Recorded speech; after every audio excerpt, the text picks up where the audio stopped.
On a rainy evening, a group of travelers discovered an abandoned academy.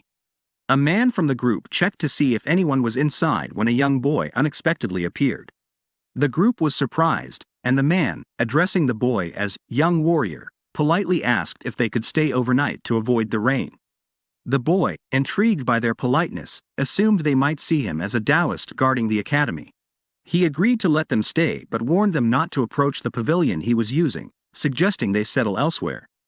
The man thanked the boy for his hospitality, acknowledged the instructions, and relayed them to his group, referring to him as patriarch. The group respectfully agreed to follow the boy's guidance. The group of travelers written on their robes said, Tang, like a clan. The boy was curious if they are all from the same clan, as he also got intrigued about what kind of people they are, but he does have more important things to do now, and bowed to the patriarch as a gesture of him leaving. The boy returned to his pavilion, excited because it was dinner time for his beloved creatures. Overjoyed, he called out and grabbed a jar filled with insects to feed them. First, he fed a large tarantula called black earth tiger, a species native to Hainan, China, known for its striking black tiger-like stripes and its impressive size of up to 20 centimeters. Watching the tarantula enthusiastically devour its meal, the boy reflected on how much it had grown and felt a deep sense of happiness. Next, he opened a drawer to reveal a bow-angling cave gecko, another rare species with distinctive body stripes. He marveled at how easily he could now find creatures like this in his current life, unlike his previous one where they were beyond his financial reach. However, when he tried to feed the gecko, it bit his finger, causing him to flail in pain. It is revealed that the boy was once a professional biologist and a famous streamer known as Spicy Fabre, with over 1 million subscribers. His content focused on poisonous insects and animals. Tragically, he died during a live broadcast celebrating his milestone, while attempting to handle the world's most dangerous vipers, including the notorious black mamba, during a trip to Africa. In his previous life as the streamer, Spicy Fabre, the boy was live broadcasting while searching for a black mamba to showcase to his subscribers. Despite his efforts, he couldn't locate it and told his viewers he would take a break to resume his search. Eventually, he found the snake unexpectedly curled up on top of his refrigerator. However, before he could react, the black mamba bit him, causing his sudden death. In the present, the boy reflects on the irony of the situation, realizing that after all his hard work searching, the snake had been hiding in plain sight the whole time. Later, the man who had spoken to the boy earlier approached the boy's pavilion to check on him. The boy opened the door, curious if something was wrong. The man expressed gratitude for the boy's hospitality and invited him to join their group for dinner, mentioning they had caught a deer. The boy was shocked and mesmerized by the idea of eating deer meat, as his diet so far had only included snakes and lizards. Excited and grateful, he eagerly accepted the offer to share the meal with them. In the center of the traveler's pavilion, the group cooked the deer while the boy eagerly watched, his excitement evident. The man noticed the boy's expression and explained the meat would take a little longer to cook, then asked if he could inquire about the boy's life. The boy agreed, addressing him respectfully as elder. The man asked if the boy lived alone in Hainan's mountain range and how old he was. The boy hesitantly replied he was around 14 or 15, unsure of his exact age, explaining he had lost many of his childhood memories after hitting his head as a child. The man sympathized with the boy's situation and asked if he had been living alone the entire time. The boy confirmed this, saying he lacked talent and made a living by catching snakes and selling their skins, a task he had grown accustomed to despite its dangers. As they spoke, a white-haired man brought the boy a portion of cooked meat to eat first. The boy, thrilled to see the food, thanked the man and expressed how happy he was to have meat, as it had been a long time since his last proper meal. The boy eagerly took his first bite of the deer meat and felt immense happiness, enjoying the rare treat. The two elders watched him with satisfaction, happy to see him eating so well. While he ate, the man with black hair, the patriarch, began speaking, mentioning that their group was searching for something. He cautiously asked the boy if he had seen anything strange in the area. The boy questioned what he meant by strange, and the man hesitated, reluctant to share further details. The white-haired man suggested it was safe to tell the boy since he lived alone and was unlikely to share the information. The patriarch agreed and explained that they were searching for a massive centipede with a blue spot on its body, called the blue spot centipede. Hearing this, the boy was shocked and repeated the name in disbelief. The patriarch elaborated, saying the creature was so large it could swallow a person whole. The boy was stunned by the idea of such a creature and began wondering if he had unknowingly entered a different world entirely. Noticing his shock, the white-haired man reassured him that they were there to capture the centipede. When the boy asked if they intended to raise it, the white-haired man laughed at the thought and clarified they needed the centipede for medicinal purposes. The boy initially assumed they were traders, but after hearing the explanation, he began to suspect they might be drug dealers. Curious, he asked how a centipede could be used as medicine. The white-haired man admitted he wasn't entirely sure but revealed they needed the centipede's inner core to cure the patriarch's granddaughter, who was gravely ill. Realizing the relationship, the boy confirmed that the white-haired man was the grandfather, and the patriarch revealed that it was indeed his daughter they were trying to save. The boy contemplated the situation, realizing that the patriarch and his father were desperate to save the granddaughter, willing to try anything to cure her. While he felt bad for the centipede, he understood the lengths parents would go to for their children. Since the travelers had treated him respectfully, he decided he should help them. Although he admitted he hadn't seen the blue spot centipede, he suggested he might know where they could find it. Drawing on his knowledge from his previous life as spicy Fabre, the boy felt confident in his expertise on poisonous creatures. With his background as a biologist and experience with venomous species, he knew that centipedes, along with many other poisonous animals, were well within his domain of knowledge. With an encyclopedic understanding of over 20,000 poisonous species, the boy believed he was uniquely equipped to help the group find their elusive centipede.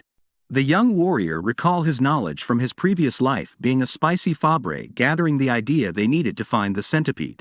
He confidently told the two men that he might know where the giant centipede could be found, shocking them. When asked for details, the boy first inquired about their search areas. The patriarch explained they had searched to the north and east, mostly during the day, focusing on riversides. The boy, realizing why their search had failed, explained that the centipede's biology made it unlikely to be found in wet or river areas.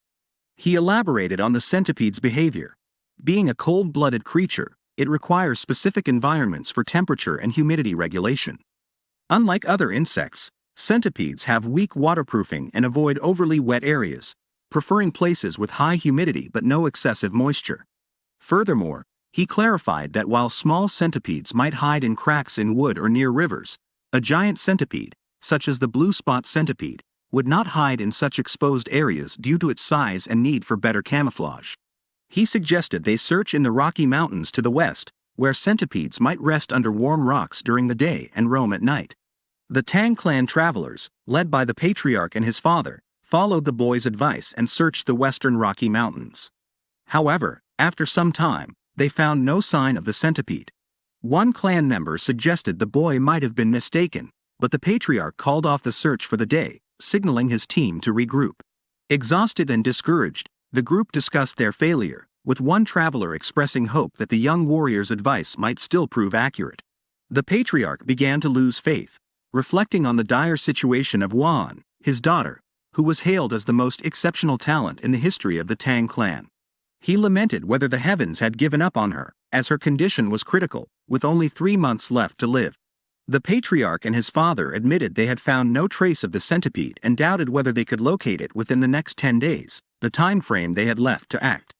The patriarch proposed that they search the southern region the following day since they had not found any trace of the centipede so far. However, the Grand Patriarch suddenly had a revelation, exclaiming, "Right. Now I see." He explained that he had overlooked something crucial, and he was now convinced that they were in the right place. The Patriarch, confused, asked if his father had sensed something. The Grand Patriarch clarified that he hadn't sensed a physical presence but instead realized the significance of the complete absence of any traces. Over the past 3 days, they had not found animal droppings, territorial markings, or any signs of life in the Rocky Mountains. He explained that the lack of animal traces was itself a sign.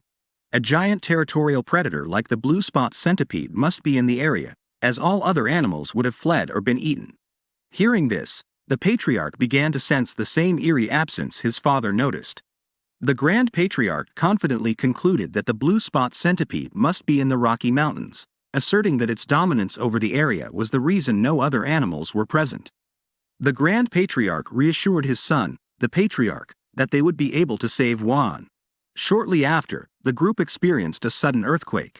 Alarmed, they witnessed the rocky mountain erupting as a massive creature emerged from beneath the rocks. Everyone was stunned to see the creature they had been searching for, the elusive blue spot centipede. Meanwhile, back at the young warrior's pavilion, he was still curious about the size of the centipede, especially given the loud commotion he could hear from afar. He mused that they must be turning the entire mountain upside down to find it. Recalling the Patriarch's description of the centipede being large enough to swallow him whole, the young warrior became mesmerized and excited, feeling a strong desire to see the creature for himself. That night, the Tang Clan travelers successfully defeated the blue-spotted centipede and obtained its inner core, the crucial item needed to save the Patriarch's daughter, Yuan. The Patriarch then instructed the Grand Patriarch and the uninjured warriors to return to Sichuan immediately to begin her treatment. Though concerned for his son, the Grand Patriarch complied after the Patriarch reassured him with the words, "Grudges are carved in blood, and favors are carved in stone." The Grand Patriarch, remembering the young warrior's assistance, suggested it was proper to welcome him as a guest and reward him for his help. The Patriarch agreed and decided to visit the young warrior after ensuring the injured warriors received treatment in a nearby village. He also suspected the young warrior would be curious about the outcome. Meanwhile, in his pavilion, the young warrior was grappling with an unexpected situation. 3 baby blue-spotted centipedes had hatched from the eggs he brought home. The eggs had hatched overnight, and the babies were clinging to him, seemingly viewing him as their parent. Reflecting on the events of the previous night, he recalled how he had ventured to the centipede's lair, where he encountered giant crickets and narrowly escaped danger. Amid the chaos, he managed to retrieve 3 eggs and was thankful that the rain had stopped, allowing him to safely bring them back to his pavilion. However, now faced with the responsibility of these new creatures, the young warrior found himself in a challenging and surreal situation. Although the young warrior didn't get to see the living blue-spotted centipede, he was content knowing he had saved its eggs. Understanding their biology, he knew the baby centipedes wouldn't need food until after their first 2 molts. However, their constant clinging to his body was becoming a nuisance. Thinking practically, he decided that taking a shower in water might cause the babies to detach on their own. While the young warrior was away, the Patriarch arrived at his pavilion to thank him and share the news of their success. He called out several times, but there was no response. Feeling it necessary to ensure everything was all right, the Patriarch announced his intention to enter and stepped inside. As he looked around, the Patriarch noticed jars, pots, and dried herbs scattered throughout the pavilion, along with some vials that seemed medicinal. Observing this, he assumed the young warrior might be a medical practitioner, especially considering his knowledge of poisonous creatures. However, realizing it was impolite to intrude further without permission, the Patriarch prepared to leave. Just then, he heard faint sounds that caught his attention. Investigating further, he found a jar containing a tarantula, Black the spider. Curious, he opened a drawer and discovered the gecko resting inside. As he continued to look, he uncovered more jars and pots, each housing other venomous and exotic creatures. He was astounded. The young warrior wasn't merely knowledgeable about these creatures, he appeared to be raising them, nurturing both the animals and their eggs. This revelation left the Patriarch deeply impressed. In the Tang Clan, which prided itself on its expertise with poisons, they only managed to extract venom from captured creatures. The idea of cultivating and breeding them successfully was unheard of. The Patriarch began to see the young warrior in a new light, thinking to himself that while the blue-spotted centipede's inner core had saved his daughter, the true stroke of fortune was meeting someone as extraordinary as the young warrior himself. The Patriarch stepped outside the young warrior's pavilion when the young warrior suddenly appeared, concerned about the Patriarch's injuries. He immediately asked if the Patriarch's arm was hurt. The Patriarch brushed off his concern, assuring him it was nothing serious, and mentioned he had something important to discuss with him.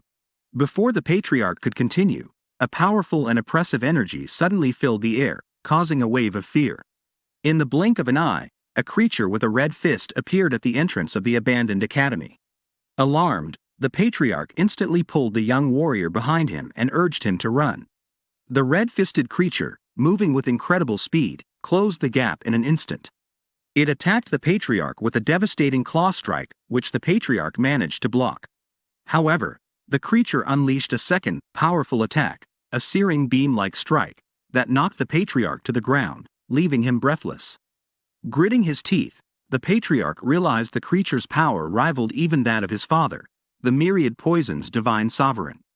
Despite his injuries, he desperately instructed the young warrior to flee.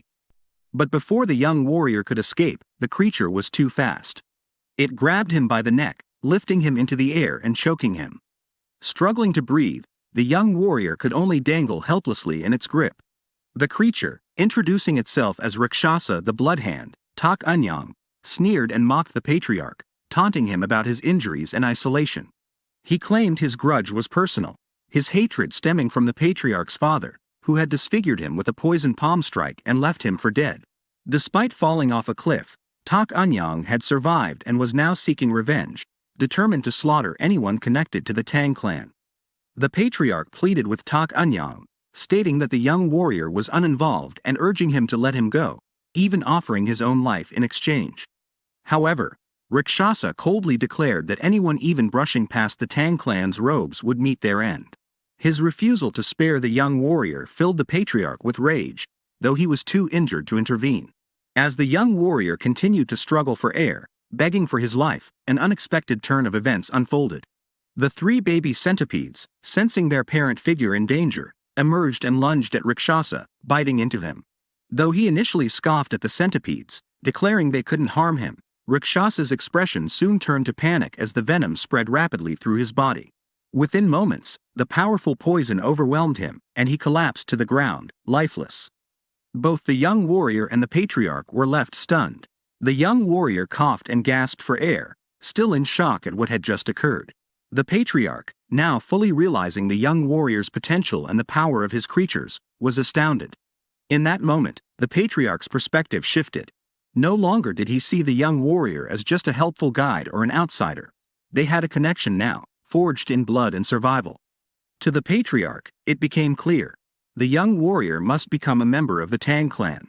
A few days after Tak Unyang collapsed, the young warrior Wei Soryong tended to the wounded patriarch, Tang Cholson of the Sichuan Tang Clan, who was recovering from a difficult fight. Despite being gravely injured and coughing blood, Tang Cholson reassured Wei Soryong that he would recover with rest, emphasizing the resilience of martial artists. Wei Soryong, astonished by the extraordinary abilities of martial artists, asked if they could fly or shoot fireballs, to which Tang Cholson replied that such feats were possible but not universal. Wei Soryong, still adjusting to the strangeness of this world, reflected on his amazement, especially after witnessing a house-sized centipede. Tang Cholson, deeply grateful to Wei Soryong for saving his life, introduced himself formally despite his weakened state. Wei Soryong also introduced himself in return. Tang Cholson praised Wei Soryong's name, noting its meaning, small dragon. Curious about the centipedes on Wei's body, Tang learned they were young blue-spotted centipedes and highly poisonous. Shocked by this, Tang asked how Wei managed to tame them. Wei began explaining, sharing a story about raising blue-spotted centipede eggs and his knowledge of breeding. Wei demonstrated his skills by showing Tang two baby lizards, one an ordinary striped lizard and the other uniquely bred for its coloration. Tang was astonished to learn that Wei could selectively breed creatures for specific traits, including enhancing their poisonous properties. Tang Cholson, deeply impressed, interrupted Wei's explanation to propose that he join the Tang Clan. He offered Wei access to their martial arts, elixirs, herbs, and poisons in exchange for becoming part of the clan. He then added someone like him could even capture or raise the legendary 10 great poisonous creatures of central plains of the martial world, and if that doesn't sway his heart. Tang also mentioned that one of the 3 flowers of central plains, her daughter. Before he finishes his word, Wei then interrupted him, saying forget about the flowers, as he is astounded by the idea of the 10 great poisonous creatures of central plains. Wei then asked if they are amazing as like the blue-spotted centipede. Tang Cholson said that the blue-spotted centipede is impressive, but it's lower ranked compared to the 10 great poisonous creatures of central plains. From the giant scorpion, to the golden frog that shines like gold, whatever you're imagining there beyond that. Tang Cholson then said that he seems like he succeeded in persuading Wei. 2 days later, One of the troops of Tang Cholson shouted after hearing that the blood-hand Rakshasa Tak Unyang showed up. Tang Cholson then mentioned that it seems he's been hiding and polishing his martial arts, as he was at a level close to his father. The three subordinate was shocked hearing this, and one asked that if he sent him to his death, does that mean Tang Cholson reached the realm of 10,000 poisons, and congratulates him. He then said that he haven't yet, and he said Wei, the young warrior, was the one who killed Tak Unyang. The three subordinate was shocked hearing this and thanked Wei for saving the patriarch of the Sichuan Tang Clan, and did ask if Wei is some kind of elder who has undergone rejuvenation. Tang Cholson then interrupted and asked the young warrior it seems there's a misunderstanding, and asked to show them. Until Wei showed them the baby centipede, and the patriarch explained that those are young blue-spotted centipede. Those little centipede got rid of Tak Unyang. They cannot believe that Wei was able to tame a poisonous creature. The patriarch then added that is why he decided to accept Wei as one of their own. After a while, Tang Cholson felt he should be going and he shouldn't be late. Wei then asked if he is looking for something. He then explained that Bloodhand Rakshasa practiced the martial arts named the Bloodhand Poison Claw, explaining a dreadful evil art for which needs a human blood and bone marrow to reach a certain stage. Tang Cholson, thinking that he might left behind any secret scrolls or disciple, they have to deal with them to eliminate any future threats for them to make sure such cruel martial arts never returns to the martial world, and added if there was anyone captured they gotta help them too. Tang Cholson then asked Wei for help. After all, he's likely more familiar with the geography of Hainam Island. Wei then, thinking as he supposed joining Tang Clan would mean a lifelong position, it's a rule of thumb to check out the company atmosphere and the boss's character during an internship. After a while, Wei then said yes, he will help as soon as the patriarch feel better. Tang Cholson said that he made the right choice. Wei then responded that it's for saving lives, so of course he should help. Wei then was thinking that he is going to thoroughly use this chance to find out what kind of place the Sichuan Tang Clan is. After all, skilled people always reverse interview their companies. It took Mr. Cholson 3 days to recover. They stopped by a village near the abandoned martial academy to find the base of the Bloodhand Rakshasa Tak Unyang, and asked if there were any missing people. The elder man who were the village chief mentioned that there are about 1 or 2 people who go missing in the jungle every year. But there hasn't any periodic disappearances, Chief Village said. Mr. Cholson then thanked the village chief. In response, the village chief said it was honor for him to be able to help to the famous patriarch of the Sichuan Tang Clan, and they left the village. As Wei Soryong and Tang Cholson continued their journey, Wei asked if there was anything special about the village. Tang replied that he suspected Rakshasa's hideout to be nearby, but finding it wasn't easy. Wei found the situation odd, questioning how there could be no traces and recalling something Rakshasa said during their confrontation. Wei reminded Tang that Rakshasa had said, "I heard that the bastards from the Tang clan have come to Hainan." Wei pointed out that this implied someone had informed Rakshasa about the Tang clan's presence. He suggested they revisit the places the Tang clan passed through on Hainan and use a portrait of Rakshasa to question people. Tang praised Wei's reasoning, agreeing that someone who had seen the Tang clan must have tipped off Rakshasa. With this new plan in place, they departed immediately to investigate. As Tang Cholson and his group approached another village, one of the warriors informed him that, based on what he heard at the Hainan port, this village seemed to be the one they were seeking. They also noted reports of a strange disease affecting the area. Cholson identified it as the settlement of the Halai people and commanded the group to enter, believing the villagers wouldn't be hostile based on Wei's assessment. Before entering, Cholson called out to announce their arrival. 4 villagers, a child, 2 young warriors, and an elder, approached them. Cholson introduced himself and explained their purpose for visiting the village. Meanwhile, Wei observed the villagers closely, noticing their lifeless demeanor and frailty, particularly in the child. He suspected that the villagers might have consumed some kind of medicine. The elder responded defensively, stating that nothing unusual was happening in the village and that no one was missing. He urged the group to leave, dismissing the village as unremarkable and not worth their attention. Tang Cholson jokingly whispered to Wei, reminding him of his earlier claim that the Halai people would be friendly. The mood shifted suddenly when the child collapsed. Shocked, the elder, identifying her as Mi Jin, his only remaining relative, rushed to her aid. Cholson stepped forward, offering to help, mentioning his knowledge of medicine despite not being a physician. The elder revealed that a plague had been spreading through the village, killing children and weakening the adults. He then instructed the two young warriors to guide the visitors into the village for further assistance. Meanwhile, Wei asked a Tang Clan warrior if Choulson really knew medical arts. The warrior explained that the Tang Clan's expertise in poisons naturally extended to proficiency in medicine.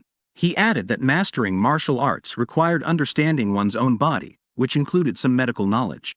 Wei reflected on his initial perception of the Tang Clan as a poison-using assassin group. He realized that joining them might also offer the opportunity to learn valuable medical skills. However, the warrior further revealed that the Tang Clan sometimes experimented on criminals by injecting them with poisons to study the effects, confirming Wei's suspicions about their ruthless reputation. The group was taken to a pavilion in the village where the child, Mi Jin, regained consciousness. Tang Choulson explained that he had transferred some of his inner qi to stabilize her breathing. The elder, overwhelmed with gratitude, begged Choulson to save his granddaughter, his only remaining relative. Choulson, after checking her pulse, remarked that her condition seemed unusual and asked if she had a weak heart from birth. The elder revealed that Mi Jin had only been sick for about half a year and that other villagers had also fallen ill during the same period. He called it a mysterious disease and admitted that was why he had initially turned them away at the village entrance. Choulson then instructed the elder to gather all the sick villagers so he could distribute some medicinal remedies for their hearts, offering them a chance to recover. The elder broke into tears, expressing profound gratitude. Later that evening, Choulson and one of his warriors, Ji Yu Pei, walked through the village. Ji Yu Pei commended his patriarch for his hard work in tending to the sick, to which Choulson thanked him, showing his humility. Ji Yu Pei asked what are the symptoms of the patients. Choulson said they were quite unusual. He mentioned lethargy and swelling in the eyes, light fever, irregular pulses. He said that the symptoms were all different, and those with severe symptoms all had problems with their heart. After explaining, he asked Ji Yu Pei where is the young warrior Wei. He then responded that the young warrior must have been tired from helping, as he fell asleep and he just left him in his room. The patriarch then mentioned he should go see him. Right then, the patriarch went to young warrior Wei's room. He then sneaked up to see if Wei is still sleeping. Until he stepped into his room and raised his hands and slapped Wei while he is still sleeping. Wei burst into pain and that wake him up, and confused as to why the patriarch did that to him, asking why all of a sudden.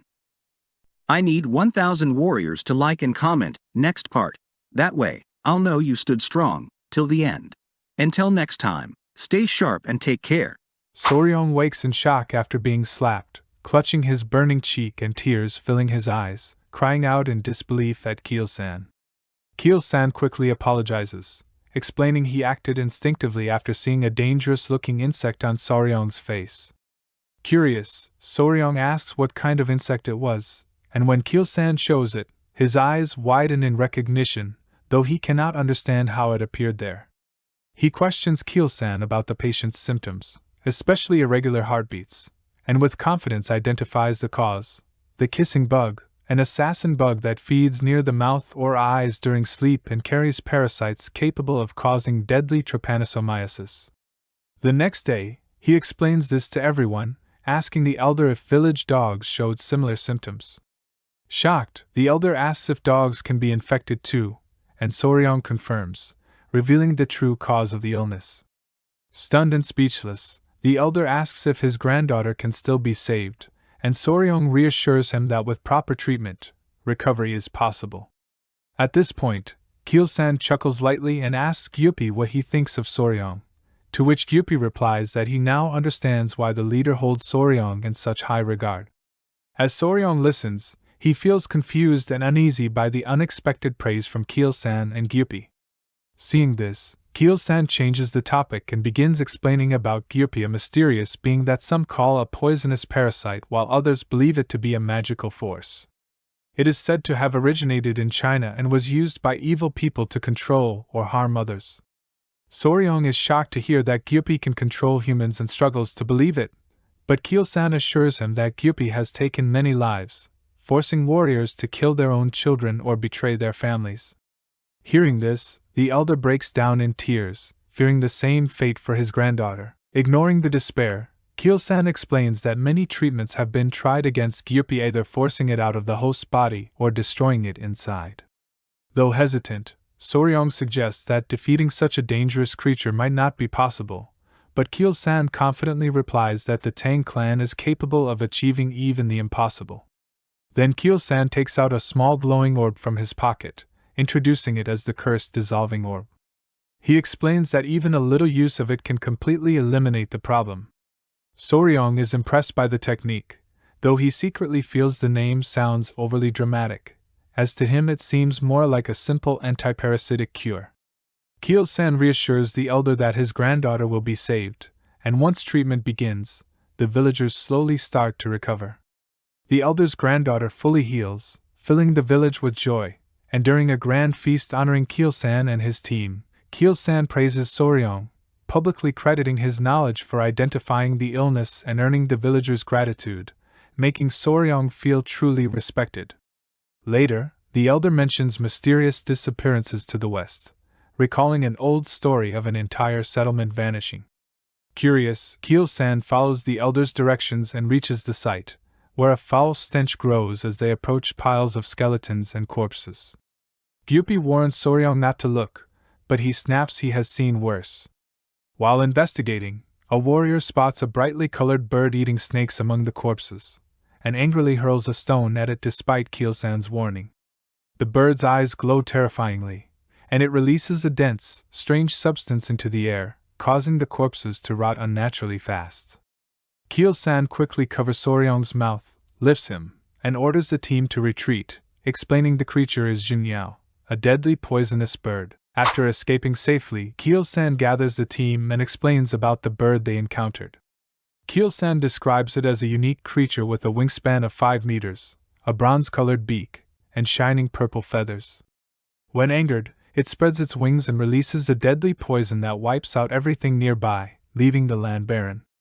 The leader tells them this bird is called Jinyao, known as the king of poisons and considered the peak among venomous creatures. Soryong grows excited, saying that compared to Jinyao, all the snakes and insects they saw earlier seem harmless.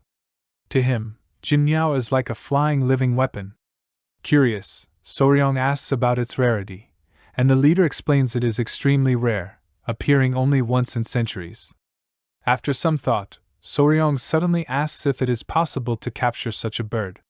The warriors are shocked, but the leader laughs and asks why he wants that. Soryong admits his curiosity but also worries about its deadly poison. The leader calmly explains there is a way, but only if one masters all the battle techniques of the Tang Clan. Those who achieve this gain immunity to all poisons, including that of Jinyao. However, with a teasing tone, the leader adds that Tang Clan rules strictly forbid teaching their skills to outsiders, even if he personally wished to. Feeling challenged, Soryong eagerly asks if joining the clan would grant him full resistance to poisons. The leader confirms this, leaving Soryong amazed at the possibility. The leader then says if Soryong decides now, he will personally train him, but if he hesitates, the offer will vanish forever. Inspired by the challenge, Soryong excitedly declares his wish to join the Tang Clan and become the leader's disciple to learn everything, while the leader responds with a mischievous laugh. Leader first tells Soryong he will think about it, but soon he becomes serious, places his hand on Soryong's shoulder, and formally declares him a member of the Tang Clan. After that, leader and the team follow Rakshasa's trail to a dark cave where footprints are visible. Gu-pei goes inside to check and brings out a bundle of papers, handing them to leader. On inspection, leader reveals that the papers are written entirely in blood and contain the secret techniques of the poisonous blood claw martial art. Soryong is shocked to learn Rakshasa used his own blood to write it. Leader then announces their mission is complete, and it is time to return. When Soryong asks if they are heading straight to Sichuan, leader confirms, explaining they have secured both the blue-spotted worm's essence and the forbidden technique, so there is no reason to stay longer. Remembering the creatures from his academy, Soryong requests a stop in the forest to release them, and leader agrees, saying it will also help prepare for departure. Before leaving the cave, Soryong notices something shining near the entrance, and the warriors discover a feather of the Jinyao bird. Leader carefully picks it up and gifts it to Soryong, saying it will serve as a symbolic token of his entry into the Tang Clan, especially given Soryong's fascination with the bird. Soryong thanks him sincerely, but leader jokes that Soryong may soon need to change how he addresses him, since a major ceremony is coming. Confused, Soryong asks about the celebration, but leader keeps it secret. Meanwhile, Elder arrives at the Tang Clan headquarters and immediately asks about Waun's condition. He is told that Waun is still in critical shape but alive. Rushing to her room with the blue-spotted worm's core, Elder faces Waun's mother, who tearfully begs him to give it quickly. Elder carefully removes the core from its container and feeds it to Waun. As the core's energy enters her body, the room falls silent, everyone waiting anxiously for signs of recovery. Worry lingers as Waun remains weak, and tension simmers between her mother and grandfather, while Soryong feels the exhaustion of their month-and-a-half journey from Hainan to Sichuan. The long trek through Nanjing leaves him drained, but arriving at the Tang Clan headquarters atop Tang Mountain, he is stunned by the estate's grandeur. Loud noises and movement announce the opening of massive gates as countless warriors rush out to welcome their leader, leaving Soryong speechless at the clan's power. Amid the crowd, he sees a figure calling, "Papa," and running toward leader, Waun, alive and healthy, tears streaming as she embraces her father. Soryong struggles to believe she is leader's daughter, her cheerful aura a stark contrast to his stern demeanor.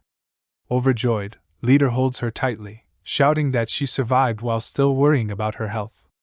Quietly observing, Soryong realizes that the flower leader had mentioned is his own daughter. Smiling, leader introduces Soryong to Waun, joking that she is the very flower Soryong had claimed no interest in meeting, leaving him embarrassed by his earlier words about having no interest in flowers or anything similar. Waun, the Tang clan's poisonous flower, never cared for flowers or grass and had long endured the elder's rejection, pressured to marry a strong noble while her father refused to remarry. Determined to prove her worth, she trained tirelessly in martial arts but overstrained her qi, poisoning herself into a long coma. Upon awakening to her mother, grandfather, and clan elders, she tearfully apologized for draining her energy despite wanting to serve the clan. Her grandfather reassured her, revealing she had already achieved 100% poisonous energy, and that a young man had gifted her an additional 1,000, far surpassing her goal. Realizing he referred to Soryong, Waun stared at him intently, making him uneasy. Remembering his earlier rude words to the clan leader, Soryong formally introduced himself, expressing joy at her recovery. Waun warmly thanked him, promising never to forget his kindness. Captivated by her beauty and bright nature, Soryong listened as Leader Joy telepathically teased him about her appearance, leaving him embarrassed. Later, while taking a hot bath to relax, Soryong noticed his tired body and saw his 3 larvae resting obediently at a distance, recalling he had warned them hot water was harmful. Their immediate compliance astonished him, reinforcing his curiosity about their understanding and responsiveness to intent. Though amused, he remembered Leader Joy's teasing about Waun, which unsettled him and made him consider acting carefully, or even leaving the Tang clan estate to avoid complications. During an important meeting, Leader Keelsan announces that he has decided to give the eastern estate to Soryong. Waun's grandfather questions if Soryong truly deserves such honor, but Leader Keelsan firmly defends his choice, saying his first meeting with Soryong was by chance, yet later he saw Soryong's great abilities. He explains how Soryong handled poisonous creatures, defeated Rakshasa, a disciple of Waun, met rare beings like the Xenu bird, and even raised larvae from blue-spotted worm eggs. Hearing this, Waun and her mother are shocked, while Waun's grandfather smiles and calls Soryong a precious gem. Then Leader Keelsan surprises everyone by declaring he wants Soryong to marry his daughter. Stunned, Waun stays silent, her mind racing, and finally says that as a member of the Tang clan she respects her father's words, but the decision must be hers. With emotion rising, Waun declares only she will judge if Soryong is worthy, then storms out, leaving everyone shocked. Watching her leave, Leader Keelsan calmly says that Soryong will need wisdom to handle this, reminding that Waun is a beautiful poisonous flower but comes with sharp thorns. Now fully connected with her new 1,000 poison energy, Waun decides to test Soryong's character herself. Meanwhile, after bathing, Soryong relaxes at sunset, wondering how to deal with the situation, worried that Waun might be upset or dislike him. Jokingly, Soryong asks his larvae for advice, but suddenly Waun calls his name loudly. Walking firmly to him, Waun asks for a private talk and quickly tells him to give his hand.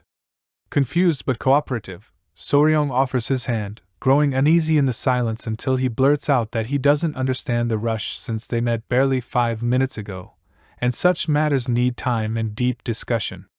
Shocked, Waun's eyes widen as she realizes Soryong has completely misunderstood. Blushing with anger and embarrassment, Waun yells that he got it all wrong, insisting that wasn't her meaning at all, and demands to know how Soryong could even think that way. Waun stands nervously before Soryong, then smiles gently, explaining she only came to clarify a misunderstanding about her request for help. Soryong laughs, realizing it was a miscommunication, and Waun apologizes for rushing in. She praises his sharp mind and explains the Tang Clan is under constant pressure from other clans, which is why leader Keelsan decided on their marriage. Soryong realizes the clan head has already planned his role. Waun reassures him that if things do not work out, they can remain like siblings. Offering his palm, Soryong signals understanding, and Waun touches his wrist to begin a process infused with magical energy. She explains that not everyone can learn Tang Clan martial arts, as absorbing poison into the body is dangerous, and the higher the poison level and inner energy control, the stronger the person becomes. Even after finishing, she instructs Soryong to absorb poison properly, noting his body can only handle 10 species for now. Surprised by his rapid growth, Soryong learns this is the maximum for a normal person, and though uneasy about his 10 poison body, he realizes it may limit him from capturing the Xenu bird he values. Later, while Waun bathes, she senses a giant centipede nearby. Meanwhile, Soryong falls into a deep sleep, dreaming of someone apologizing for not thanking him, seeing Waun crying and expressing gratitude repeatedly. Confused, he wonders if it is a dream until a voice reveals itself as the mother of the giant centipedes, explaining that she died leaving her children behind, her spirit trapped in a crystal until her anger faded, and by swallowing the crystal, her soul still exists in this form. The mother centipede says she found a way to free herself, and came here because Soryong brought her children back to her. Soryong feels guilty, realizing this is why she was killed by the Tang Clan, and he says he never meant for it to happen. The mother centipede gently smiles and tells Soryong if he feels guilty, then grant her last request: take care of her children until they grow up. Soryong quickly agrees, but asks if centipede children must molt twice inside their mother's body before maturing. The mother centipede explains they first absorb energy from her crystal, then from other creatures, which makes Soryong realize they must stay near Waun's crystal. The mother centipede admits she cursed Waun out of revenge, making her give off a foul smell so no man would stay with her or bear children. Shocked, Soryong listens as the mother centipede adds she can remove the curse if he nourishes her children with his inner energy, which might also win Waun's heart. Soryong firmly refuses, saying he will not take advantage of Waun's condition. The mother centipede respects his nobility and asks what he plans, reminding him that Waun needs a strong partner. Soryong realizes he cannot take her crystal since Waun has already absorbed its poison, leaving him confused, but then says he has another plan and asks her to trust him. Later, Soryong and Waun sit on the rooftop, talking about recent events. Waun looks worried, saying she now knows the crystal made her smell bad, and Soryong suggests a solution.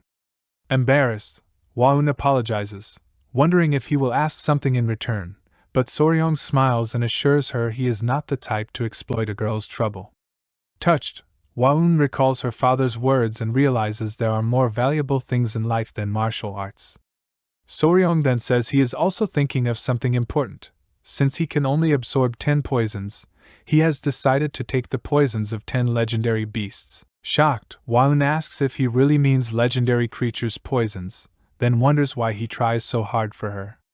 Misunderstanding his intentions, Waun thinks it sounds like a confession of love, leaving her confused as she and Soryong silently share a deep gaze, each unsure of the other's true meaning. Waun tries to figure out if Soryong really meant what she thought, but Soryong laughs and says no.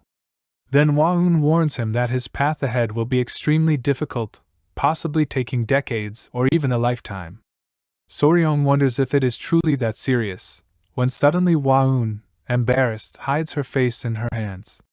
Gathering her thoughts, she explains that Soryong is only 15 and still has 3 years before adulthood. She blushes harder as she adds that within those 3 years he must absorb at least one legendary creature's poison to pass a test, hinting that this test is tied to being with her, even marriage. Nervous and flustered, she declares she will cheer for him, then runs off in embarrassment, leaving Soryong confused. He tries to stop her, but she shouts back that she must go. Unexpectedly, Soryong asks if she isn't going to feed the baby centipedes first, forcing Hua-un to return to her seat. Soryong holds the little creatures carefully, assures her they don't bite, and calls them babies. When one makes a cute sound, Soryong jokingly says to go to mommy and then come back to daddy, which makes Hua-un even more embarrassed. He quickly explains it was a slip of the tongue since they are just babies. Meanwhile, the elders discuss Soryong's unusual personality, and how it affects Hua-un. Hua-un's grandfather suspects something is going on between them, while Hua-un's mother believes she already rejected him. Later, the clan head, her father, sighs and says he will not force their relationship, but suggests letting Hua-un train Soryong so they can grow closer. Hua-un's mother proposes raising Soryong's status through the Council of Elders to improve his image in her daughter's eyes, and grandfather agrees. But the clan head disagrees, warning that with Hua-un's personality, this might hurt rather than help. While the elders pause to think, Hua-un stands nervously outside the elders' room door, preparing for an important talk. She calls for her father, surprising everyone inside since no one expected her at such a moment. Her father invites her in, and Hua-un hesitates before opening the door, her face red with nervousness. Entering, she is startled to see everyone gathered, but gathers courage and declares she has something to say. Embarrassed, she begins speaking about Soryong but falters. With effort, she finally states she will obey her father's command, showing determination. Her father is surprised by such emotion, while her mother assumes her daughter has fallen for a boy. Hua-un, blushing harder, cannot find words, which delights her mother, who suggests that perhaps Soryong likes Hua-un. Embarrassed and flustered, Hua-un insists that's not it, but explains that Soryong swore to better himself and do something special for her. Her father, intrigued, asks for details, so Hua-un explains that Soryong has reached the 10 poison level and intends to absorb poison from 10 legendary creatures. Hearing this, her grandfather laughs, admiring Soryong's ambition and determination, while Hua-un admits she promised Soryong that their marriage would only happen if he passed this test before becoming a master. Her mother smiles, calling the boy stubborn and intent on proving himself. Hua-un then asks if they understand why she set such conditions. Her father chuckles and says she should have settled for 3 legendary creatures since his daughter deserves more. Her mother realizes Hua-un is still learning how to interact with men and suggests changing the conditions, but she herself advises leaving them as they are, saying Soryong's true feelings will show through his efforts. Finally, her grandfather decides they will treat Soryong as a future son-in-law, while pretending not to know about the condition, adding that if the boy works hard, he will truly become part of their family. Hua-un feels surprised but happy at her family's decision, gaining new confidence, while under blooming trees Soryong holds the centipede girl's hand, impressing her with his courage and trust. Laughing, he claims bravery is his middle name, further earning her admiration. The centipede girl admits her anger has faded and senses her time is ending, shocking Soryong as he realizes the moment's significance. Curious children watch as she offers to grant any wish. Nervous, Soryong asks to see her true form, startling her at first, but she agrees, revealing a massive black centipede with red eyes. Stunned, Soryong eagerly asks to touch it. Embarrassed but trusting, she allows him, cautiously concerned for her children. He questions her about her body, strength, and senses, and when he insists on touching her fangs despite her warnings, she reluctantly complies. Soryong admires the centipede's gleaming form like a curious child. The next day, the clan leader observes Soryong carefully before telling him that Hua-un has shared everything and declares him their son-in-law. Surprised, Soryong protests that his marriage isn't supposed to happen for 3 years, but her father explains the decision is final once he reaches adulthood. His mother-in-law welcomes him warmly, and the grandfather remarks that with Hwaun choosing her partner, the family's future looks bright. Soryong is shocked, realizing Hwaun truly picked him, though the arrangement comes with her conditions, and he mentally prepares to adjust. Later, he asks everyone to take care of him, and the family gathers at the table where Hwaun's father announces something important before Soryong can learn Tang Clan martial arts. Both father and grandfather laugh, lightening the mood, and the father mentions the Temple of 10,000 Windows, assuring Soryong he will enjoy it. As they head to the temple, the grandfather explains tradition requires the family to gather before entering the grounds. Soryong eagerly agrees, eyes occasionally drifting to Hwaun, noticing her calm composure and fresh breath of air. In his heart, he whispers a prayer and finds the view breathtaking. When her parents laugh knowingly, Soryong is puzzled until her father teases him, noticing his gaze and joking that he is in love with Hwaun. Embarrassed, Soryong admits it. Soon, the group reaches the temple grounds guarded by many sentries, including 2 strong guards watching carefully. One of them greets the grandfather, who explains he has brought his son-in-law to see the Temple of 10,000 Windows. Soryong is amazed by the heavy security. On command, the guards begin opening the massive gate, struggling with its weight, while one remarks it is unusual to open it so early, which surprises Soryong. Once the gate is open, the guards invite them in, and the clan head smiles, telling Soryong to come along. He explains that the gate is made of rare metal and that opening it is a great honor. Soryong feels amazed and overwhelmed as he follows them, until the clan head finally declares they have arrived. To his astonishment, Soryong realizes this is the place where all the Tang Clan treasures are stored, and the grandfather tells Soryong this is the Hall of 10,000 Windows while warning him not to touch anything. Soryong asks if any of the poisons are medicinal, and the clan members explain that the hall contains many kinds, including ones that paralyze and others that enhance power. The clan head suggests Hwaun should explain them all, thinking it will help Soryong understand her better. Though confused, Hwaun agrees, takes Soryong's hand, and leads him to show the different poisons. Hwaun explains that some can drain energy instantly when inhaled, some destroy the soul, and others cause endless torture. Then Hwaun grows serious, picks a box, and shows Soryong a strange seed that looks like a tiger bean.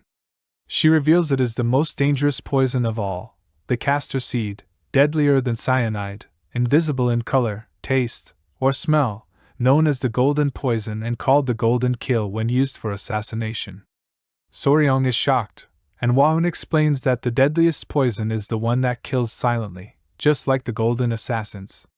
Suddenly, the grandfather interrupts, and an elder suggests Soryong should also see the poisonous beasts, which excites him because it connects to his own interests.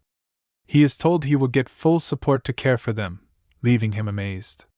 Soon, Gyupi arrives and urgently informs the grandfather that he must go to the Black Toto East Palace in the north. Soryong and the others are surprised as Gyupi explains 2 problems: medicine sent to Sichuan failed, and complaints have arrived. The grandfather dislikes how fast rumors spread, and the elders call for Soryong to join them, which he nervously agrees to. At the Black Toto East Palace, tensions rise when one elder angrily questions why Hwaun should marry a homeless orphan like Soryong. The clan head angrily defends his son-in-law, showing his power, while the grandfather firmly states that the marriage was his decision and asks if anyone dares object. Though some elders oppose, the grandfather reminds them he already gave his blessing. Hwaun feels embarrassed and apologizes to Soryong, while Soryong takes a deep breath, accepts the situation, and blames himself for troubling her. He then interrupts the debate, explaining that misunderstandings exist because of his abilities, and offers to prove himself worthy of Hwaun by showing his power. Shocked, the crowd listens as Soryong promises to solve the Sichuan city lord's problem. Hwaun, worried yet impressed by his determination, asks what he plans to do. Realizing his peaceful life among poisonous beasts is at stake, Soryong resolves to act boldly and vows not to let anyone ruin his future. Soryong stands firm before the elders, making them angry as their faces twist with rage. One elder shouts that he has no right to interfere in their discussion and adds that Soryong knows nothing about the letter from the city lord of Sichuan province. Watching quietly, Waun and her mother comment that Soryong is acting too overconfident, while Waun thinks the clan expected a noble candidate for marriage, not someone homeless like Soryong. Annoyed, Soryong feels the elders are becoming more ridiculous and recalls how he once handled over 1 million online subscribers and trolls during his streams. He tells the elders that since they still refuse to accept him as Tang Clan's son-in-law, he sees himself only as a guest. Remembering his past trolls, Soryong reminds them that he saved Tang Clan's daughter, defeated a strong enemy, and even protected the clan head, yet they still insult him. He thinks their hostility is nothing compared to what he has faced before. Embarrassed, the elders stammer, admitting they spoke rashly.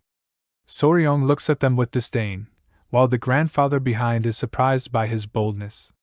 Another elder doubts his words about the bloodhand demon, but the clan head confirms Soryong is telling the truth and presents a document. The elders are shocked to see it is a secret blood-written manual of toxic arts. When the clan head asks, Soryong shows the blue-spotted centipede he raised, calling the clan head father-in-law, which leaves the elders speechless. He explains these centipedes are descendants of a dangerous breed he once defeated, stunning the elders further. They whisper that since Soryong is not yet officially recognized as son-in-law, he should still be called a young warrior, to which Soryong jokingly agrees. The elders are warned not to let anger control them or they may end up like the demon, and they look at Soryong in shock, their faces showing confusion and worry. One elder quickly excuses himself, saying they never intended to reject Soryong, only that certain rules must be followed. Tired of the arguments, the grandfather decides to delay the marriage issue but instead raises the matter of entering the Hall of 10,000 Poisons. Elders protest that Soryong is too young and not yet a full clan member to handle such responsibility, and the grandfather agrees it is serious but says the solution is simple: Soryong must prove his skills. Soryong accepts at once, declaring he will use Tang Clan's methods to show his worth. Hearing about poison use, elders are startled, with one nervously asking if Soryong plans to harm the city lord, but another reassures it is only a treatment. Confused, Soryong realizes nothing in Tang Clan is ever straightforward. The next day, Soryong meets the grandfather outside for training, where he is told he will now begin learning the Tang Clan art called 5 returning poisons. Excited, Soryong wonders if it involves physical drills, but the grandfather explains martial training naturally adapts the body, and Tang Clan values practical skills for real combat. He then shows hidden weapons like shurikens, knives, coins, darts, powders, and daggers, starting with the basics. When asked which weapon feels easiest, Soryong chooses daggers or throwing knives, and the grandfather agrees. Asked about the hardest, Soryong guesses powder, but the grandfather explains the needle is most difficult since its tiny size and weight make it extremely hard to throw. He adds that one must always track where a needle lands, then offers to demonstrate, holding out a brush in his hand, leaving Soryong surprised. The grandfather demonstrates with his brush, creating a rain of needles that fills the field in a dazzling display, leaving Soryong stunned as he realizes the brush works like a weapon. The grandfather shows a technique called Sky Up Securing Flower Run, warning Soryong to remember each needle's position so he does not trap himself, and explains that at least 100 places must be memorized, while Waun once remembered nearly 1,000 during her poison body stage. After practice, Soryong collapses in exhaustion, and Waun, dressed in white, approaches to ask if he is ready, surprising Soryong with her outfit as she explains she prepared after hearing he would catch a hornet. Soryong reassures her she could catch it herself with such preparation, and when Waun asks about his plan, he tells her they will know once they arrive. They walk together through the forest, and Waun mentions finding a nest nearby, also bringing up the letter sent to Sichuan City's lord. Soryong confirms he has seen it, though she worries he may not fully grasp its meaning due to his youth. Embarrassed, Waun changes the subject while teasing that Soryong seems to know too much for his age, making him flustered. Staying focused, they move through the woods until they reach a cave, where Waun says this is the place. She asks why it is called a nest without bees, and Soryong explains they are not catching hornets, but something else hidden inside. Looking into the cave, Soryong says the poisonous insect they seek often lives in weaker nests, and when Waun asks about it, he confirms with excitement, grabbing a small creature. Waun watches in surprise as Soryong happily shows her the very insect they came for. Soryong explains that solving the Sichuan city lord's problem will help, and Waun asks if the insect they found is a ground beetle. Soryong confirms it's called a ground beetle or blister beetle, now often called a blister beetle, and he explains its strange life cycle. The beetle lays eggs anywhere, its larvae climb to a high spot, then group together to form a fake flower that attracts bees, after which the swarm devours the bees and takes over the hive. This likely explains why the giant hornet nest was favored. Waun is upset because the beetle can cause skin burns and blisters and can be deadly if eaten in large amounts. Soryong confirms the beetle's orange liquid is a toxic substance that causes severe blistering on contact. Embarrassed, Waun asks to return to the Hall of 10,000 Poisons, and although Soryong wants to catch more beetles, he agrees. Back at the hall, he shows the warriors how to use the beetles to make medicine, explaining they must be processed carefully, and he warns that only a very tiny amount of the beetle's powder is dangerously toxic. Even minute doses can be lethal, so extreme care is required. Soryong explains that if someone ingests more than their body weight in kilograms of the toxic substance from the blister beetle, nearly half would die, so he instructs the warriors to prepare only a quarter of a small dose, about 10 drops. He checks that everyone understands, though internally he feels overwhelmed by the calculations. One warrior, impressed by Soryong's math skills, assures they will follow his instructions correctly. That night, the Grand Elder talks to Waun, amazed by the beetle's effects and considering re-evaluating the clan's poisons. Waun agrees, and they discuss Soryong's precise calculations in preparing the solution.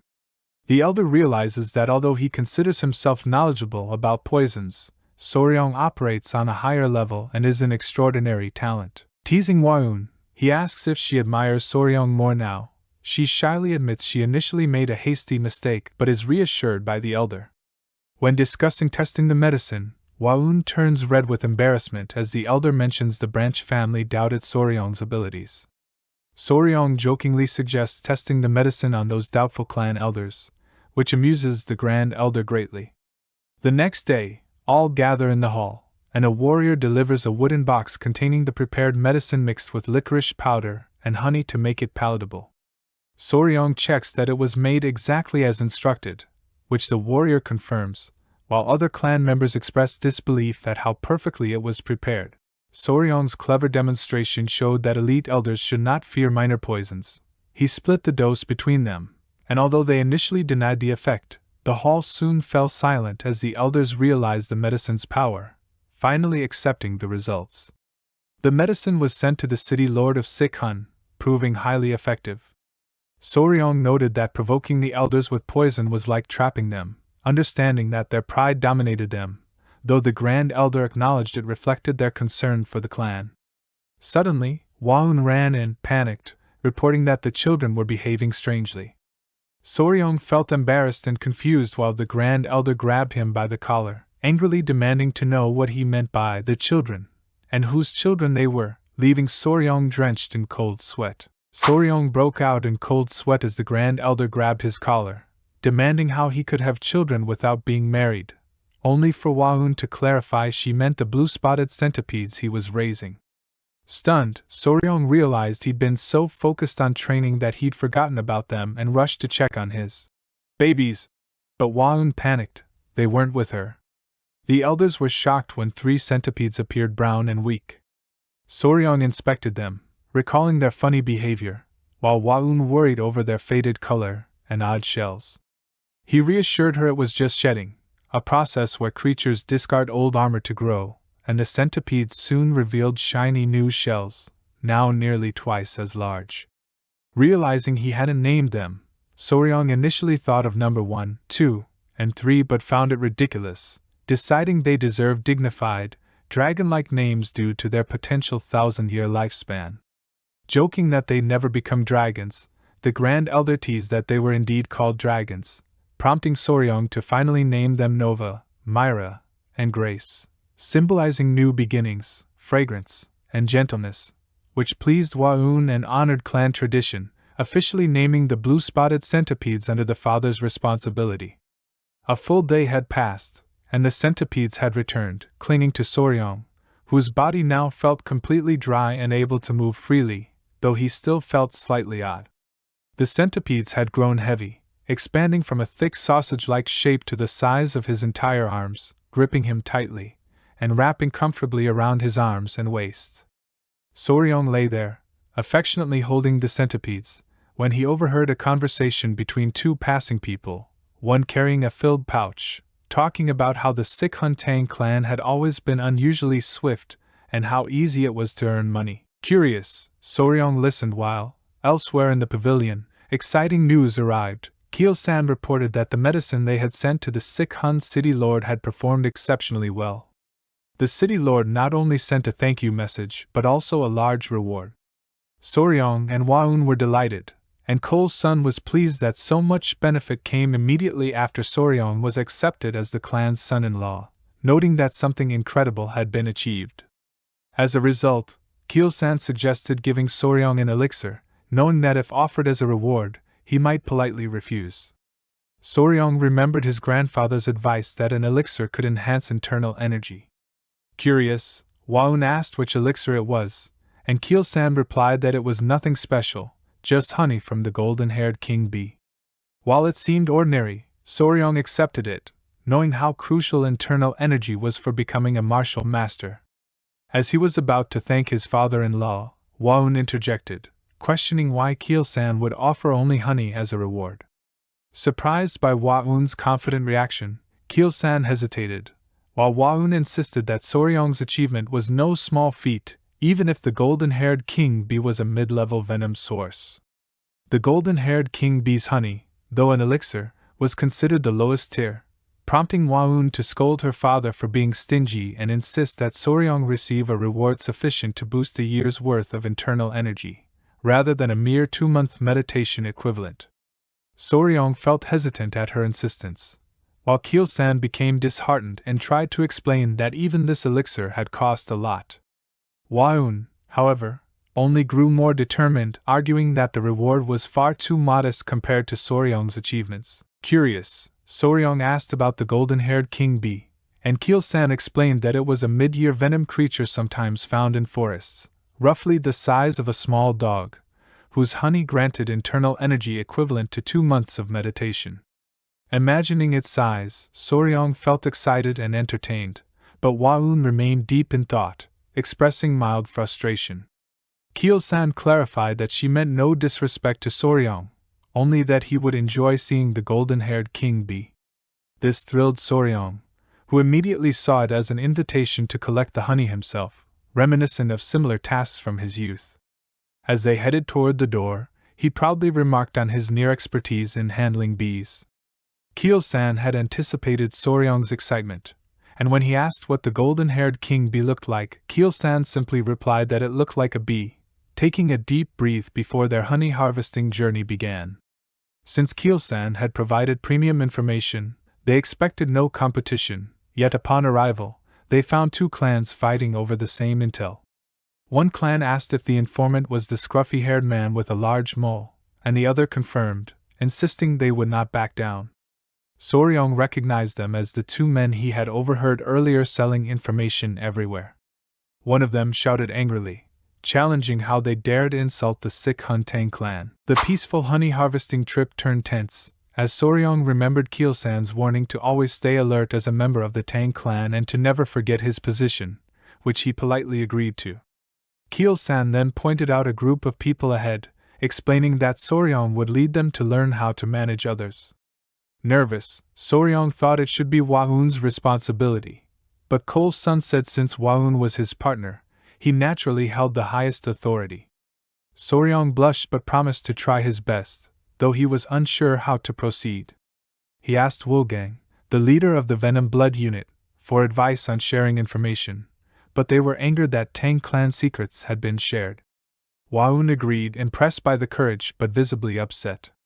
Questions arose about why the purchased information from Sichuan Tang Clan was sold, and the other clans quickly recognized her as one of Miriam's 3 flowers. A man, seeing a direct descendant of the Tang Clan, was forced to bow out of fear, representing the Central Wind sect and declaring no intention to interfere in Tang Clan matters. Slowly, other groups including the Noble Origin sect and Ghost Slayer withdrew, while one swore to punish the betrayer. Witnessing this, Soryong felt the weight of Tang Clan's influence and asked Wolgang if the situation was resolved. Wolgang warned it wasn't. The unorthodox groups would not back down easily, suggesting a nearby camp be set up with watch shifts. Gyupi was sent to locate the groups, leaving Soryong concerned but reassured by Waun. Meanwhile, he watched his honeybees hiding behind a rock. Seeing the golden-head king bees, Soryong was thrilled, and Waun admitted it was her first time seeing them, astonished by their size.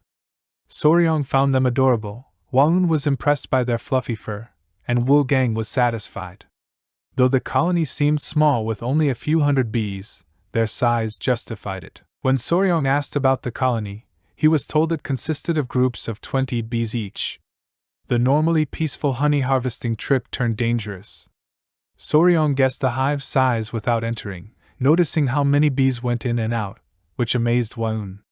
Suddenly, Gyupi appeared, reporting the unorthodox group's camp location. Wolgang decided to use Tang Clan's method to collect honey safely until nightfall, burning magwort leaves to calm the bees. Soryong thought it was clever, though Gyupi worried about the wind exposing them. Soryong quickly found a solution, planning to check the hive. Waun grabbed his shirt, warning that the golden-head king bees were mid-level venom creatures, but Soryong insisted on just touching them. A falling rock triggered the hive, and Waun immediately rescued Soryong, preventing disaster. Later, as evening came, Soryong thought about a new approach if the fire was against the wind. Meanwhile, Waun brought the small centipedes to him after their meal, making Soryong slightly embarrassed. When Waun asked if he had a trick, Soryong said he needed more observation. Encouraged by Waun, he felt pressure and noticed some noisy monkeys, one particularly agitated. Soryong sensed a sweet smell, pheromones, alerting him that the bees were about to attack. Waun instantly leapt, carrying Soryong away from the hive just as the golden-head king bees emerged and targeted the monkeys. They realized how Soryong had sensed the attack in advance, which he explained was due to the scent. Waun finally detected a faint magnolia-like pheromone, impressing Soryong, who laughed wildly at the discovery, slightly embarrassing Waun. Then, with a devilish grin, Soryong revealed he had found a way to deal with the unorthodox groups that had been after his honeybees. Meanwhile, members of different clans were gathered around a bonfire, drinking liquor and eating meat.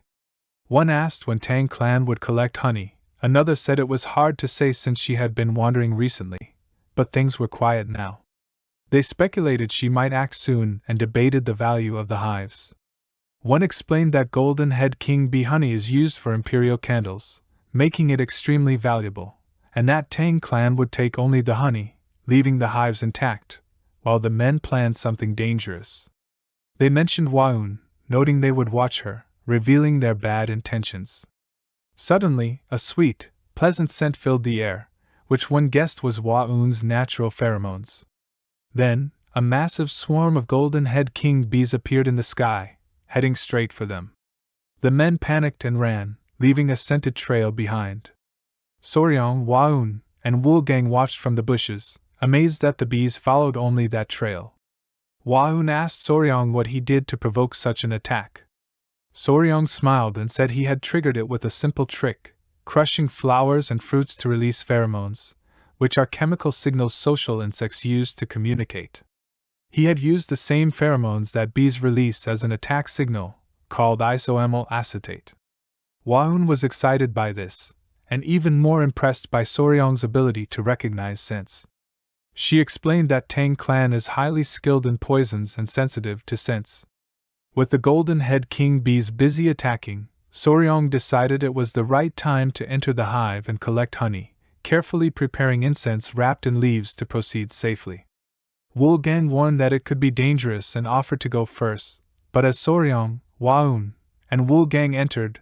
The hive looked magnificent, with honeycombs hanging like golden chandeliers.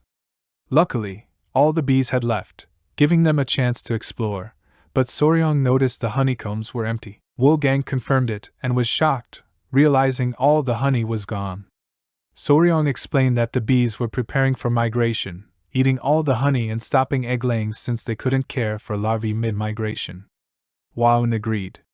Then Soryong spotted a bee's rear and mischievously asked Woolgang how long he could run using mobility arts non-stop. Before Woolgang could answer, Gyupi arrived in a panic, shouting that the bees were returning. They all ran, but Soryong tried to grab something, so Woolgang urged him to leave it. Waun grabbed Soryong's collar to pull him along. Gyupi noticed something emerging from Soryong's chest but stayed silent. Soryong revealed a small bee, the queen of the golden-head king bees, hidden in his clothes, planning to take her since there was no honey. Everyone went pale and nervous. The queen bee made a cute sound, and Soryong grinned wickedly, telling Woolgang that soon the bees would realize their queen was gone and pursue them. Instead of worrying, Soryong was thrilled, gently stroking the queen and signaling everyone to run. Gyupi carried Soryong on his back as they ran as fast as possible, while the queen bee was restless. Soryong calmed her, promising a safe place where no one would disturb her.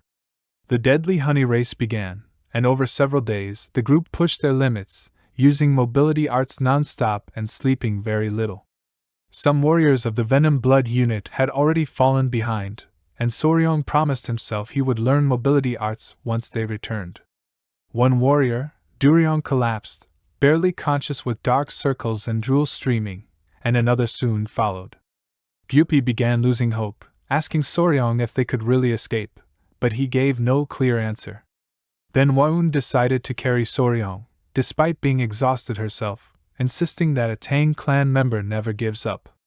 At the entrance of the Tang Clan's house, 2 guards saw Waun and Soryong, exhausted and supporting each other, and quickly alerted the family. Amid the chaos, Grandfather and Keel-san came out, stunned by their condition. Keel-san cradled Waun and treated her while angrily questioning Soryong, who explained she was just worn out from using mobility arts non-stop for 10 days. Soryong hurriedly told everyone to head to the training grounds, revealing the queen bee hidden in his clothes, explaining that the rest of the bees would soon arrive in swarms, so they needed to reach the tree safely. Everyone was shocked except Grandfather, who was proud of Soryong, while Keel-san could hardly believe Soryong had returned not just with honey, but with the queen bee. Grandfather reassured Soryong with a hand on his shoulder and announced they would set out immediately. As soon as he spoke, Grandfather suddenly leapt upward, while Soryong shouted. Grandfather quickly gained speed, and when Soryong warned again, the old man asked what was happening. Soryong explained that the bees were swarming toward them, and Grandfather asked if he had really brought all the bees along. They were close to their target, so they pushed forward even faster. Soryong struggled to keep up with the speed, but Grandfather held him firmly. Finally, they reached the ANS tree, where Soryong showed the golden-haired queen bee her new home, gently letting her go and whispering it was a good place. The queen bee responded with a soft buzz, examining the tree before looking at Soryong excitedly, as if agreeing. Grandfather suggested they leave quickly since the swarm was approaching. The other clan members saw the bees flying overhead. The golden-haired queen bee had called them with her signal, and the bees immediately moved toward the tree. Grandfather was amazed, saying he had never seen anything like it in his life. The mission succeeded, and the golden-haired queen bee was safely delivered. Soon, dog-shaped bees drank sweet syrup, refreshing the exhausted bees. Soryong hoped this small treat would ease their anger and perhaps make them recognize him as their master. Suddenly, Soryong shouted that he had forgotten something. Keel-san and Grandfather looked at him suspiciously and asked what it was. Nervously, Soryong mentioned Waun, and Keel-san teased him, realizing he only remembered now, but confirmed he had sent the others to Waun's mother to rest. Keel-san doubted if they really used mobility arts from the forest to the house while being chased by bees, and Soryong nervously admitted it, apologizing and explaining they had barely slept 4 hours a day, spending the rest of the time running. Suddenly, Grandfather remembered and asked Soryong about the Venom blood unit members. Nervously sweating, Soryong admitted they had fainted along the way and promised to bring them back. Eventually, the unit members safely returned to their families. Waun, now awake and energetic, scolded Soryong, saying the golden herd bees were fully recovered. Soryong explained the bees were gathering nectar from toxic flowers on Tang Clan Mountain, which Waun found adorable. Then, Gyupi rushed in, warning that something was wrong with the golden head bees. Soryong and Waun ran outside to investigate. The bees were scattered but immediately clung to Soryong, pulling on his shirt so forcefully he was lifted into the air, leaving Waun stunned at the sight of him flying with the swarm, arms outstretched in a T-shape. Eventually, the bees set him down, and Soryong realized they were trying to guide him inside. Observing the hive, he saw the bees had already rebuilt part of it. A queen bee approached, and when Soryong hesitated, she gently pressed against his face, and then unexpectedly kissed him. Surprised, Soryong instinctively swallowed, turning red as the queen bee completed her kiss. Embarrassed and angry, he asked what she was doing, but then collapsed in sudden pain, sensing something strange. A red aura began radiating from Soryong, spreading like intense heat, making him itch and foam at the mouth as his heart raced. Struggling, he reached for the queen bee, but his strength waned. Before fainting, he gasped, asking what she had fed him.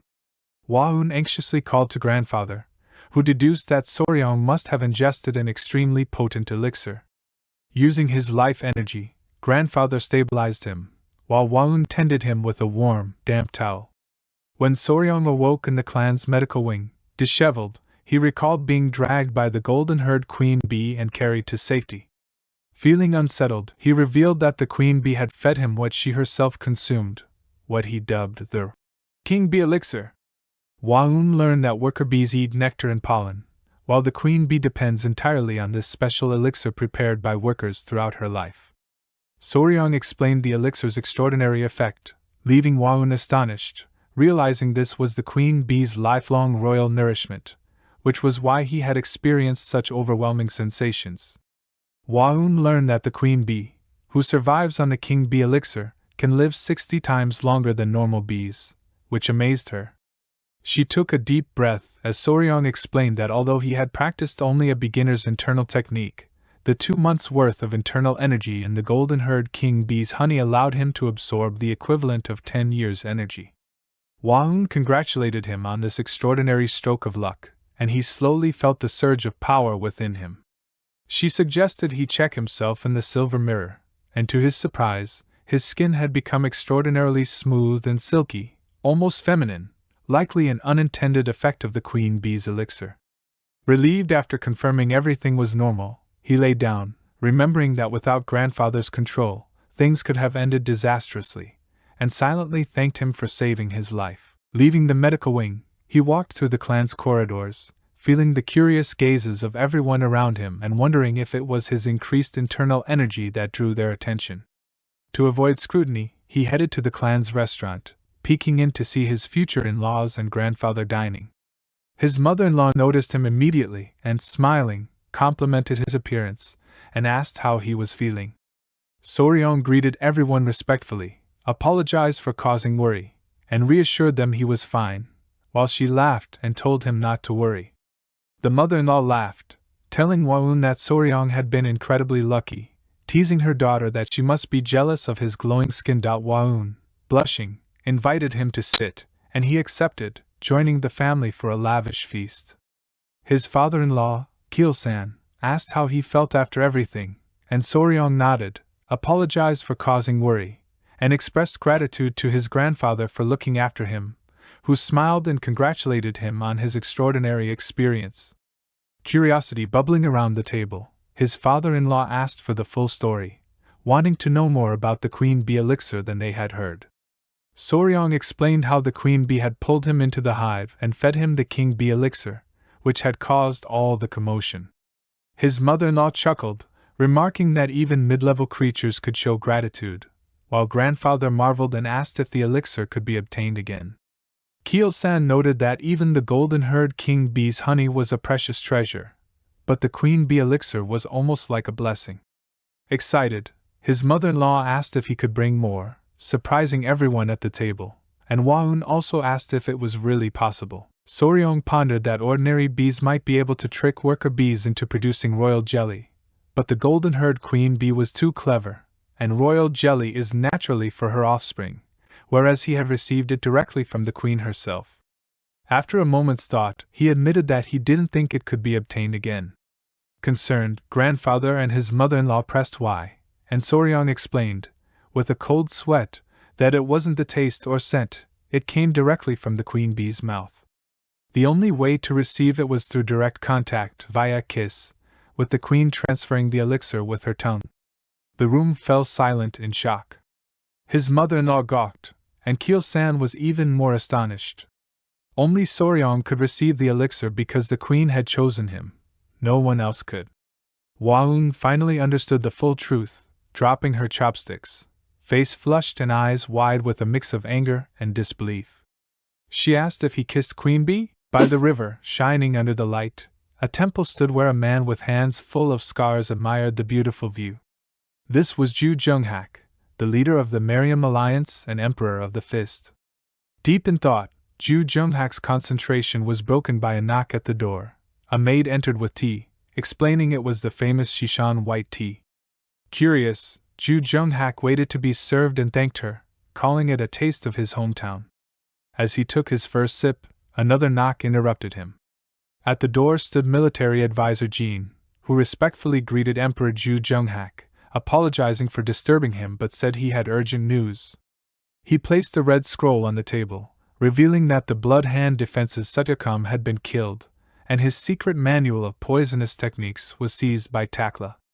Emperor Ju Junghak's anger exploded. He smashed his teacup, clenching his fists, and demanded how the manual reached their enemies. Jean explained that Rakshasa had been seriously injured by Merit Poison's divine Seven, and then rumors suggested he had gone to live in seclusion on Hainan Island. More shocking was the claim that a young warrior and his poisonous creatures had killed Rakshasa, which left Ju Junghak astonished because he had never heard of someone capable of using poisonous beings like that. Jean shared that he had heard other interesting stories and believed this was one of them, noting even the leader might find it intriguing, so he explained everything in detail, though the maid kept glaring, radiating a suffocating aura. Meanwhile, at Tang Clan's patriarch hall in Sichuan, everyone, including Soryong, Waun, his mother, and the great patriarch, sat at a table. An elder asked if it was true that information had been sold elsewhere, and another elder, furious, could not believe anyone would dare damage the clan's reputation. Soryong whispered to Waun that he was surprised no one dared speak harshly against his father-in-law, to which Waun smiled, explaining it was normal since Patriarch knew someone had tried to harm their reputation. The branch family elders were also angry, but Patriarch calmed them, saying he had already requested an investigation and planned to personally go to Yangchuan Commandery. A curious elder asked which city Patriarch would go to, and Patriarch calmly explained he would first use soul-destroying poison there. The poison plan was ruthless.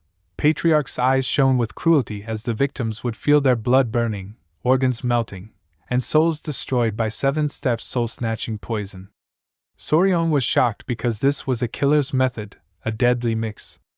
Patriarch immediately decided to act and ordered an assistant to call the poison annihilation unit. The assistant nodded and left. Soon, the poison annihilation unit gathered in front of the clan, masked and hooded. Patriarch asked Soryong to stay safe and promised to return quickly, and Soryong respectfully warned him to be cautious, to which Patriarch replied that it was the enemies who should be careful. Then Keel-san and the poison annihilation unit went to punish the traitors. Pointing at them, Soryong asked Waun if these were the poison annihilation unit, seeing them for the first time. Waun confirmed with a smile, explaining their main job was to eliminate people, hence their name. Soryong was shocked, thinking if it really counted as such dangerous work. Suddenly, elders of the Tang clan appeared, interrupting him. Soryong and Waun greeted them respectfully. One elder asked if Soryong had a fortunate encounter, and though he shook his head, he wondered if they were searching for the royal golden-head queen bee. The elders were nervous, requesting a favor. Curious, Soryong asked what they wanted and if it involved royal peace, making the elders even more nervous, and they refused, feeling slightly embarrassed. One elder whispered to Soryong about ground beetle medicine, revealing he had full authority over it. Soryong smiled, took out the medicine, and demonstrated it, saying he was adjusting to the clan but could give anything if the elders helped. The elders laughed loudly, promising full support for their future son-in-law. Waun watched, amazed, just as Great Patriarch came out of the temple, noticing the elders laughing loudly, right when Soryong was about to give the ground beetle medicine, leaving everyone in panic. To hide their panic, everyone danced, claiming it was just a friendly gathering. The plan worked because Great Patriarch felt that everyone finally understood Soryong's true value, though some already knew and were slightly annoyed. Suddenly, a man opened the door, announcing a serious problem. Curious, Great Patriarch asked what had happened, and Gyupi revealed that the Sichuan city lord was near death. Everyone panicked. Soryong asked if the medicine had been used correctly, and Gyupi confirmed that after seeing its effect, the city lord had taken double the recommended dose. Soryong broke out in sweat, worrying about the consequences. Great Patriarch decided to check personally, but first entrusted Soryong with the safety of the women in the house. Soryong said goodbye and took responsibility, thinking calmly that nothing could go too wrong. Hours later, at night, Soryong and Waun sat on a bench. Waun asked how learning the dual origin art of the 10 poisons felt. Soryong replied it was easier now. While the return of the 5 poisons felt like a large orb moving inside, the dual origin art of the 10 poisons was like a twin-cylinder engine. Waun realized Soryong had developed tolerance to common poisons and could release or infuse his internal energy into objects. Excited to test it, Soryong prepared a straw dummy, took a dagger, closed his eyes, and focused. Green energy surged from his body, and he muttered as he directed it left to right and rotated the orbs in the same direction. When fully charged, he opened his eyes and threw the dagger at the dummy. It pierced through effortlessly, and Waun praised him for successfully infusing chi into the dagger. However, the dagger went into the wall near 2 masked men, who initially panicked thinking they were discovered, but saw it was a straw dummy and relaxed.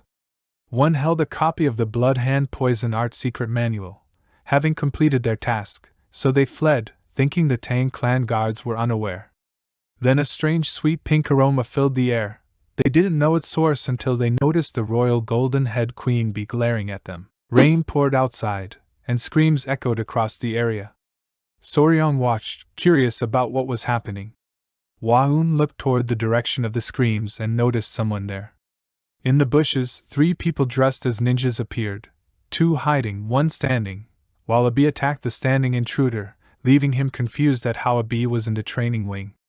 Soryong and Waun observed carefully, and quickly realized they were intruders. Waun, with an angry expression, ran toward the intruders, telling Soryong to shoot arrows.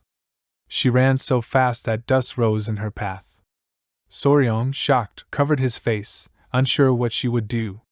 Meanwhile, the bee bit one intruder's ear, making him cry out in pain, and he tried to free himself with his companion's help.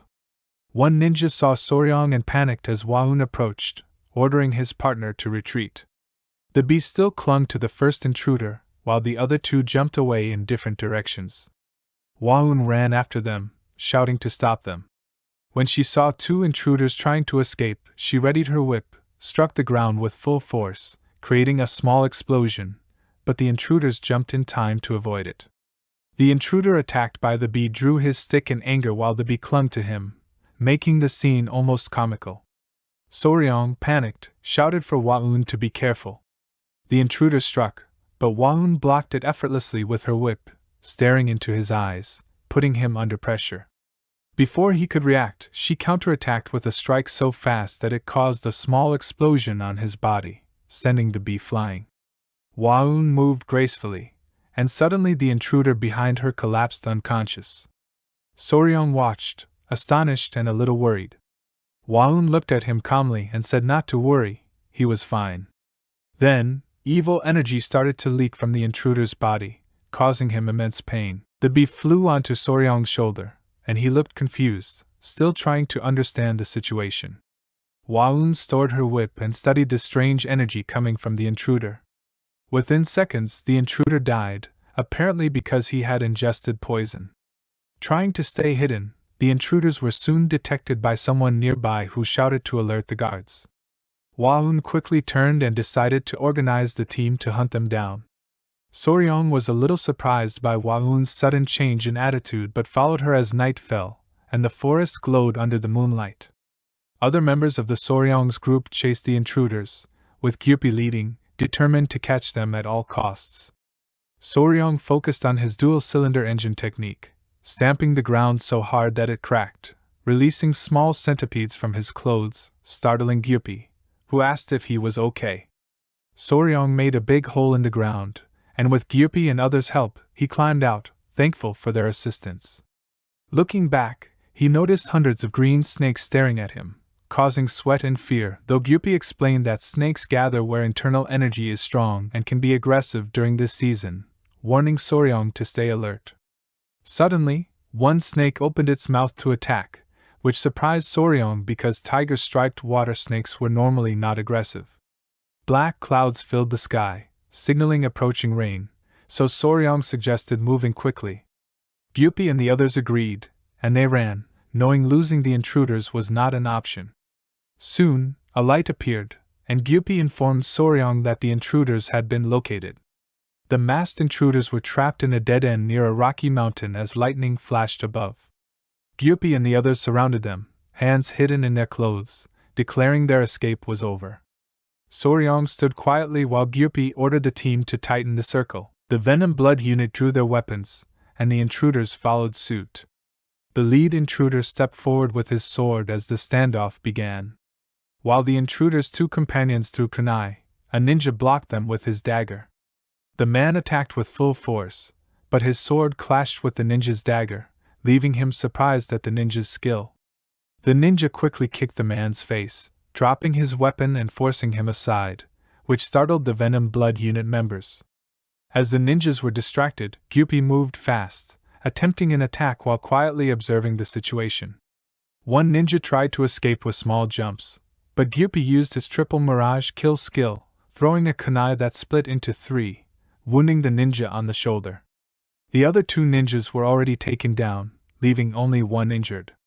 Gyupi and the others advanced, warning the man to consider himself lucky as the rain had washed away his kunai attack. Suddenly, loud laughter echoed as an old man with a long beard jumped from the rocky mountain above, cracks forming in the ground beneath him. His sinister smile and aura revealed him as a martial arts master. The old man asked the ninja if he had obtained something. The ninja revealed a hidden book, a copy of the Blood Hand Poison Arts secret manual made by the Tang Clan, not the original. Soryong was stunned, recalling Great Patriarch's warning that only evil people read that book. The old man opened the book, reading with a cunning smile, while Gyupi clenched his fists in anger at the audacity. Then, he allowed the ninja, known as Bloody Glory, to unleash the clan's martial arts techniques, commanding that no one be left alive. Bloody Glory snapped his fingers, releasing deep red energy from a companion's body, which merged into his hands. Gyupi widened his eyes in fear, recognizing the technique. Meanwhile, Soryong held his head in shock as the ninja's eyes glowed, sucking blood with a sinister smile. The kunai in his shoulder fell to the ground, fully healed, making the old man laugh madly.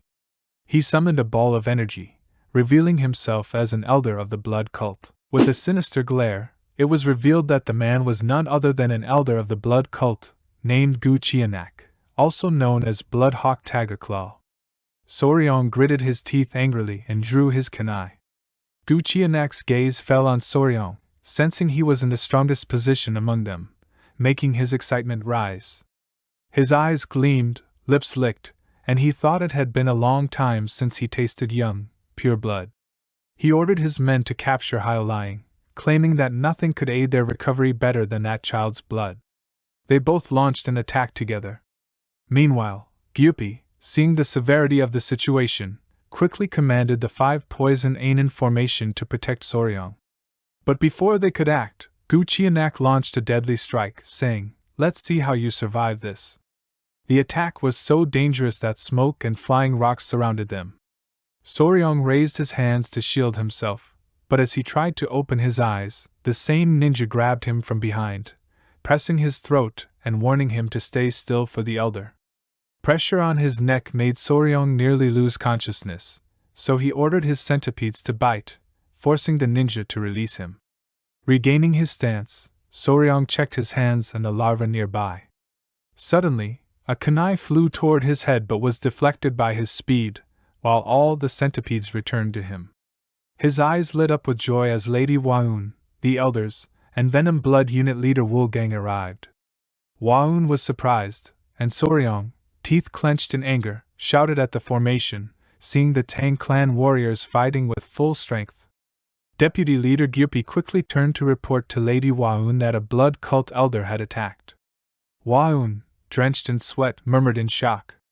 The blood cult immediately issued orders, with Gyupi instructed to assist swiftly, and Wulgang responded that they understood and would deploy the 5 Poison Annihilation Unit. The formation shifted as Gyupi ordered the 5 Poison Formation to become the 9 Poison Annihilation Formation.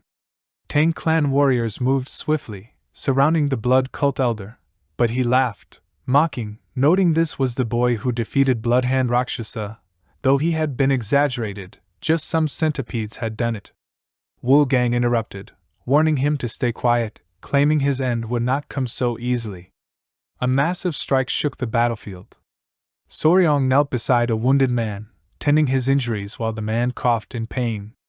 Soryong encouraged him, worry in his eyes, thinking of their warriors growing tired while the blood cult elder regained strength by drinking blood. Suddenly, Lady Waun was thrown into the air, hitting a tree. Soryong ran to her, shouting in panic, and saw blood trickling from her lips, but she forced a smile, telling him she was fine. She grabbed his hand, instructing him to return to the clan and bring the Tang family warriors.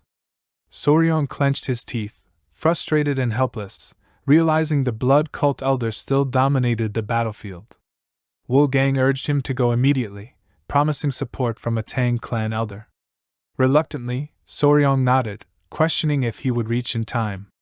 Waun stepped forward, embraced him tightly, tears falling but a gentle smile on her face, encouraging him that everything would be fine and reminding him of his hard training.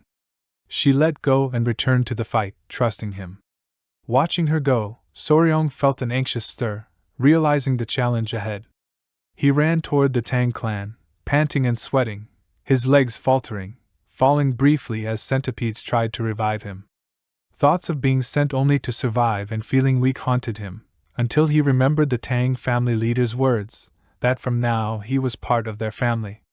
Memories of the Tang Clan's love, care, and acceptance filled his mind, giving him a new resolve. Smiling faintly, he looked at the centipedes, joking about being over-emotional for an assassin clan, and they responded happily. Rising, Soryong felt a newfound determination to save Waun. He ran at full speed, planning quickly in his mind, analyzing the blood cult's strength, noting they gained power from drinking blood and that venomous creatures and poisonous herbs surrounded them. Spotting the mother of snakes, he slowed, questioning his next move. The centipedes ready to attack, but Soryong raised a hand, ordering them to wait. Amazingly, they obeyed. He exhaled deeply, moving cautiously toward the snake's nest, and then made a fearless leap toward the red-naked keelback snakes, known for their venomous strikes. Red-naked keelback snakes, commonly called flower sneakers, which looked beautiful but were filled with deadly venom. As he entered their nest, dozens of snakes coiled around his body within seconds, biting his hands and feet. These weren't ordinary venomous snakes. Their fangs were located in their molar area, making their venom delivery subtle but deadly, among the most toxic terrestrial snakes in East Asia. Sweat formed on Soryong's brow, yet he smiled, daring them to bite harder. One bit his palm, forcing him to grit his teeth, focusing entirely on that snake. The venom was more lethal than black mamba, but the Tang Clan's internal energy control technique allowed him to endure it. Meanwhile, the small centipedes who considered him their father watched anxiously, trying to get his attention. Soryong reassured them, promising to exit the nest soon. His eyes widened in surprise as something caught his attention. His arms were now covered in bite marks. Feeling he'd endured enough, he tried to stand and leave with a calm expression, but his body wouldn't move. Looking down, he saw the snakes had coiled around his legs. Shocked but undeterred, he clenched his teeth as this had not been part of the plan. At that moment, the small centipedes jumped into the nest, climbing onto his head and shoulders. Soryong was astonished at their cuteness. Suddenly, a small centipede lunged in anger at a snake. Soryong watched closely as its eyes flared with rage. Gradually losing patience, the tiny creature leapt from Soryong's head, bit the snake, and slammed it onto the ground with a loud thud. Amazed, Soryong saw it attack another snake, drawing his full attention. In one swift strike, the little centipede defeated the snake. Its eyes gleamed, and it smiled proudly. Soryong leaned forward, realizing the centipedes were protecting him, gently stroking its head and smiling back. The tiny centipede climbed atop his head, still smiling as if celebrating their victory. Soryong smiled and decided it was time to return to their mothers. During the fight, Mun was tired, but her eyes shone with determination as many clan members had already died, and while the others surrounded Gyupi grabbed another man by the neck and started absorbing his blood to refill his energy. Warning that if this kept going everyone would die, Gyupi squeezed a man's throat, drank his blood, sneered that it was easy, and taunted whether anyone could still fight him. Waun whipped out her rope and refused to run. She wanted to keep fighting. Hoping Soryong had escaped, she stood firm, ordered everyone not to take their eyes off the enemy and to keep distance, and told nearby warriors to send a signal because the rain would soon stop. Gyupi smiled wickedly. An elder begged Waun to fall back like Soryong had, but Waun refused clearly. The clan argued. Leaving a direct descendant alone was shameful and unacceptable, and if they failed they couldn't face Grand Elder. Guchianak folded his arms, warned that if Waun fled he would destroy the whole Tang Clan, and the elders finally understood he meant to leave no survivors. Resolved, Waun tightened her whip and swore she would at least cut off one of Guchianak's hands even if they all died, and the other warriors agreed. Then someone suddenly appeared behind them and declared that no member of the clan ever abandons their comrades, which shocked everyone into silence. Soryong appeared, walking forward with a confident smile. The elder was speechless, and Waun felt a flicker of worry, thinking why Soryong had returned. Soryong began removing the small centipedes from his body and closed his eyes, telling them to stay. He clearly repeated that the Tang Clan never gives up and never leaves their comrades behind. Then, Soryong took off his shirt, his eyes shining with determination, showing that he was a true Tang warrior. He drew his dagger and ran toward Guchianak. Guchianak's face lit up with excitement, while Waun worried and tried to stop Soryong. However, Guchianak was ready for the attack. In his mind, he had already spared Soryong's life once, but now Soryong had returned. This boy is crazy, Guchianak thought. Still, Soryong leaped at him without hesitation, ready to strike. Guchianak caught Soryong around the neck easily.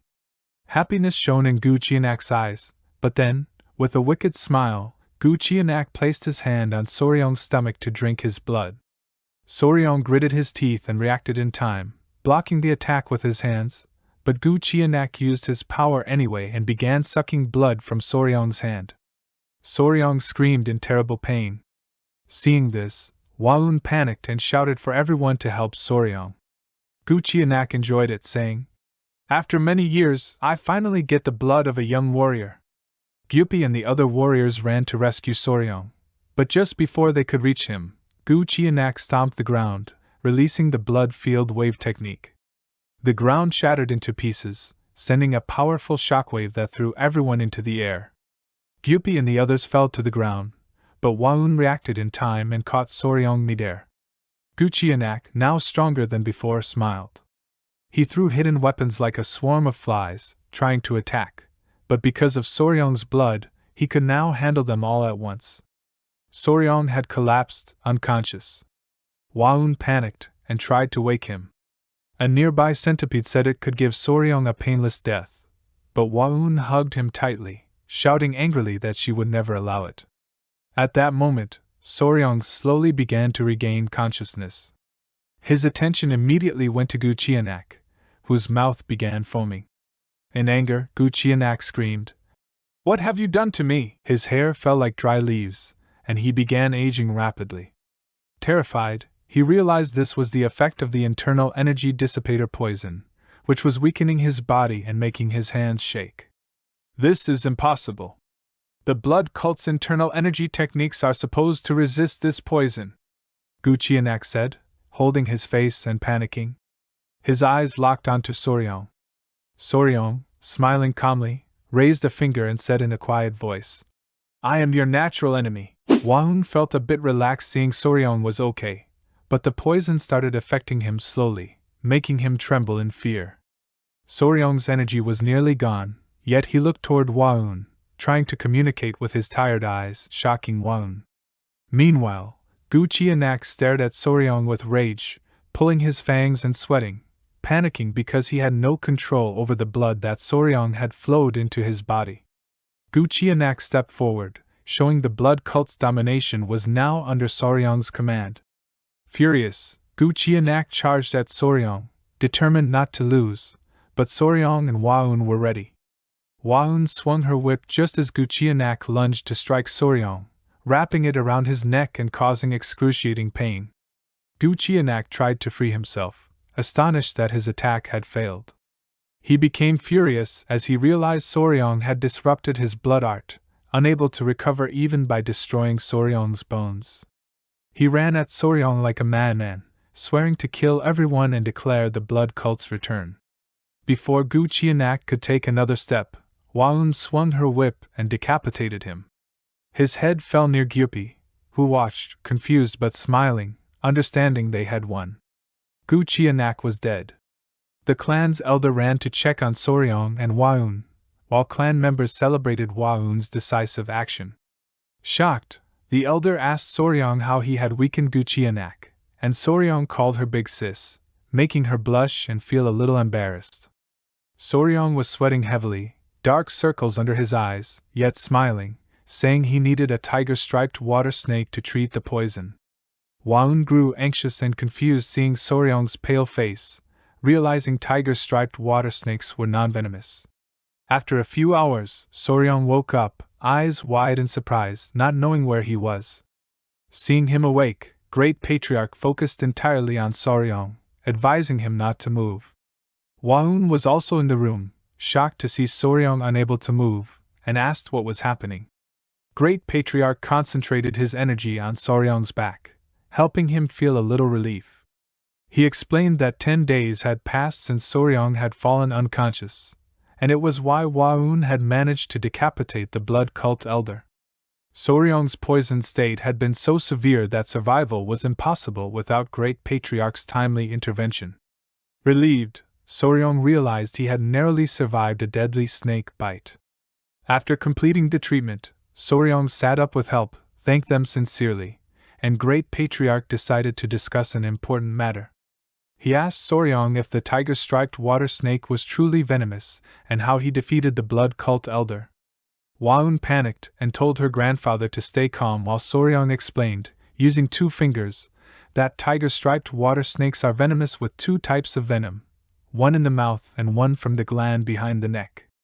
Hwaun and Great Patriarch listened carefully, as they didn't know this. Soryong added that these snakes are shy, flee from humans, and have small fangs, and people didn't even know they were venomous until 1980. Great Patriarch quickly understood that the blood cult elder's internal energy dispersal was somehow connected to this venom. Soryong explained it was a hypothesis, but he believed the elder's energy had dissipated because of the tiger-striped water snake's venom, mainly hemotoxin, a hemorrhagic toxin that destroys red blood cell walls, blood vessels, and tissue cells. Applying this toxin to blood cultists who depend on blood for martial arts, like vampires, worked perfectly according to Soryong's plan. He explained that the blood source for their martial arts had altered, causing this outcome. Tiger-striped water snake's venom is not widely known, but is 5 times stronger than a viper's and becomes deadly when amplified. Great Patriarch was shocked but grateful to Soryong, praised him for protecting the family, and ordered that now, knowing the blood cult's weakness, they must finish them off and collect large amounts of venom from tiger-striped water snakes. Soryong burned with anger thinking of Gu Qianak and his men as nothing but pests. Meanwhile, the clan was in emergency as many warriors were hurt or dead. Allied Orthodox factions from Murim were summoned to help, and Great Patriarch revealed that he would show the arriving Murim forces the poison Soryong discovered so they could crush the blood cult together, to which Soryong agreed for the greater good. Soryong couldn't stop smiling, knowing Great Patriarch would give him good news.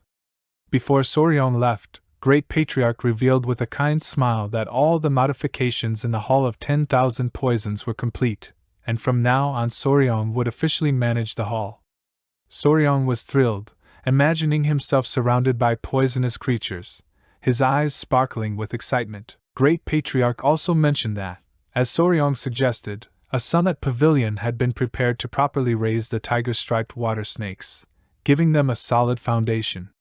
Soryong interlaced his fingers and grew even more excited, determined to put his full effort into managing the hall for Miriam's benefit. Soryong worked diligently for hours until he reached the Hall of 10,000 Poisons, stunned by its beauty and the two guards at the entrance. And as he and Waun approached the doors, they noticed the toxic creature garden, which left Waun slightly confused until Soryong confidently explained it housed all poisonous creatures of the Central Plains. Nervous, she asked if he truly intended to gather them all, and he confirmed, reminding her of his promise to collect the 10 great venomous creatures, making Waun blush and leave to observe people gathering. At that moment, Gyupi arrived, announcing with excitement that Soryong was now commander of the Poison Division, with clan members ready to assist him, leaving Soryong fully supported and excited. Meanwhile, a black-haired woman read a message revealing the blood cult had returned, foreshadowing upcoming chaos. The next morning, Zhu Junghak and his men headed to the Tang Clan, anticipating an overnight stay at the Tangkan mansion, while imagining Emperor Fist Jonghak's anger, and at the Tang entrance, 2 armed guards briefed them on rules forbidding taking any life inside, making Zhu Junghak careful and curious. Inside, he was surprised to see Waun and Soryong bowing respectfully, greeted warmly, and learned from Waun that Soryong was her fiancé, stunning the elders and provoking jealousy among onlookers. As they were guided inside to prevent sparring challenges, a strange sound revealed golden-head king bees flying above, alarming everyone, but Soryong calmly explained he raised them, and one bee landed affectionately on his head, easing tension and impressing Waun. Walking ahead, Zhu Junghak noticed 2 warriors arguing over venomous creatures, prompting him to ask Soryong about their purpose, who explained it was part of the venomous creature companionship program, recalling that some red pups captured for tiger-striped water snakes had died and even been eaten by warriors as snacks, shocking him and Waun. That night, the Great Patriarch, Zhu Junghak, and Soryong discussed matters, with the Patriarch revealing Soryong was the mysterious young warrior from Hunan Island and praising his golden-headed king bees, while Zhu Junghak worried about the blood cult. The Patriarch created a chi barrier and Soryong placed a small jar of poison on the table, explaining it only affected blood cult members, shocking Zhu Junghak, who recalled the rebellion 30 years prior, understanding its power and impact. When Waun noted it could reduce an opponent's strength to normal human levels, allowing one elder to be defeated in a single strike. The Great Patriarch credited Soryong for discovering the poison, explaining he had endured 10 days of life-threatening exposure to trick a blood cult elder, filling Zhu Junghak with admiration, while Soryong blushed slightly. Zhu Junghak offered to grant any wish, and Soryong, nervous but determined, requested information on poisonous creatures instead of treasure or martial manuals, surprising Zhu Junghak and making the Patriarch laugh, highlighting Soryong as an extraordinary, eccentric figure in Muriam's history, with a keen interest even in mystical stone lizards. By afternoon, a group reached a beautiful waterfall on Mount Ganga, including a long-haired man who turned to his uncle, Zhu Junghak, saying they had arrived. Zhu Junghak smiled, noting that everything matched their ancestors' descriptions: the waterfall, the turtle-shaped rock, and the distant peak of Mount Ganga. Zhu Junghak carefully touched the water, observing its freezing cold from melted perennial snow. He instructed everyone to stop there and asked Jion to stay close. Cheon's eyes lit with excitement, smiling happily. Ju Junghak then moved forward, hopping across the water toward the waterfall, with Cheon following and copying his movements.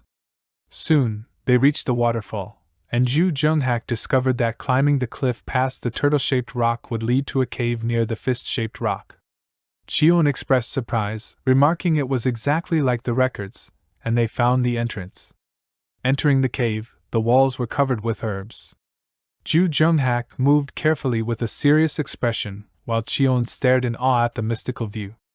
In the cave's center, sunlight streamed through a large ceiling hole, illuminating the space filled with spiritual herbs. Ju Junghak noticed a flower-shaped herb, the century-old snow ginseng, with extreme energy absorption. Cheon suggested exchanging the snow ginseng with the Namong clan's dark wolf flower to heal the clan's daughter's severe meridians, in return receiving a 200-year-old dark wolf flower. Ju Junghak closed his eyes near the herb, ready to collect it. Ju Junghak reached toward the herb, emitting a powerful aura when suddenly a city-like sound echoed, shifting his expression. His eyes widened as rocks behind him started moving and something charged rapidly toward him.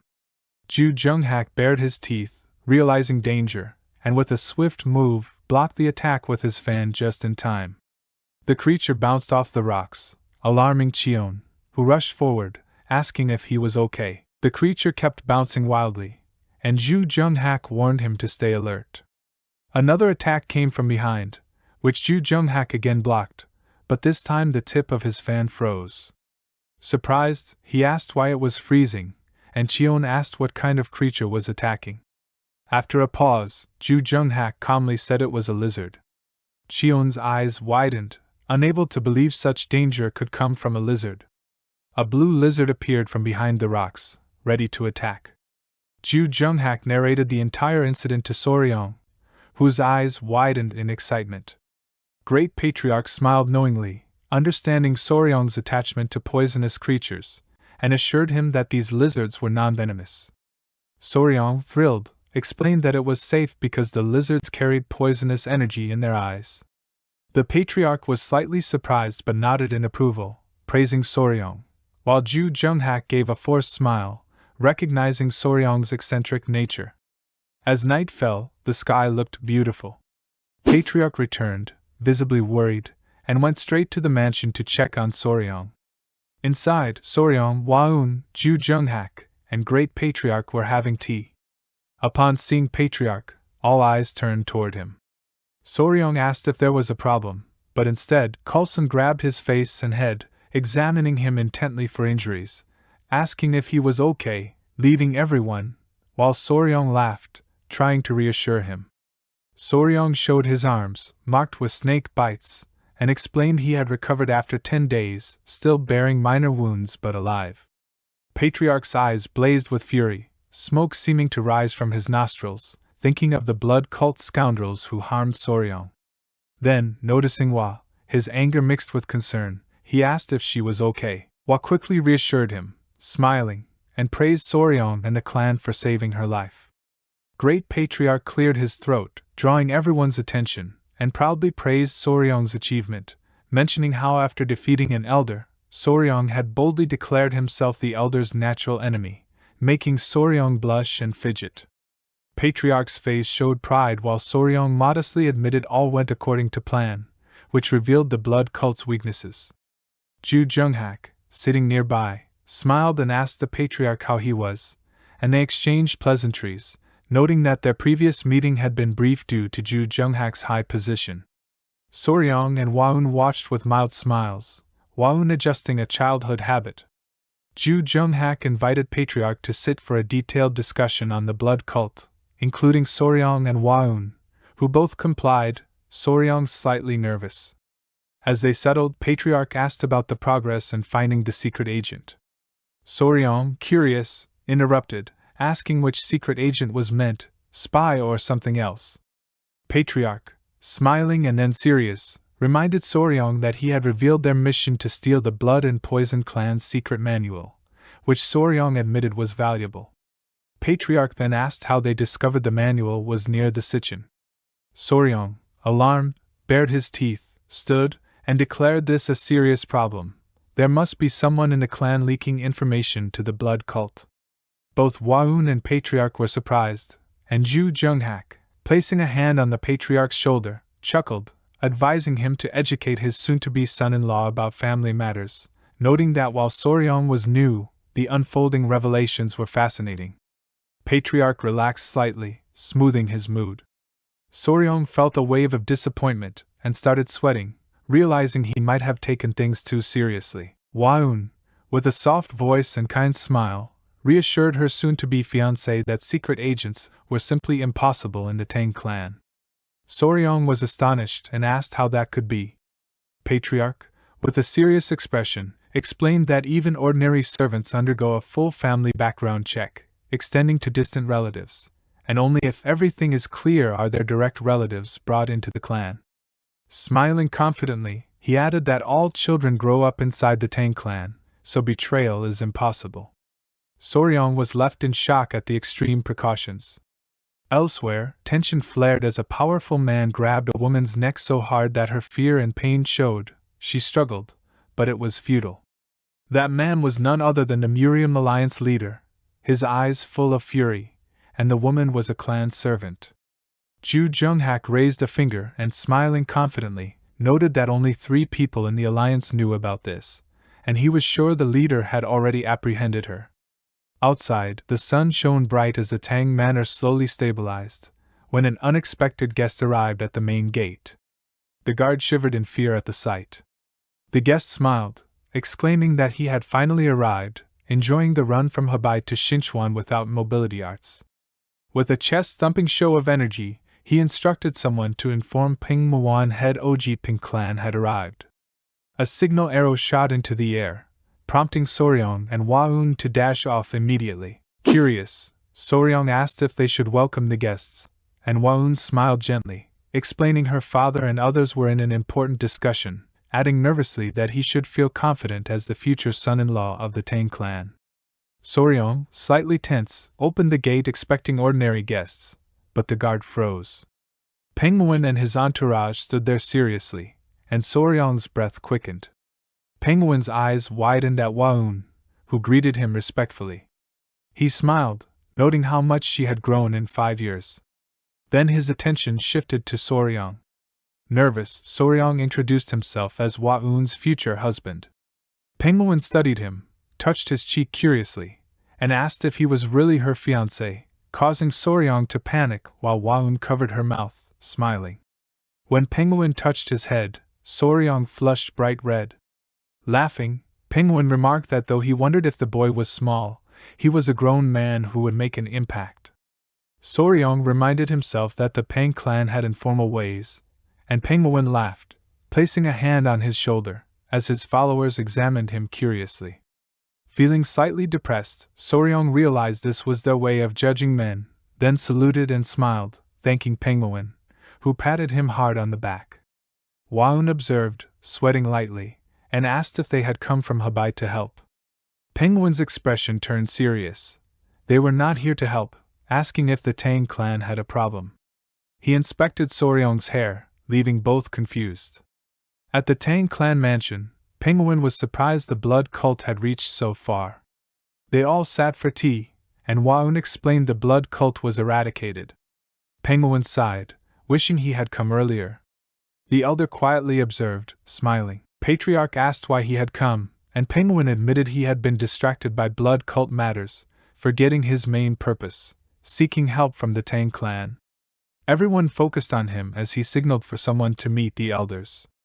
A young man entered, instructing respect for the elders, revealing they were seniors from Sichuan's Tang. Then a small voice mentioned the child was sleepy.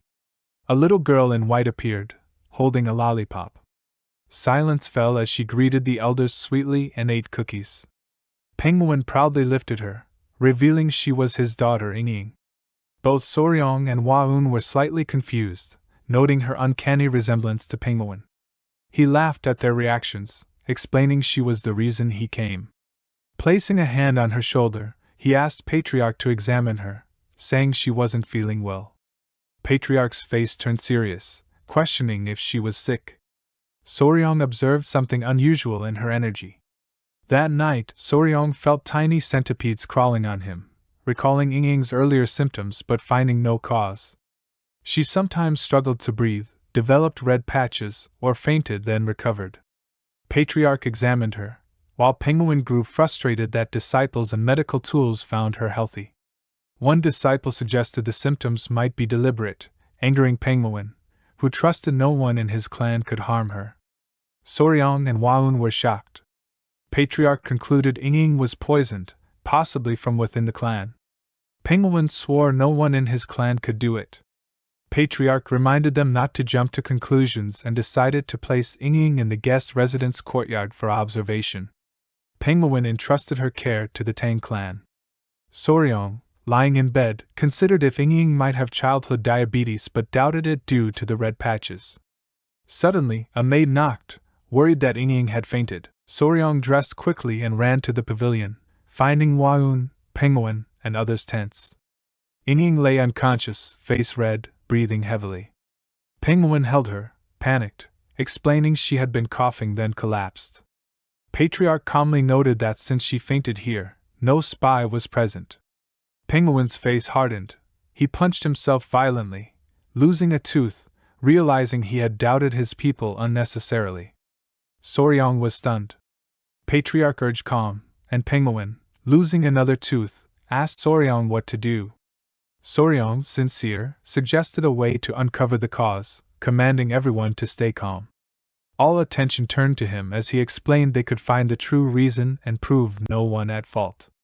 He then calmly added that first, they needed to remove all of Yingying's clothes, shocking Patriarch and Waun, while Penguin's eyes flashed with anger, stunned by the suggestion. Penguin's eyes flashed with anger as he stood, shocking the Patriarch, while Penguin, confused, asked what Soryong had said. Soryong, equally startled by their reactions, repeated that they needed to remove Yingying's clothes. But before he could finish, Penguin grabbed his collar, sending him into panic. A small centipede emerged from Yingying's clothing, staring at Penguin, ready to attack, and Soryong quickly signaled it to hide. Penguin's anger intensified, and the Patriarch nervously asked Soryong to wait, while Waun urged Penguin to listen. Tightening his grip, Penguin forced Soryong to close his eyes and fake a smile, but Waun reassured everyone that Soryong was trustworthy. After a long discussion, Penguin released him, and Soryong clarified that removing Yingying's clothes was to examine her clothing, jewelry, or belongings for health hazards, not indecency. Understanding his intent, Penguin lowered his gaze and readied to punish himself for misunderstanding, while Soryong explained that Yingying would now stay under the Tang Clan's care, with controlled environmental adjustments to identify the trigger behind her repeated fainting, a method he had used before with poisonous creatures.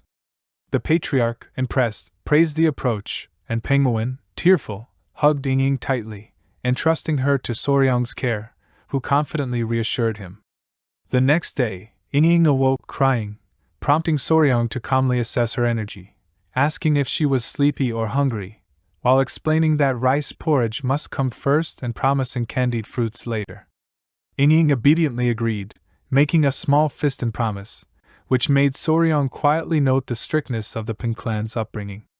Penguin, watching from afar due to clan restrictions, was pulled inside by Penguin, revealing the deep care and tension surrounding his daughter. Soryong observed as Yingying ate her fried pork plate independently, leaving Penguin astonished, and later saw her greeting Waun in a red dress, prompting Penguin to express gratitude.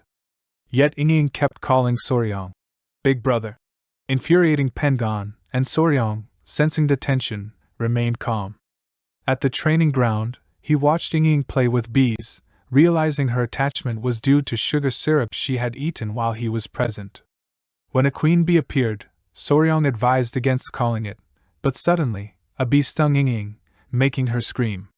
He rushed to her side, checking the puncture in her flushed face, and immediately recognized the real cause, anaphylactic shock, a dangerous allergic reaction, and caught her before she fell. Soryong realized that Yingying was having an anaphylactic shock, a dangerous allergic reaction where the immune system overreacts to something harmless, causing blood pressure to drop and oxygen not reaching vital organs.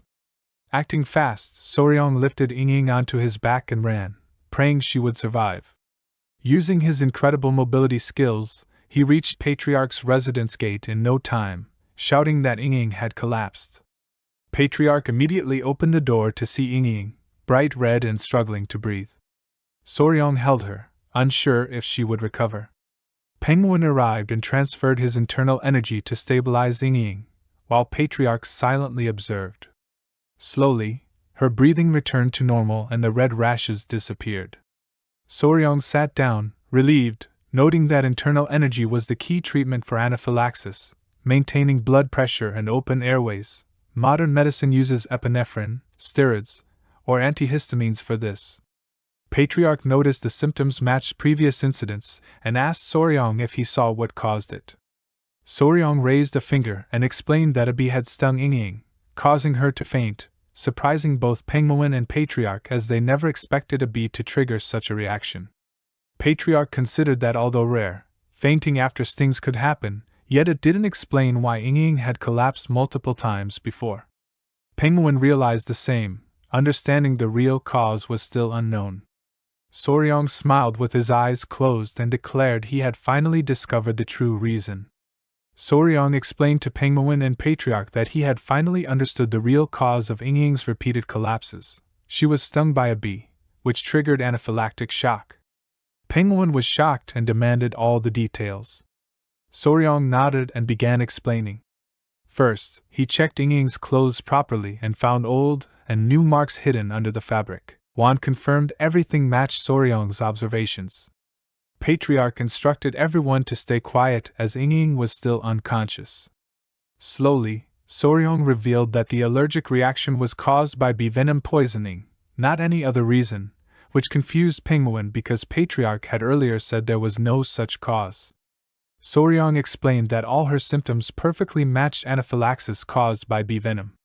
He then began analyzing mentally, visualizing venomous creatures from China's Hebei province, snakes, scorpions, ants, and ruled out possibilities, considering only creatures whose venom could trigger swelling and breathing problems. Patriarch and Penguin watched him, completely confused, as Soryong continued thinking about the environment and conditions that caused Ying's reaction, including her eating sweets at the time, to identify the precise trigger. Soryong realized that Ying kept coming into contact with a special creature daily, something she did regularly. He remembered that Ying loved sweets and had a secret pocket in her dress where she hid them. This gave him a clue, and he confidently told Penguin and Patriarch that the real cause was bee venom. Waun looked confused, and Penguin insisted there were no bees in their residence. Soryong smiled confidently and explained that venom affects people differently. Some collapse from a tiny dose while others withstand much more. Patriarch agreed silently, realizing Soryong was right. Soryong pointed out Ying's extreme sensitivity to bee venom, and noted that since there were no bees in the house, only one possibility remained. Observing the manner, he found a special queen bee lying on the ground with another bee nearby.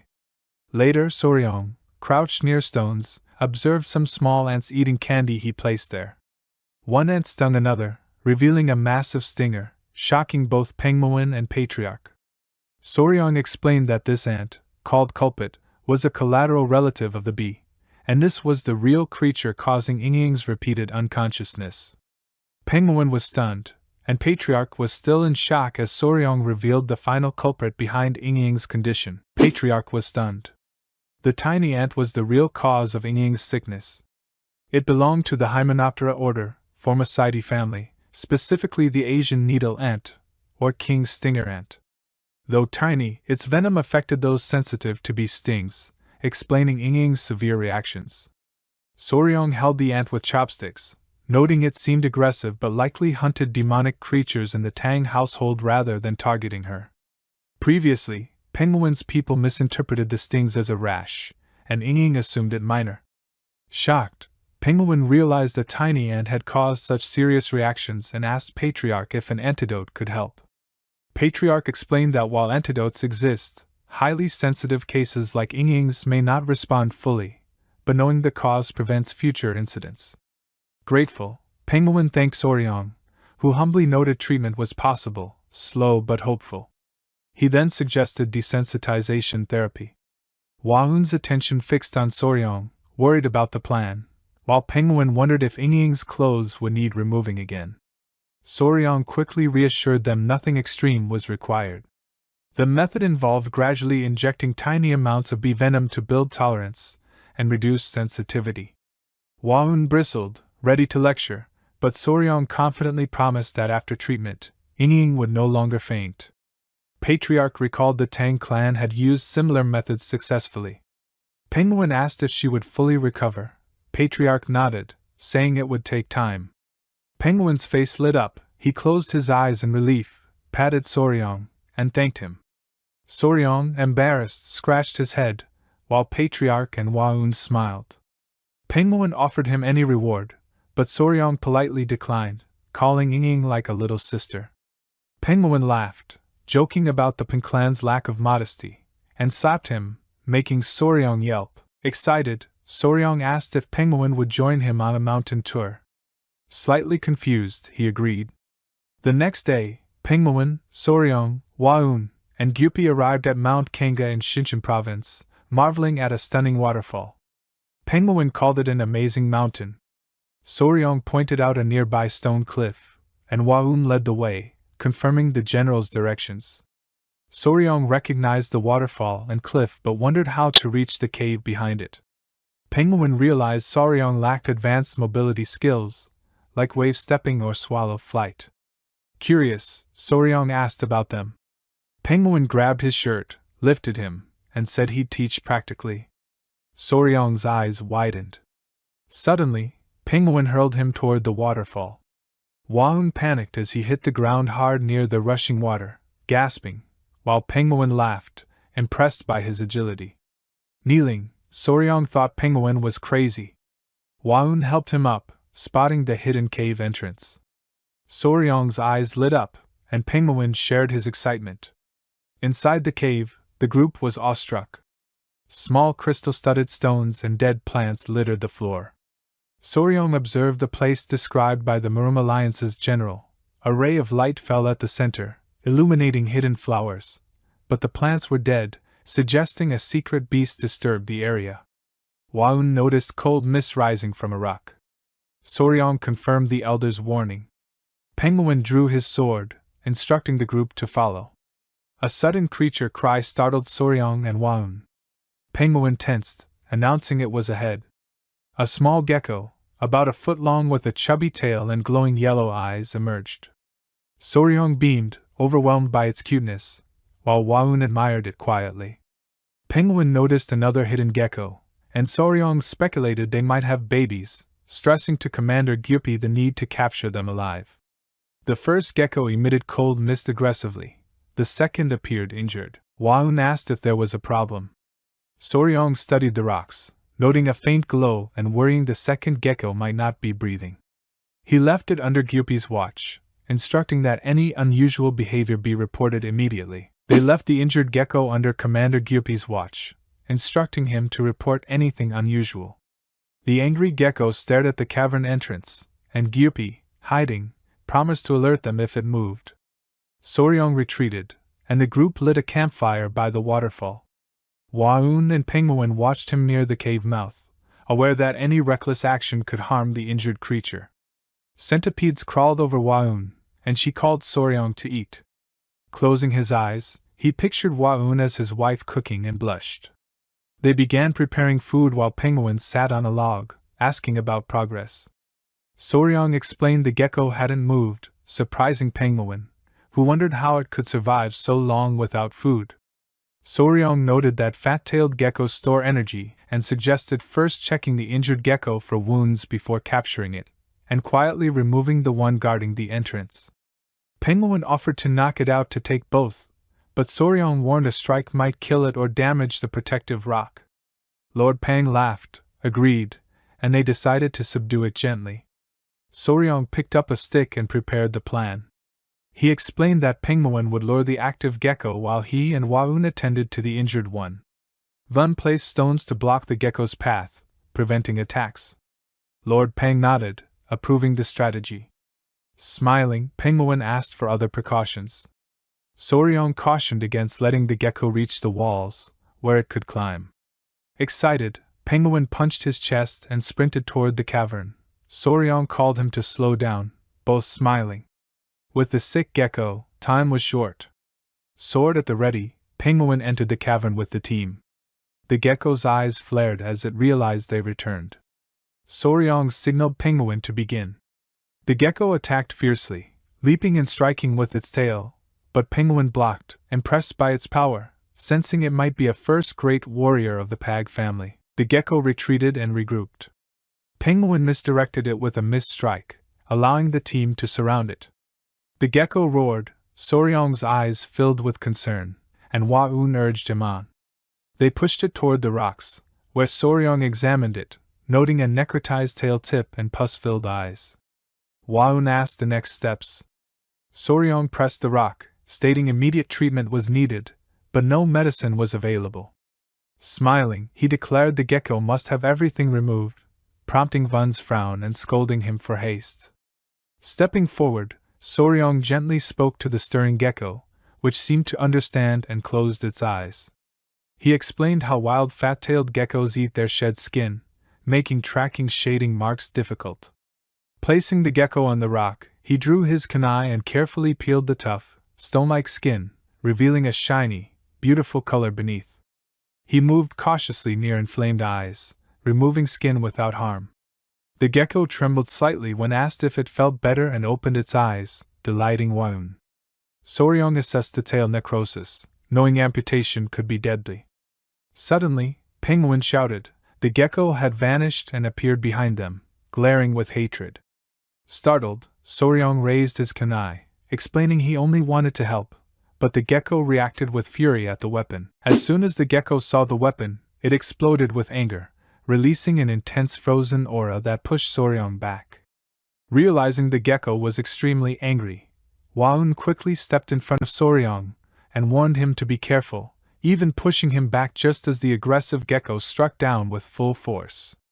Fortunately, Hua-un and Soryong both avoided harm, and Soryong grabbed the injured gecko, falling backward to protect it. The other gecko focused on them, roaring angrily, but Soryong raised his hands, trying to calm it, explaining that nothing was wrong. Surprisingly, the female gecko in his hands started making small sounds, which seemed to calm the aggressive gecko.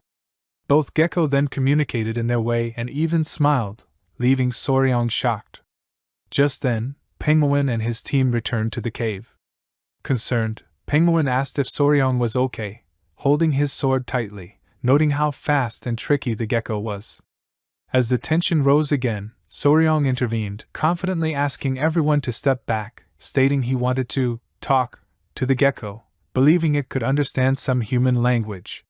He then asked Hua-un to gather some dry grass, which she did, making a soft nest for the female gecko. Sitting beside it, Soryong reassured the gecko he wasn't hurting it, only removing the protective shell over its eyes and cleaning the layer covering them. Slowly, the gecko began licking its eyes, and Soryong observed, noting that only one problem remained. Hua-un and the gecko focused on him as he examined its tail, realizing the eyes were now fine. Soryong realized the gecko's tail was a serious issue because half of it was already decayed, and licking it wouldn't help. The gecko looked confused, then stared at Soryong as if asking what to do. Soryong made a scissors shape with his fingers and said the tail would need to be cut. The gecko panicked, imagining its companion's tail being cut, and roared loudly. Soryong got a little confused too, and the gecko jumped, glowing eyes ready to attack. Soryong held his hands in front of his chest, shouting in fear. Hours later, Penguin's team had set up a campfire in the cave, and Soryong and Hua-un sat on the rocks. Hua-un carefully applied a special balm to Soryong's cheek, telling him to stay still. Soryong, frustrated, muttered he was just trying to help, yet the gecko had bitten him. Penguin, with his arms crossed, laughed, praising Soryong for behaving like a real man in battle. Hua-un gave Penguin a sharp look, making Patriarch slightly nervous, while Soryong breathed a sigh of relief. Meanwhile, tiny centipedes climbed over them playfully, showing Soryong that the small gecko had never intended harm. Then Gyupi arrived with the gecko, indicating it wanted to communicate. Soryong smiled nervously, asking if it was ready. The gecko nodded. Soryong promised to try his best but first asked what the gecko ate, knowing its companion would need nutritious food after the tail surgery. The gecko jumped ahead, turning its back and moving toward a small plant. Soryong followed, curious, and saw the gecko pull the plant out and show it to him. Soryong, Penguin, and Waun all carefully observed the tiny plant. Waun, curious, asked if she could look at the plant closely. Soryong handed it to her, and she carefully examined it, then told Soryong that although it looked weak, she felt a good energy from it. She was sure it was a seed of a spirit herb that once grew in this cave. Soryong was surprised, asking, "Spirit herb?" Penguin explained seriously that he had heard of it before. Spirit herbs grow where spiritual beasts live. Tiny centipedes were sleeping, and Waun observed that small creatures like them survive using these spirit herbs. Soryong panicked, realizing uprooting it could cause trouble, and tried to replant it. Penguin told him it was useless now, but Soryong still replanted it. Penguin placed a hand on his shoulder, explaining that once a human touches a spirit herb, it won't grow again, and the gecko had likely uprooted it to show them. Soryong was shocked, imagining patriarch destroying all spirit herbs while tiny geckos cried, bringing tears to his eyes at human cruelty. Curious, Penguin asked Gyupi the herb's name, and Gyupi said it was frost ginseng. Penguin smiled and added they now needed to find something with similar essence. Soryong's eyes lit up with hope, asking if such a thing really existed. Penguin nodded, calling it ice shade, filled with cold essence like frost kissing, but difficult to find. Just then, someone appeared and caught everyone's attention, saying she knew someone who had ice shade. Soryong and Penguin both brightened with hope. Curious, Soryong asked who had it, making Waun nervous and sweat, telling him to stay calm and listen first. She took a deep breath, touched her chest sincerely, and revealed it was someone quite brave. Soryong's jaw dropped, and Penguin looked even more confused, while Waun exhaled deeply, leaving Soryong anxious and uncertain. Soryong's eyes widened, unsure of Waun's thoughts, while Penguin and he observed her puzzled. Waun's frightening smile made Soryong sweat and cover his face, wondering why he had to mention it to his father-in-law. He remembered girls in this world were called vids. Arms crossed, Penguin asked which other vid had the ice shade. Snapping out of his thoughts, Soryong listened as Waun confidently pointed out that among the 3 flavors of Murim, the Flame Queen Peony, Namdong Seiel, daughter of the Tang Clan, possessed ice shade, though she didn't need it. Penguin smiled, and Soryong's jaw dropped. Meanwhile, a little gecko appeared, trying to get Soryong's attention. Tears and sadness shone in its eyes. Waun asked what it meant, and Soryong explained it urged them to treat the injured gecko first. He extended his hand to handle the treatment, and Waun noticed the little gecko seemed nervous. Soryong gently retrieved it from its nest, carefully examining it. Waun recalled some geckos can cut their own tails and wondered why this one hadn't. Soryong explained that tail autotomy varies by species, some can cut and regrow, others cannot. He noted the decayed tail and considered using the detachment segment, the natural point for separation, while Waun listened, amazed. Minutes later, Soryong and Waun began the surgery. Penguin watched seriously, while the gecko chirped softly. After careful work, Soryong emerged holding the sleeping gecko, smiling. Waun's small smile mirrored his. The surgery was successful. With proper care, the gecko would heal completely. The little gecko cried tears of joy, its face thankful, and Soryong felt happy too. Penguin, impressed, kept his eyes on him. The geckos returned to their nest, and the team stayed nearby for a few days to monitor their recovery. When they returned later, the geckos played happily, and the injured one had fully recovered. Soryong felt excitement as the tiny lizards showed expressions, almost like puppies. He assured them they weren't leaving forever, just fetching food. Turning to Waun, Soryong said it was time to return to the Tang Clan, thinking about obtaining the ice shard. Hours later, they arrived at the manor and sat with Patriarch. He explained that a spy in the Murim alliance had been exposed. An owl had carried the spy's assistant, leading warriors to the blood cult hideout, where a tiger-striped water snake charm had proven useful. Patriarch showed a letter from the alliance leader thanking them, making Soryong chuckle nervously. Curious, he asked if Soryong had caught the mysterious gecko. Soryong admitted only half had been caught, prompting Patriarch's confusion. Waun explained everything. Patriarch, stroking his beard, considered ice said and approved their journey to Anhui province to meet the Namdong clan, noting time was tight due to the blood cult but confident with Soryong accompanying them. Soryong exhaled, unsure if another task was being assigned indirectly. That night in the Yellow Mountain area, two men wandered. One bald man, shocked and sweating, asked if his friend was joking. The confident friend insisted the Namdong clan girl was not normal. The bald man scolded him, but his friend noticed a man lying ahead. Both ran toward him, placing him on their backs, assuming he might be drunk. Nearby, a woman hid behind a tree, watching silently. Her aura was strange, her shadow stretching large like a spider hanging in a web. The girl hung like a spider in her web as another, under the moonlight, practiced with a sword, her eyes shining with determination as she sliced leaves one by one, trembling in frustration when she couldn't cut them all and realizing she needed more training. Waun appeared with twin braids carrying a lamp, urging her to hurry or face her father's scolding, and the other girl, Soryong, the eldest daughter of the Namdong clan, Flame Queen Peony, or Seiel, acknowledged her and removed her cap. Seiel then coughed violently, worrying Waun, her pale face showing signs of overflowing chi deviation, a disease initially considered a blessing for fully opened channels but revealed by her healer to rapidly drain energy. Her father asked if a cure existed, and the elderly healer explained she needed pure, strong energy soon, or her life would shorten. Seiel's breath quickened as her energy drained, and Waun rushed to her, but Seiel smiled reassuringly, suggesting they return, though her attention lingered on the lamp, symbolizing her fleeting energy and resolve to master proper sword techniques before her body gave out.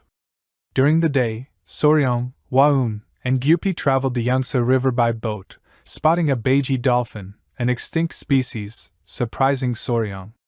Waun noted that following the river would reach the Murim alliance, and Soryong recalled his father-in-law's orders to deliver the red naked keel bag poison and disembark safely. Waun reassured him about ice shad, explaining it had special use for young Namco girls and could be traded for ice shad, while Soryong worried about its colding energy, and whether it would affect the cold-blooded lizards. Waun patiently explained yin energy's role in cultivation, its cold, suppressive nature, and contrasted it with yang energy, which accelerates activity and aging, and Soryong imagined the lizards absorbing cold energy like recharging a battery. Blushing, Waun admitted she didn't know the natural balance yet, making Soryong flustered. Upon arriving, they delivered the request and marveled at the Murim alliance's grandeur. They observed a woman scolding a man for rash behavior, learning he had acted to protect a young lady's honor.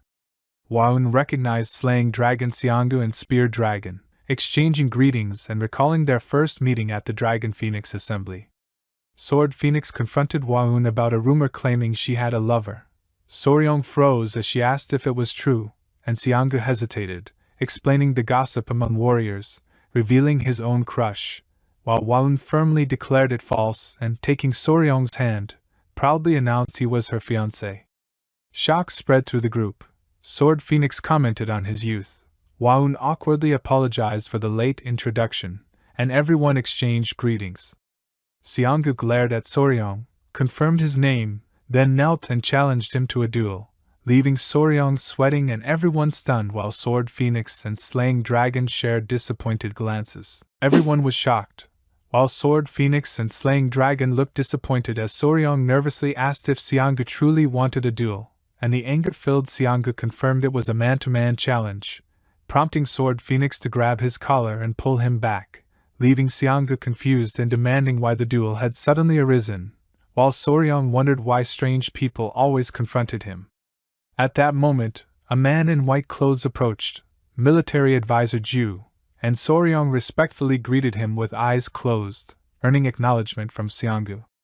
Ju, angry, slapped Xianggu and demanded to know what he was doing to their guest, panicking him, before calmly instructing him to follow to the heavenly martial pavilion where the alliance leader awaited. Soryong, surprised, nodded and followed, with Xianggu clenching his fist, anger flashing as his friends departed. During the day, near the pavilion by a beautiful river, Waun waited in the guest hall while Soryong silently followed Ju. A nervous girl guided them, revealing she was the same spy brought earlier, and informed the leader of Soryong's arrival. The hall doors opened to reveal the alliance leader on the balcony, and Soryong and Ju saluted with palms to fists, introducing Soryong as from Sichuan's Tang, surprising the leader, who warmly invited him inside, noting the centipedes hidden on Soryong's wrist and waist, and asking if they would bite anyone. Soryong explained they were harmless and sleeping under his clothes, amazed that the leader immediately recognized the venomous creatures, a reminder that he was one of Murim's top 3 martial masters.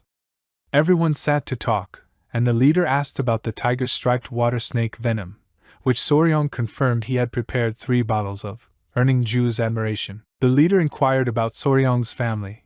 He explained he had none, having lost his memory in an accident, been adopted by the Tang patriarch, and previously lived alone on Henan Island, surviving by catching and selling snakes, which the leader understood as a difficult, lonely life.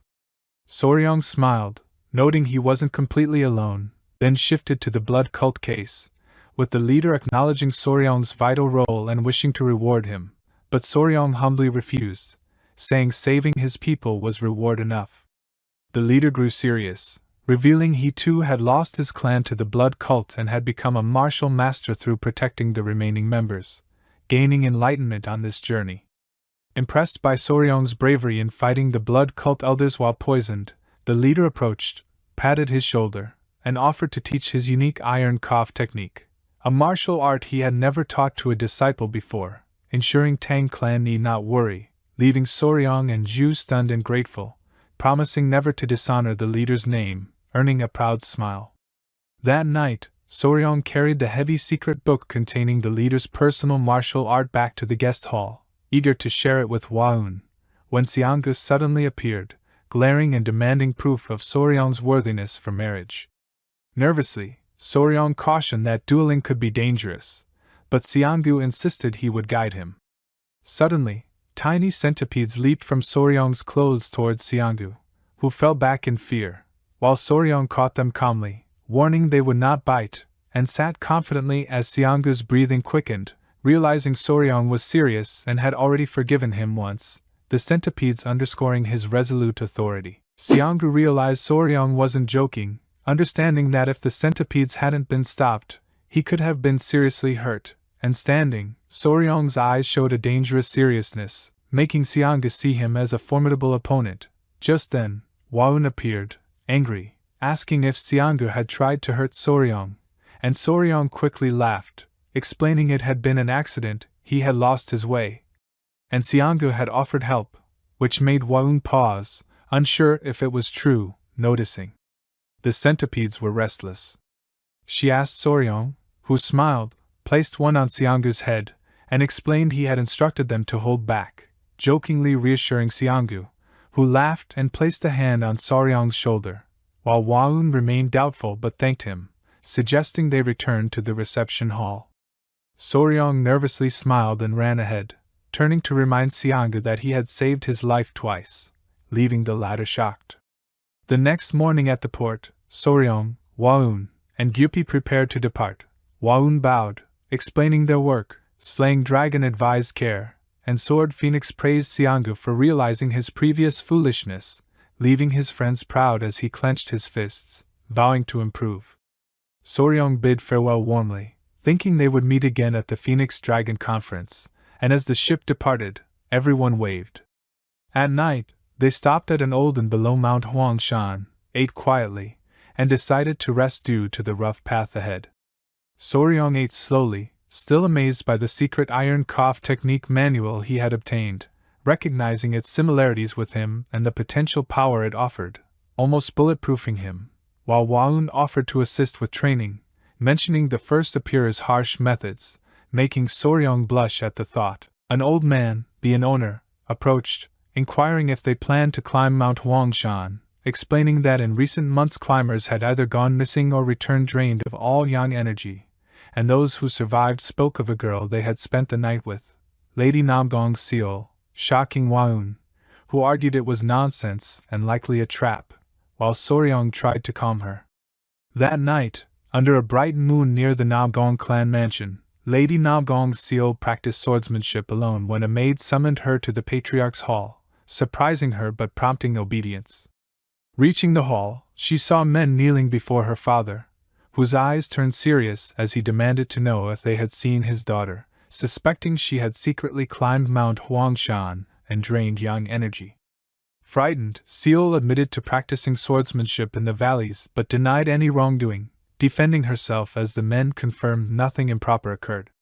One man then noticed a mole on her chest, matching previous reports, and the patriarch's expression hardened, demanding confirmation, leaving Seiel terrified and covering her mouth, while her father reacted with fury and shock at the possibility that it could be true. Soryong and Waun left the forest path, with Waun still visibly angry.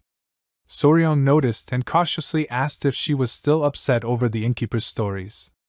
Carrying all his supplies on his back, Soryong listened as Waun turned, fuming, and said it was ridiculous to claim Lady Namgong's Seiel absorbed men's energy every night.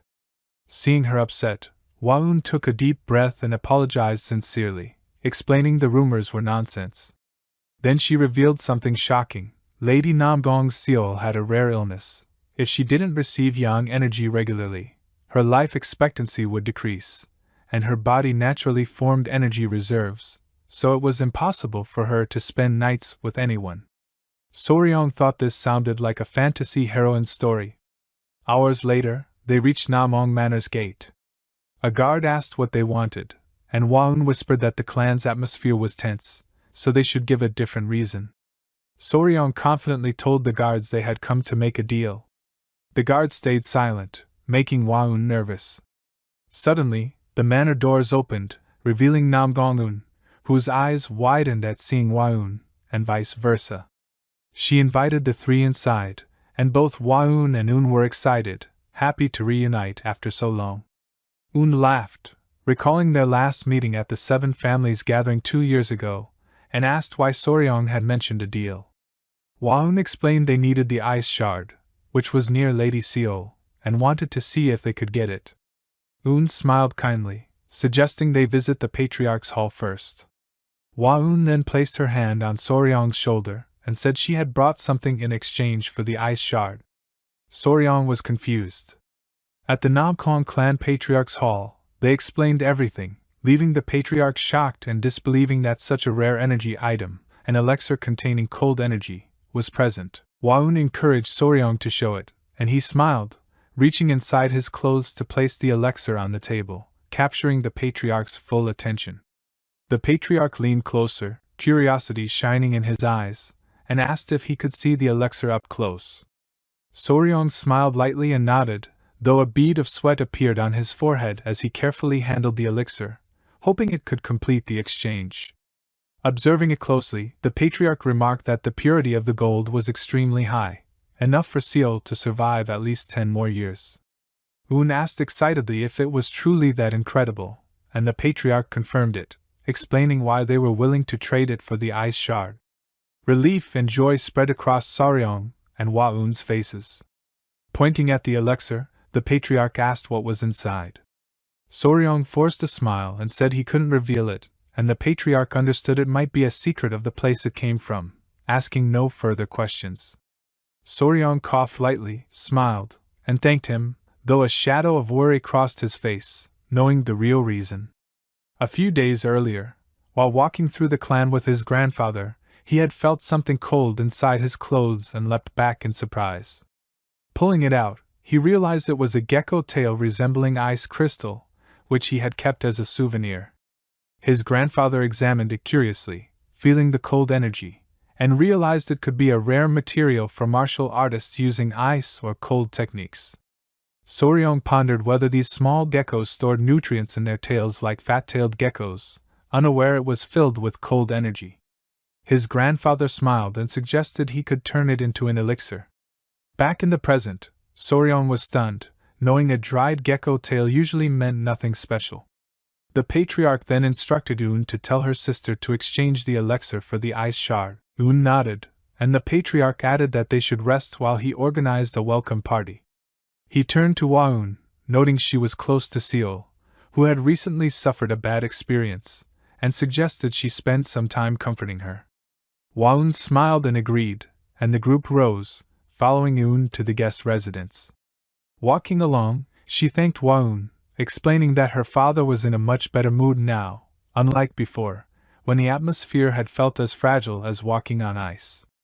Curious, Hwa-eun asked what had happened with Seiel near Mount Huangshan, making Yoon's eyes widen in shock. Hwa-eun's expression darkened with sadness as she realized the full story. She couldn't believe Seiel could ever do such a thing.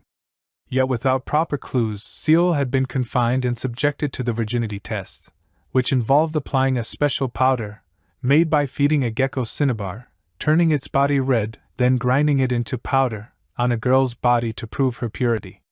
If she were truly pure, the mark wouldn't wash off. Soryong's eyes widened in shock and confusion, anger flaring at the thought that testing a maiden's purity should be a unicorn's duty, not anyone else's. As they arrived where Seiel sat, he froze, noticing the faint blood mark still on her hand.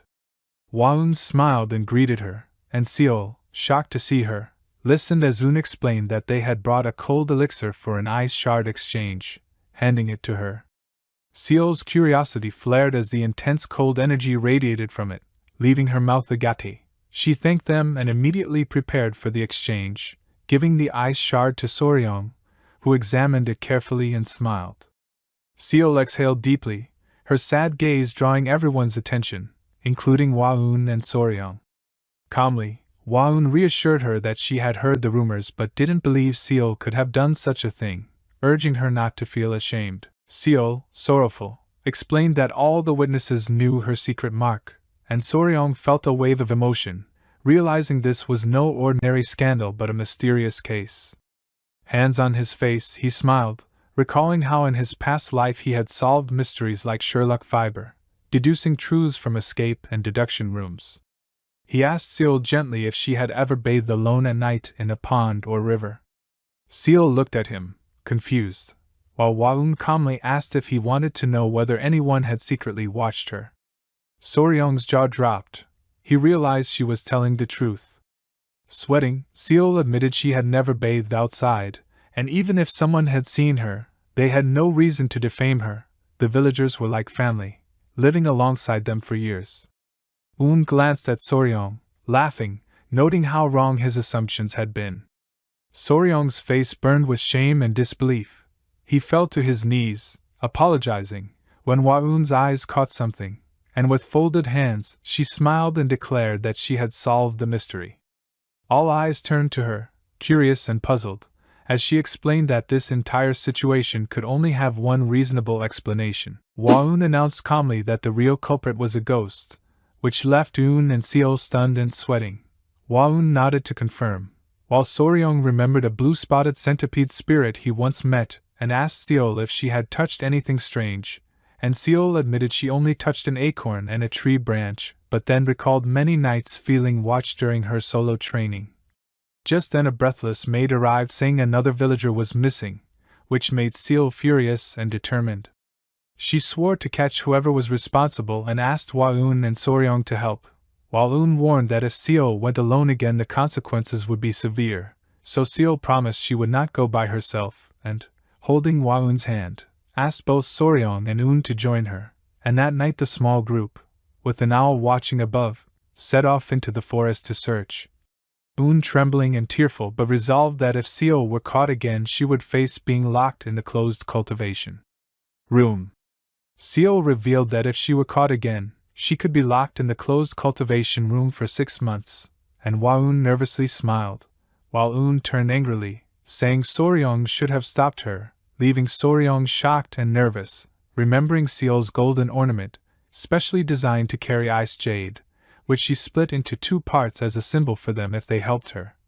Soryong insisted he only wanted to protect Seil's honor, and Seiel told Eun to trust them, with Hwa-eun.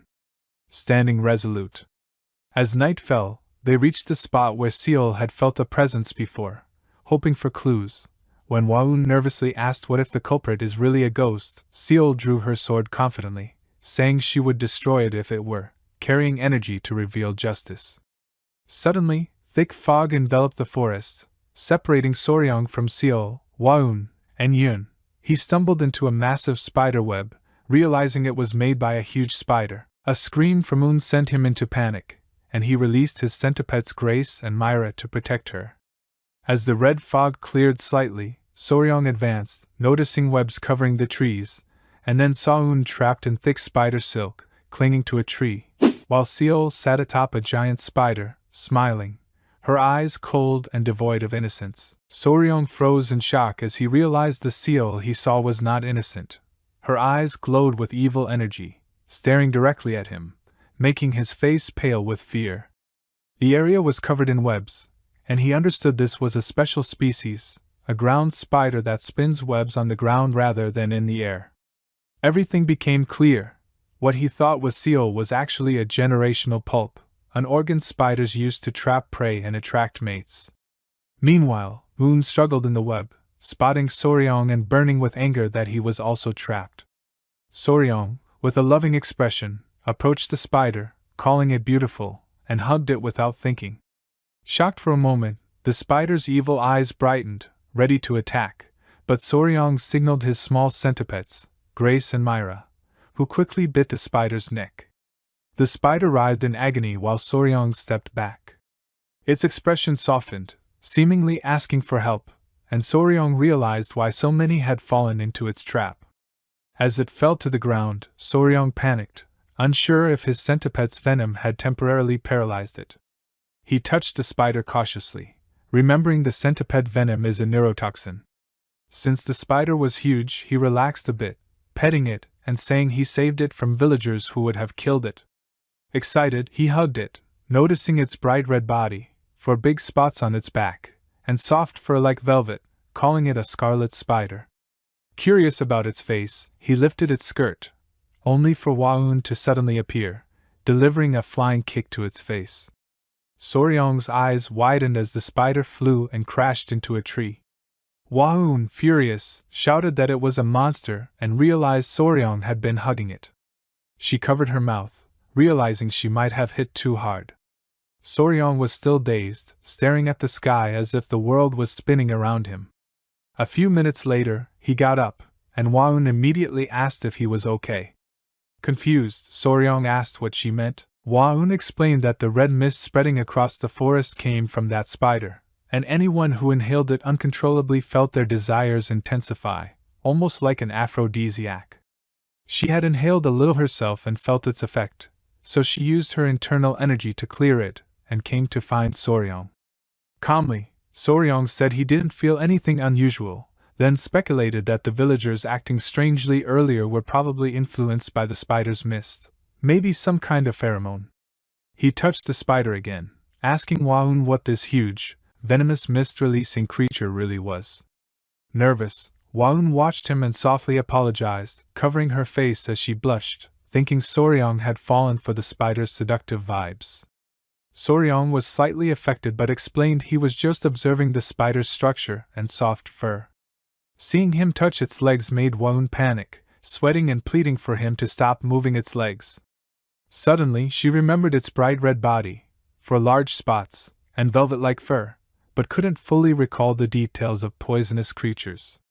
Flustered, Soryong was about to ask what was wrong when a soft cough made them both turn. Soryong looked around but saw no one and wondered if the spider had coughed. His mind spun as the mysterious sound came again.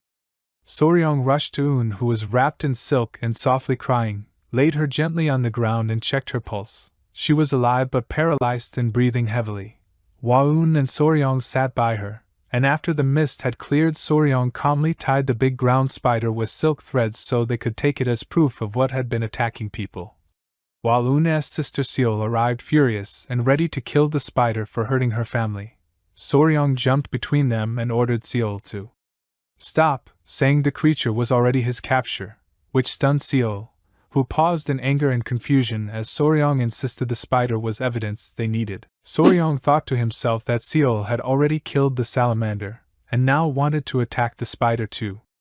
Hwaun held Un in her lap and explained to Seiel that she wasn't dead, only paralyzed. Seiel relaxed instantly. Hwaun warned that killing it now would break the mimicry and the creature would transform into an even more horrifying form, risking Seiel's reputation. She reminded Seiel that Soryong had caught the spider, found Alex, and saved Un, so the creature should be taken as proof rather than killed. Seiel slowly lowered her sword and apologized for not taking Soryong's kindness seriously.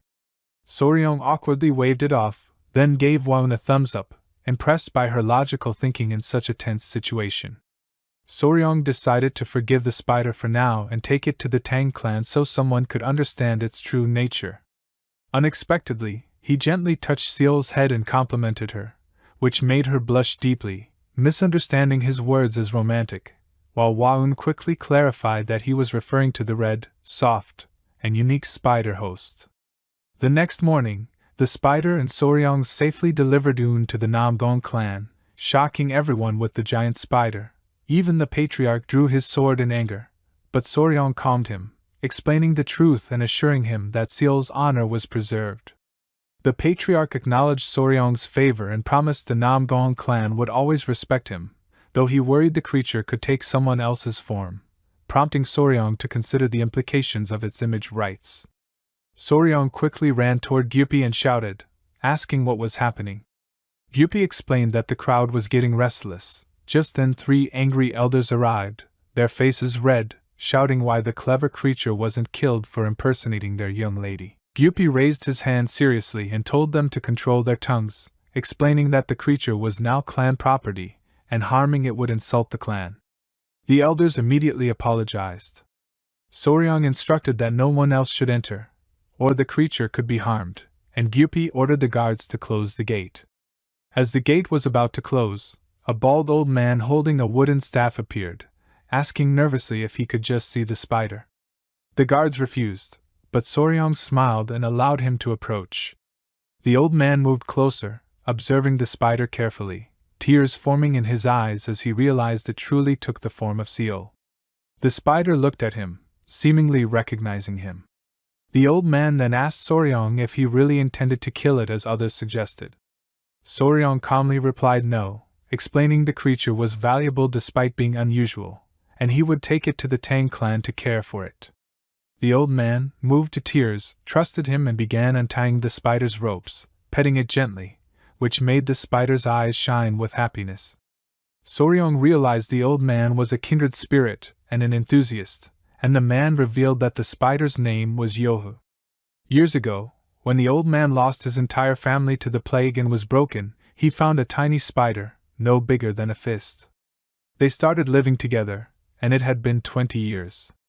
Back then, the old man was young and raised it with his own yang qi. But as his strength declined and he couldn't provide yang qi, Yuvu had to find other ways to survive, which accidentally caused harm to the Namdong clan's young lady. The old man cried, full of guilt, saying it was all his fault and he had only been wandering. Now, seeing a noble like Soryong ready to care for Yuvu, he could die peacefully. He pleaded with Soryong to look after Yuvu, and Soryong bowed, promising to raise it well. The old man told Yuvu that now it must go with Soryong for a long life, and they hugged one last time, tears in Yuvu's eyes too, filling Soryong's heart with emotion. Soryong then asked the old man why he wouldn't travel with them, but he refused, saying he was too old and his family graves were here. Soryong smiled and asked for tips to raise Yuvu, and the old man laughed, ready to teach everything. Nervously, Soryong asked how yang qi transfer works, and the old man showed by extending his finger while Yuvu immediately started sucking, demonstrating the process. He explained that sleeping together also helps transfer. As this happened, Yuvu began to change shape, and everyone watched closely. The old man said the creature takes the form that the owner finds most beautiful, and Yuvu transformed into a beautiful woman, the youthful form of the old man's late wife. With tears in his eyes, he said he finally saw her face once more before dying. Then he asked Soryong if he wanted to try. After a moment of thought, Soryong gently inserted his finger into Yuvu's mouth, and Yuvu changed form again. Soryong's eyes lit up, confident this form would be Waun's, but when the transformation completed, both the old man and Soryong were stunned, and even Gyupi and Patriarch's eyes reflected fear and fascination, wondering if Yuvu truly liked this form. Fear and fascination were clear in everyone's eyes as they watched. This time, Yuvu took the form of a wooden doll instead of a woman. The old man trembled, saying this was the same form Yuvu had taken only once before choosing a human form. Gyupi panicked, asking why Yuvu didn't become Waun. Soryong didn't know either. Soon, Soryong was sweating, dizzy from thinking that Yuvu had first taken Namgong Seol's form because the villagers considered her most beautiful. But now it was the most beautiful woman in Central Plains, Waun, who had even given her yang qi. He couldn't understand why Yuvu hadn't taken Waun's form. Frustrated, Soryong turned and ran, sure the Tang Clan would see it as a trick. For Gyupi and others, watching this was pure fascination. Soryong was overwhelmed, unwilling to accept that his obsession with poisonous creatures was stronger than his feelings for Waun. He believed another reason must exist. At that moment, Tendun was in Na Kong Un's guest room.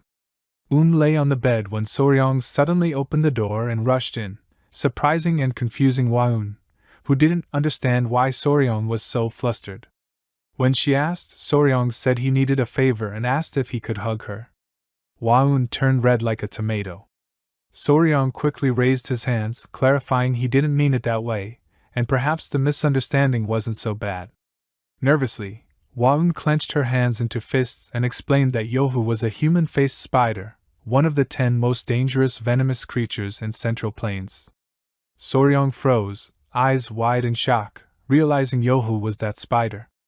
Waun, embarrassed, held her own fingers and confessed she didn't intend to deceive, only wanted to be sure since they had made a promise before.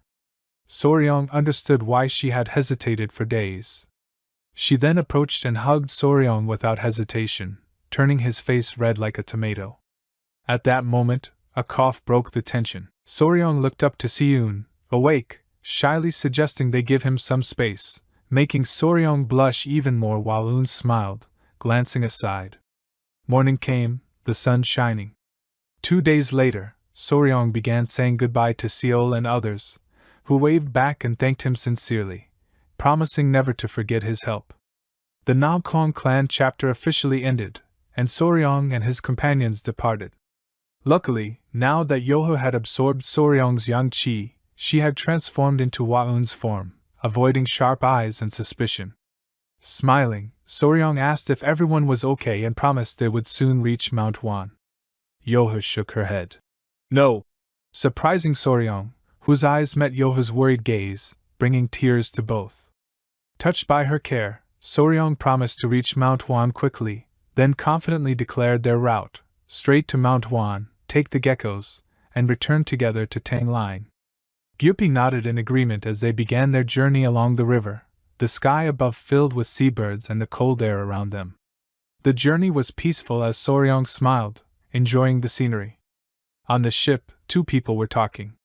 One said he heard the Alliance leader himself took the Blue Dragon unit to Red. The other replied that the attackers caught at Blood Cult's base revealed other fortresses' locations, with almost no casualties because of a poisonous mist affecting only Blood Cult members. Soryong froze. This was about him. Excited, the boys asked who did it.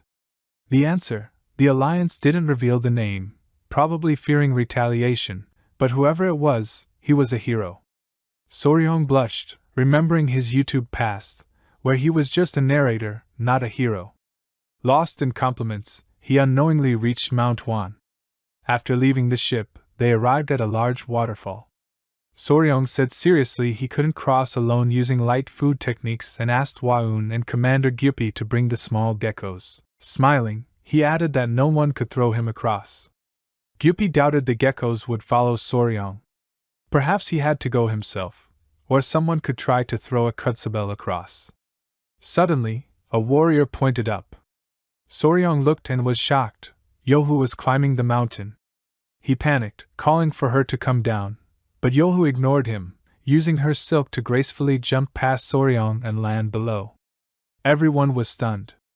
Yuvu spread her hands as if explaining, and Soryong realized it was ballooning, a technique letting small spiders fly without wings. Yuvu could fly, and using her silk, she lifted Soryong into the air. They soared over the waterfall, and Soryong cheered. Hugging Yuvu, he praised her versatility. Waun arrived, irritated, pointing out that Soryong hugged Yuvu like he hugged her, making him awkward and step back. Soryong decided to get the geckos himself, entering the cavern. Sunlight shone as he found the small geckos, who, surprised, ran to him and licked his face, making Soryong laugh. He took out an ice shed, promising to care for them if they joined him. The geckos looked and smiled, ready. Soryong happily named the female gecko Snow and the male Ice. Lifting them, he said it was time to move to their new home, officially making Snow and Ice part of the Tang Clan family. Night fell, and people arrived at the Tang Clan manor gate, surprising the guards. Soryong appeared with Gyupi, Waun, and Yuvu, who was in Lady Huyun's form. Seeing two Huyuns confused the guards until they realized one was the real Huyun and the other a spider in Huyun's form. But how could a spider have Lady Huyun's face? Clearing his throat, Soryong confidently announced that the Tang Clan's official son-in-law had returned, adding that he brought one of the top 10 legendary poisonous beasts, correcting himself that he had brought, not caught it. Upon hearing this, the guards signaled, stirring excitement throughout the Tang Clan. Soon the patriarch, his wife, the Grand Patriarch, and all elders arrived. The Grand Patriarch, seeing the spider perfectly mimic Lady Huyun's form, was amazed. Soryong explained casually that they found the creature on Namkong clan's path. The elders, confused but impressed, realized this human-faced spider was peaceful. Proudly, the Grand Patriarch declared that from now on, Soryong was officially their son-in-law, which Lady Huyun's mother confirmed with a smile. Soryong was shocked, and Lady Huyun blushed deeply. The Grand Patriarch joked about preparing a goose for the engagement ceremony, making Lady Huyun nervous. Everyone laughed as Soryong confidently addressed the clan, expressing hope for continued support as Tang Clan's official son-in-law. The next morning, Soryong arranged living spaces for the new family members. Yuvu chose a tree by an old village well as her home, while the geckos, behaving like dogs, stayed in his room. Once organized, Soryong asked if everyone was comfortable, and they nodded. He reminded Yuvu to come to him if hungry and asked if she would remember the way. Yuvu spread her web across the area, signaling danger if strangers approached, impressing Soryong with her intelligence. He realized she and the geckos would be safe, tears of joy filling his eyes as he hugged them. The engagement ceremony followed, with simple gifts symbolizing eternal love. Lady Huyun presented the geckos, which made Soryong slightly anxious but happy, naming them Snow and Ice. Lady Huyun blushed deeply when Soryong explained the gifts symbolized permanent love. She told him to call her Huyun, not Lady Huyun, making Soryong blush again. The next morning, the patriarch held a meeting to discuss Soryong's training in the clan's great technique, an internal chi cultivation method. The Grand Patriarch explained that bringing the human-faced spider was advantageous because it was the weakest poison among the 10 great poisonous creatures, making it easier for Soryong to adopt. He introduced the ancient 5 poisons technique, using centipede, lizard, scorpion, snake, and toad as the core of the divine 5 poisons return technique, suggesting Soryong practice it.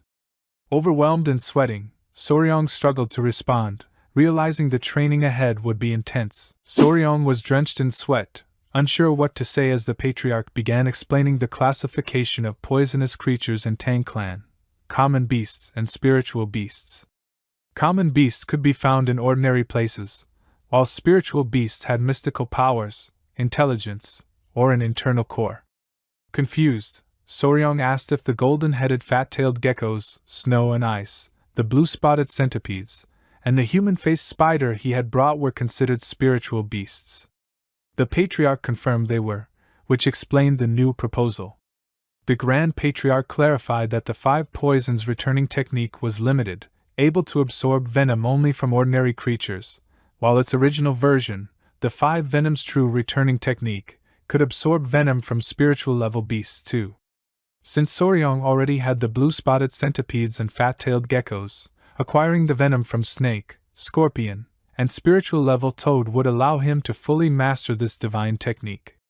Soryong remembered that fat-tailed geckos weren't typically venomous, but the patriarch explained their internal ice air acted as venom, capable of putting humans in extreme cold.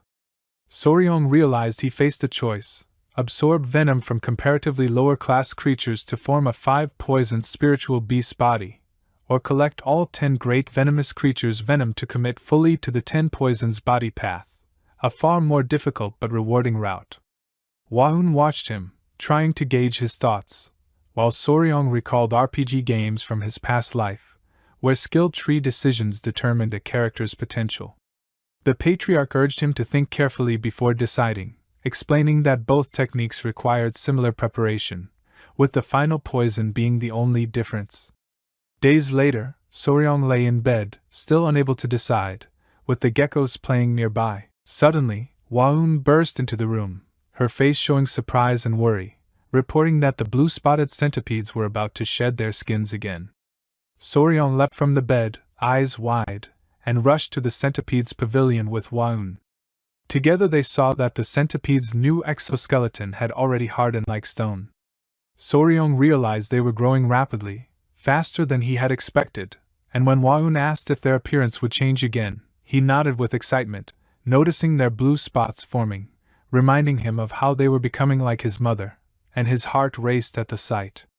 Waun smiled gently, excited to see how the centipedes would look now. Soryong was sure they were going to be even cuter, but suddenly realized this wasn't something to celebrate. What if their bodies didn't dry completely by the day of the grand technique ritual? He held his head in his hands, worried, knowing normal centipedes take a full day to dry.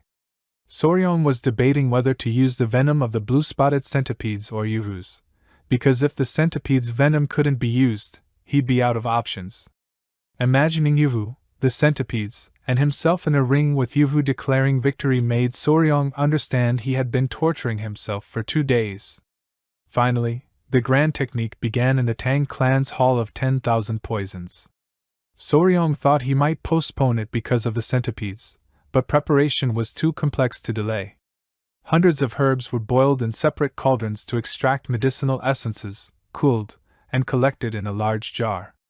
Then, poisons and blood from venomous creatures were added, requiring precise balance. Soryong was ready. He would absorb Yuvu's venom, one of the 10 great venomous creatures.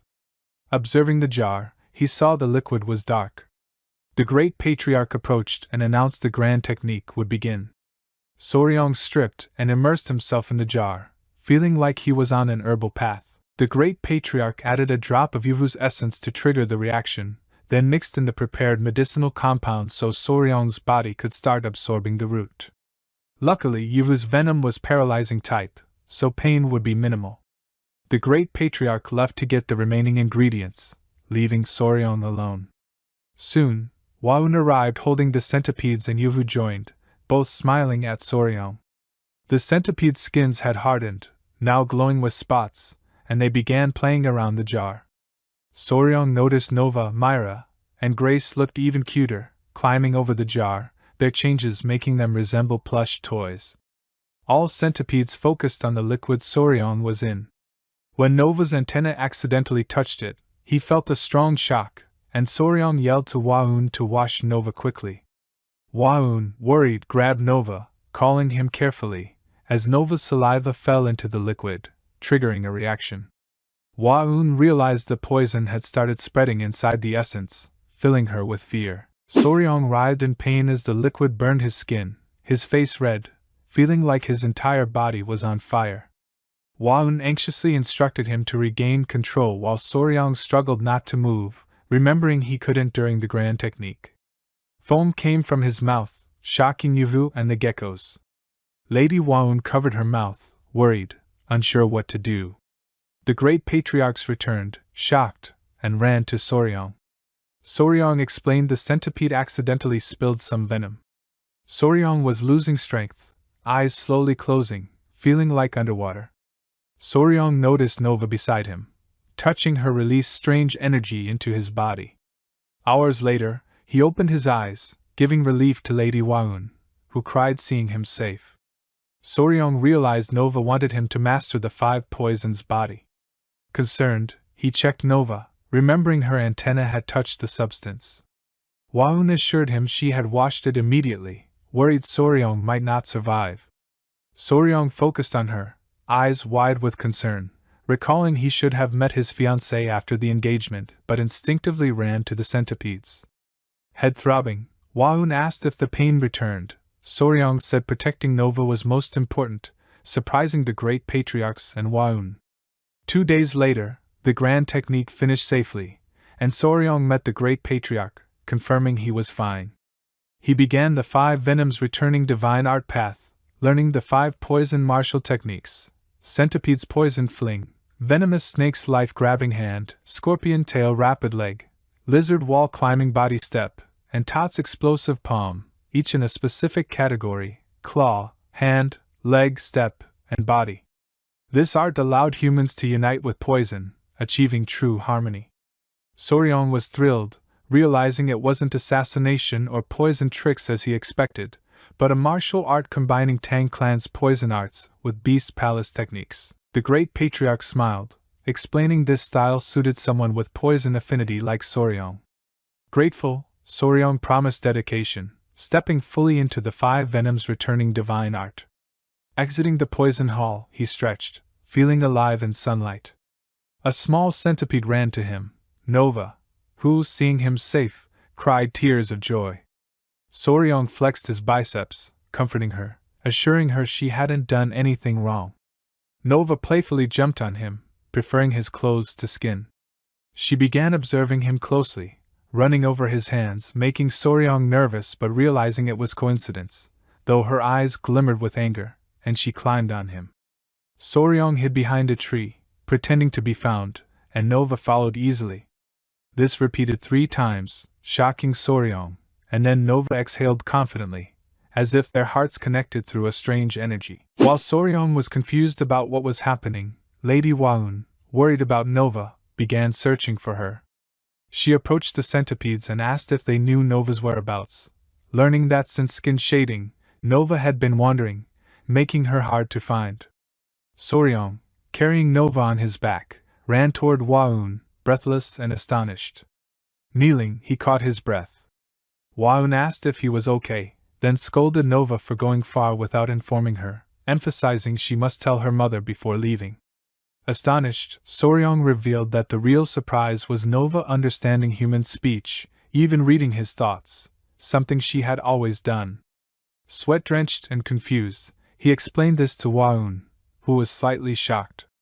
Deciding to seek answers, Soryong headed to the great patriarch, with Waun accompanying him. At the hall, he placed Nova on a table and asked for her to be checked, explaining that she comprehended him mentally as much as verbally, unlike other children, likely influenced by the grand art. The great patriarch, stroking his beard, noted that the Tang clan had records of people accepting spiritual creatures' poison, but no such cases of mental comprehension existed, which widened Soryong's curiosity. Waun asked why, and the patriarch concluded it was the 5 venoms returning divine art enabling it, confirming Soryong was the first to absorb a spiritual creature's poison using this art. Smiling, he hinted the influence might be from the southern barbarian Beast Palace, whose secret was likely embedded in the 5 venoms art. Soryong left the hall, disappointed but imagining creating a music-like group with Nova, Myra, Grace, Snow, Ice, golden-haired Queen Bee, and Yuvu. Distracted, he noticed Commander Gyupi greeting him warmly, inviting him to check a minor problem in the venomous creature garden. Surprised, Soryong agreed, planning to solve it before thinking about the Beast Palace. Behind Gyupi, Ying ran to hug him. Soryong held her hand and decided to take her along. Learning she was temporarily in the Tang clan for treatment, Soryong noticed her happiness and teased about her boredom, seeing she had been playing with click beetles. Opening her bag, he saw a spring beetle, which destroyed plant roots but was harmless and familiar to children. Ying explained it was a clicky beetle, not a snapping beetle. Soryong reminisced about his childhood and first racing insects. He taught Ying about poisonous creatures, explaining the differences between click beetles and the flower weevil, mealworm beetle, which releases a terrible smell when touched. Determined, Ying clenched her fists and nodded, while Soryong praised her efforts and explained that they would now raise the mealworm beetles caught in the garden as a primary food source for insects and lizards, solving the immediate problem. They then headed to the cricket breeding facility. Soryong observed the crickets and noticed many with broken legs, likely due to cannibalism, which explained the population stagnation.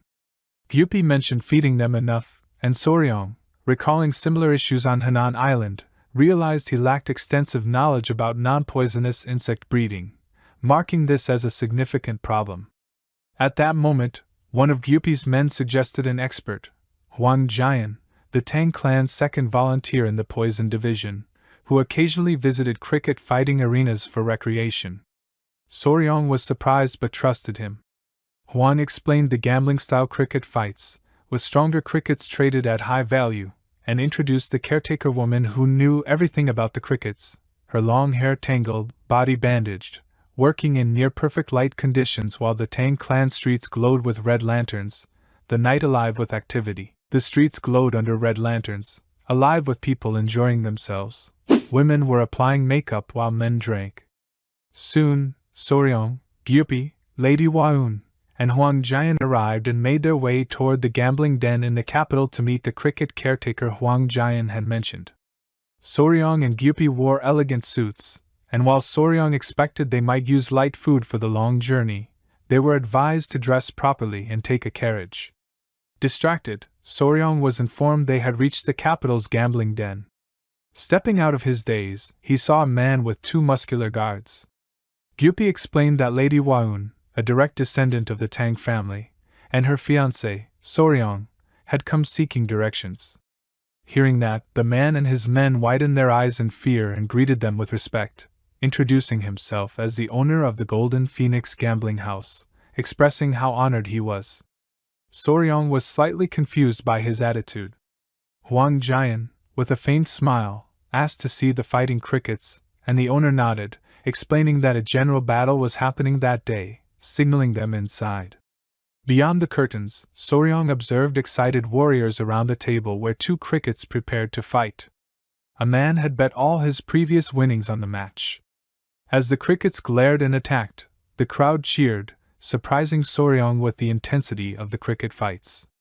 Huang Jian noted that the one who turns first loses, and soon, one cricket bit another's belly, causing it to flee. The winning cricket's owner couldn't stop smiling, and shortly, people displayed bags of money as winning prizes. Huang Jian revealed that the victorious cricket could be auctioned immediately, fetching up to 30 silver taels. Shocked, Soryong felt excitement rise, imagining selling crickets in the future, but Lady Waun firmly reminded him it was time to meet the caretaker. They descended stairs to the basement, where the owner reluctantly introduced the girl caretaker, dismissing her as unremarkable, tasked only with feeding and cleaning the crickets. She ignored them, prompting the owner to shout at her. Startled, she apologized, revealing herself as the caretaker, and Soryong realized she was a girl. Calmly, he explained they were from the Sichuan Tang family and had a cricket-related question, which she agreed to consult on. Soryong explained that his crickets were cannibalizing each other, and the girl deduced it was due to a lack of meat. Omnivorous crickets needed protein to prevent cannibalism. Astonished, Soryong recognized her expertise and decided she must be recruited. Smiling at Lady Waun, he retrieved a bag and asked the owner if they could buy her. Surprised, the owner agreed with a smirk, but the girl resisted, snatching a gold coin in defiance, shocking everyone, including Soryong, while the owner angrily tried to force her. Lady Waun reassured her with a sincere expression, offering care and even family protection if she wished, but the girl refused, declaring she would not go with them until her revenge was complete. She then began telling her story, revealing her past in Song village within Sichuan, living with her younger sibling, her face marked by burns, yet strikingly beautiful, her eyes radiating anger and grief. Soryong and the others were left completely shocked, while Gyupi pondered how someone could inflict such harm on a girl, as she firmly expressed that she would not leave until her vendetta was fulfilled. Song Nayak used to live in Song village in Sichuan with her younger sister Nian. Orphaned young, Nayak raised Nian herself, and their beauty and fair skin made them famous as the Jade Sisters. One day, Nian asked sadly if she could skip work, but Nayak smiled and explained the neighboring village was not far, promising to return quickly after festival duties and asking her to wait. Nian insisted on going with her since it was her birthday. Nayak gently apologized, promising as she had to their parents that she would never hurt her again. On the ground lay a crate of crickets, and Nayak told Nian to stay with them while she was gone.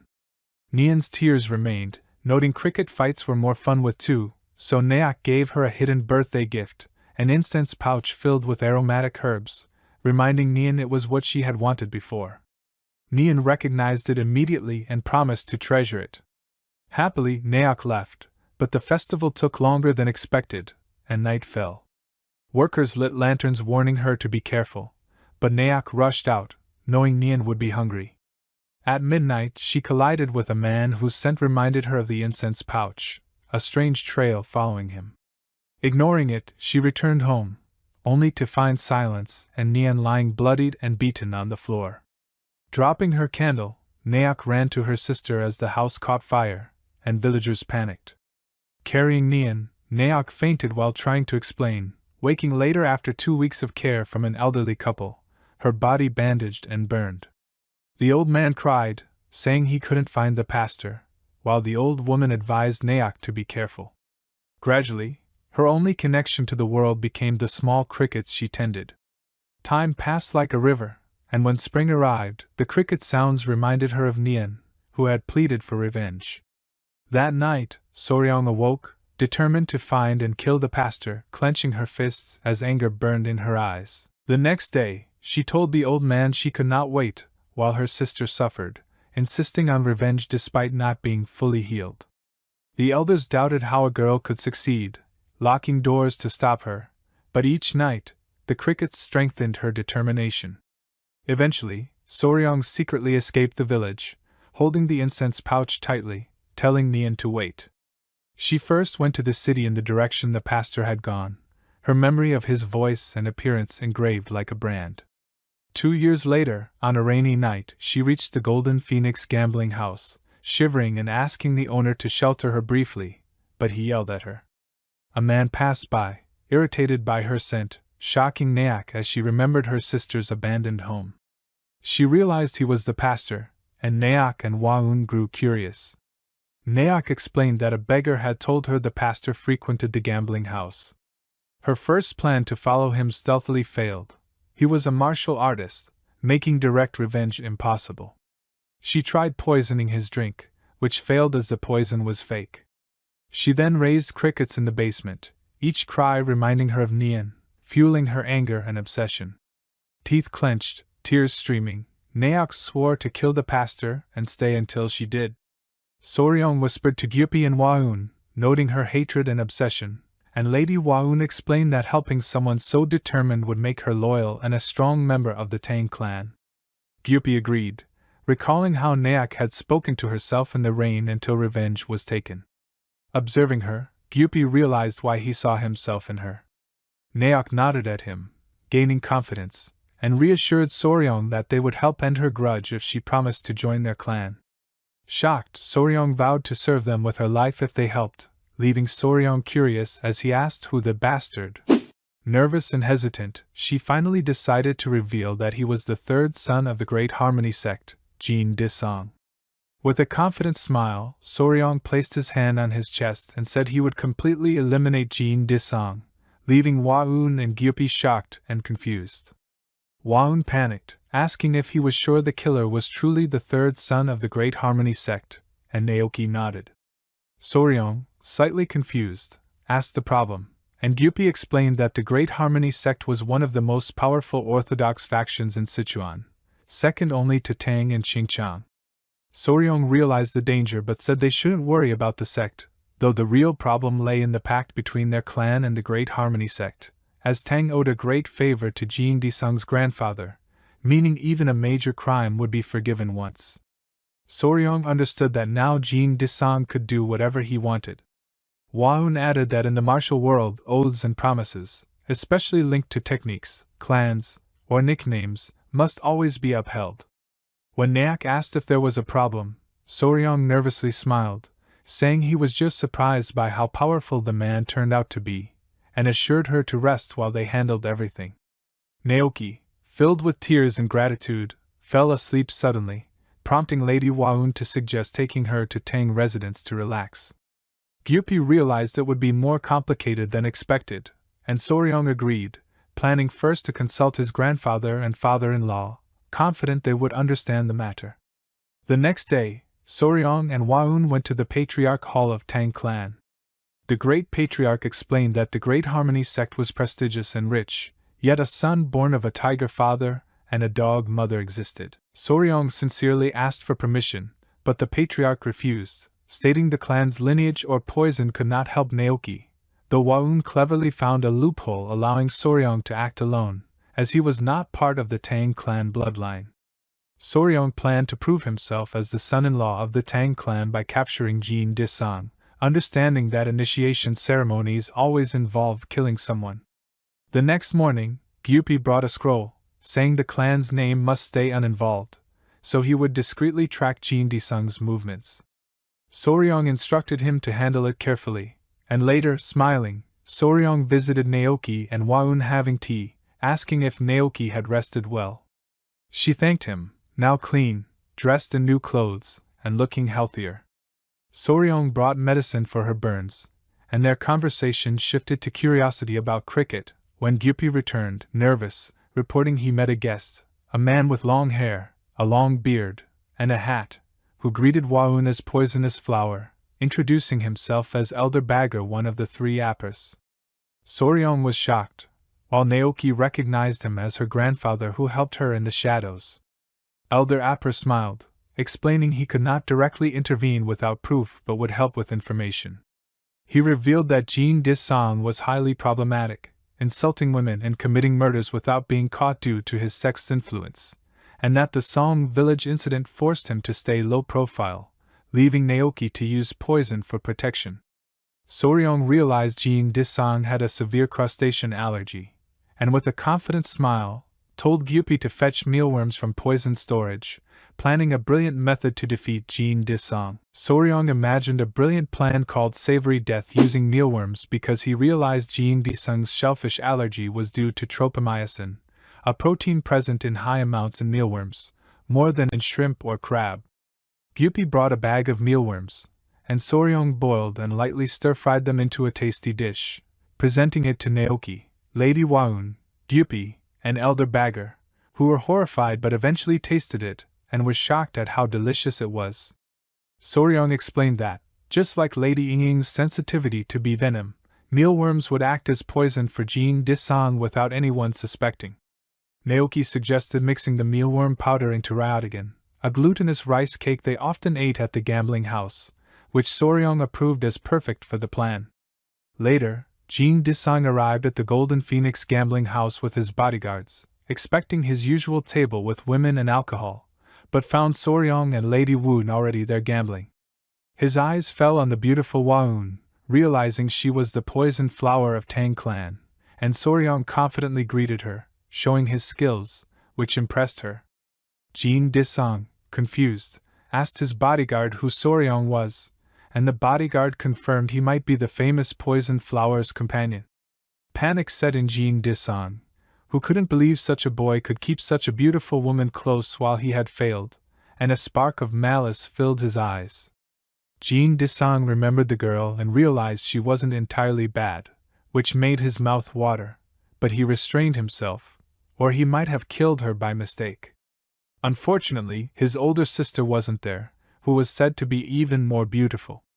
Jin Disang sat at the table, catching the eyes of Soryong and Waun, and extended his hand, saying it was an honor to meet the poison flower and asked if she would play a game. Soryong agreed, and Jin Disang initially smiled, thinking he could crush and ridicule her, but soon his confidence vanished, replaced by shock. Soryong collected the coin bags, leaving Jean Disang frustrated after losing for an hour, then left with the others. Hungry and confused, Jean Disang asked a servant for food and was served ryotigan, noted for being extra delicious that day. As he ate, his face twisted in pain, he clutched his throat, foam and tears appearing, and fell to the floor.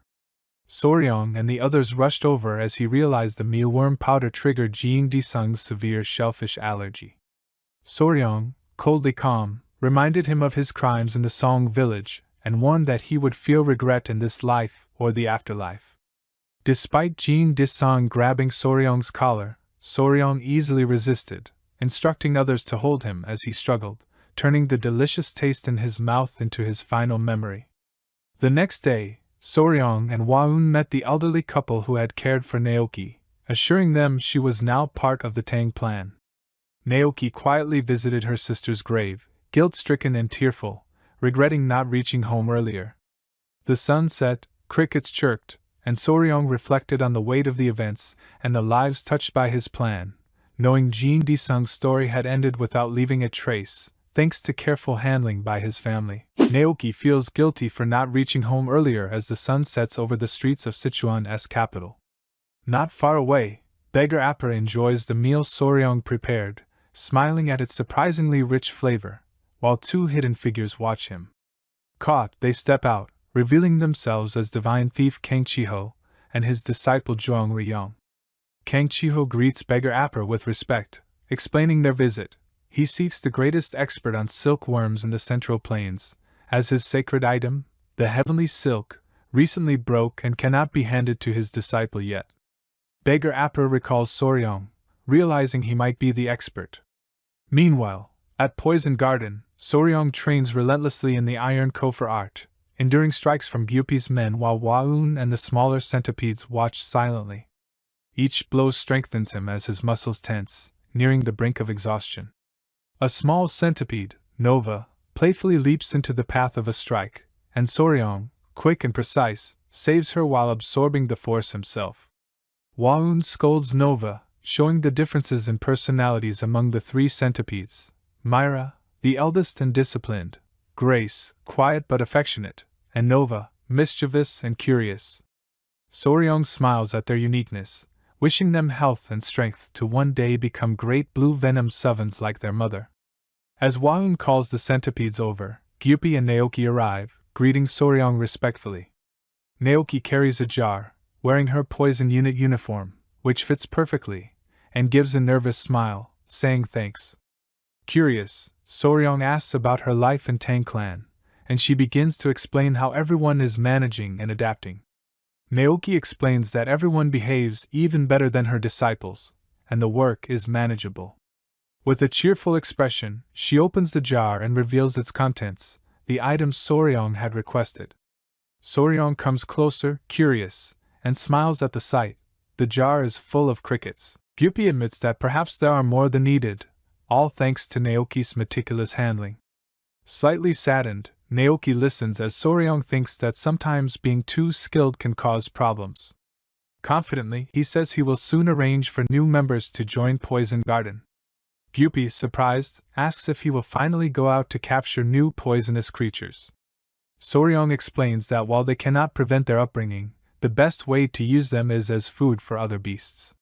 Suddenly, Lady Hua steps forward, worried, advising that Soryong should wait for news from the Martial Alliance before acting, her eyes revealing fear.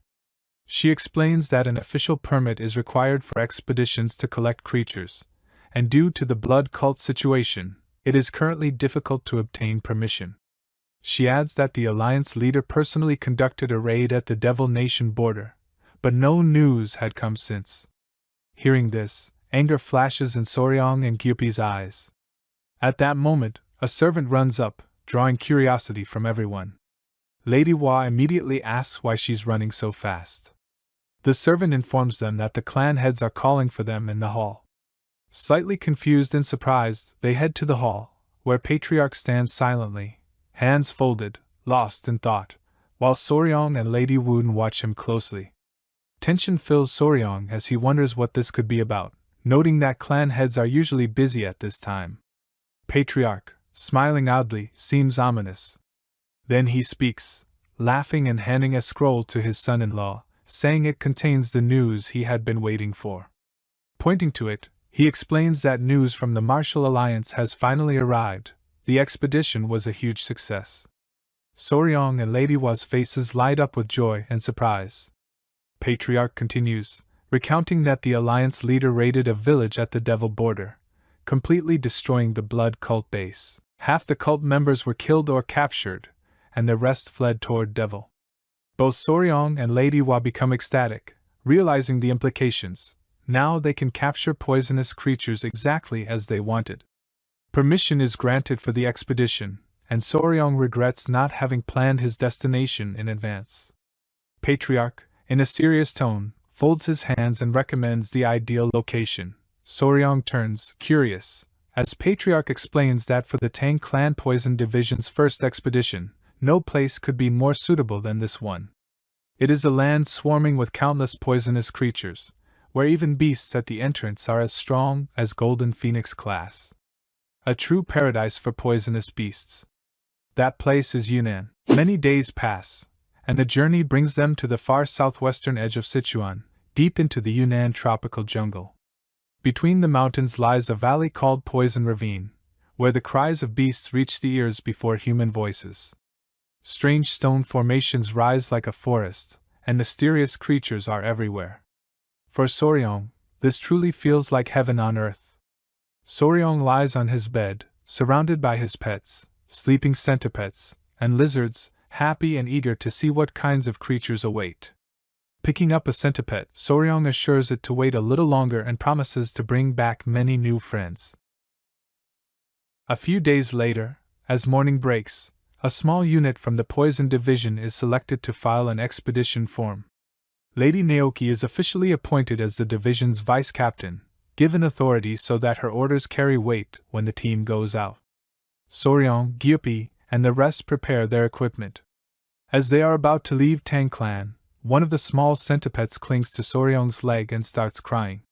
Not just it, but all his pets, lizards, centipedes, even Spider Yuvu, crawl after him, refusing to let him go. With a nervous smile, Soryong tries to reason, explaining that he's leaving only to bring back friends for them and that the Poison Division members will provide young energy in his absence. Hearing this, Yuvu's eyes widen in surprise, and in a blink, it wraps Soryong in its spider web, making him shout for release. Lady Wa observes and notes that they simply do not want to be apart from him. Despite Soryong's complaints, when he begins freeing himself, Great Patriarch explains that this is impossible. Others may go, but Yuvu cannot, as its massive spider form resembles Lady Wa and would draw too much attention. Yuvu silently stares at Patriarch, then gradually transforms, shrinking its massive spider body to reveal only Lady Wa's appearance. Sitting proudly with a smile, it astonishes both Soryong and Patriarch. Soryong, initially dismayed at losing its beautiful spider body, strokes Yuvu's smooth skin, relieved that no one will mistake it for a spider demon. Lady Wa exhales a long smile, accepting that now all can accompany them and offers to help care for them. Soryong smiles back, and Lady Wa warns that, having thrown a tantrum ignoring their father, they must obey on this trip. Soryong lifts the lizards onto his shoulders and announces, smiling, that they are ready to depart. Thus begins the Poison Division's first journey.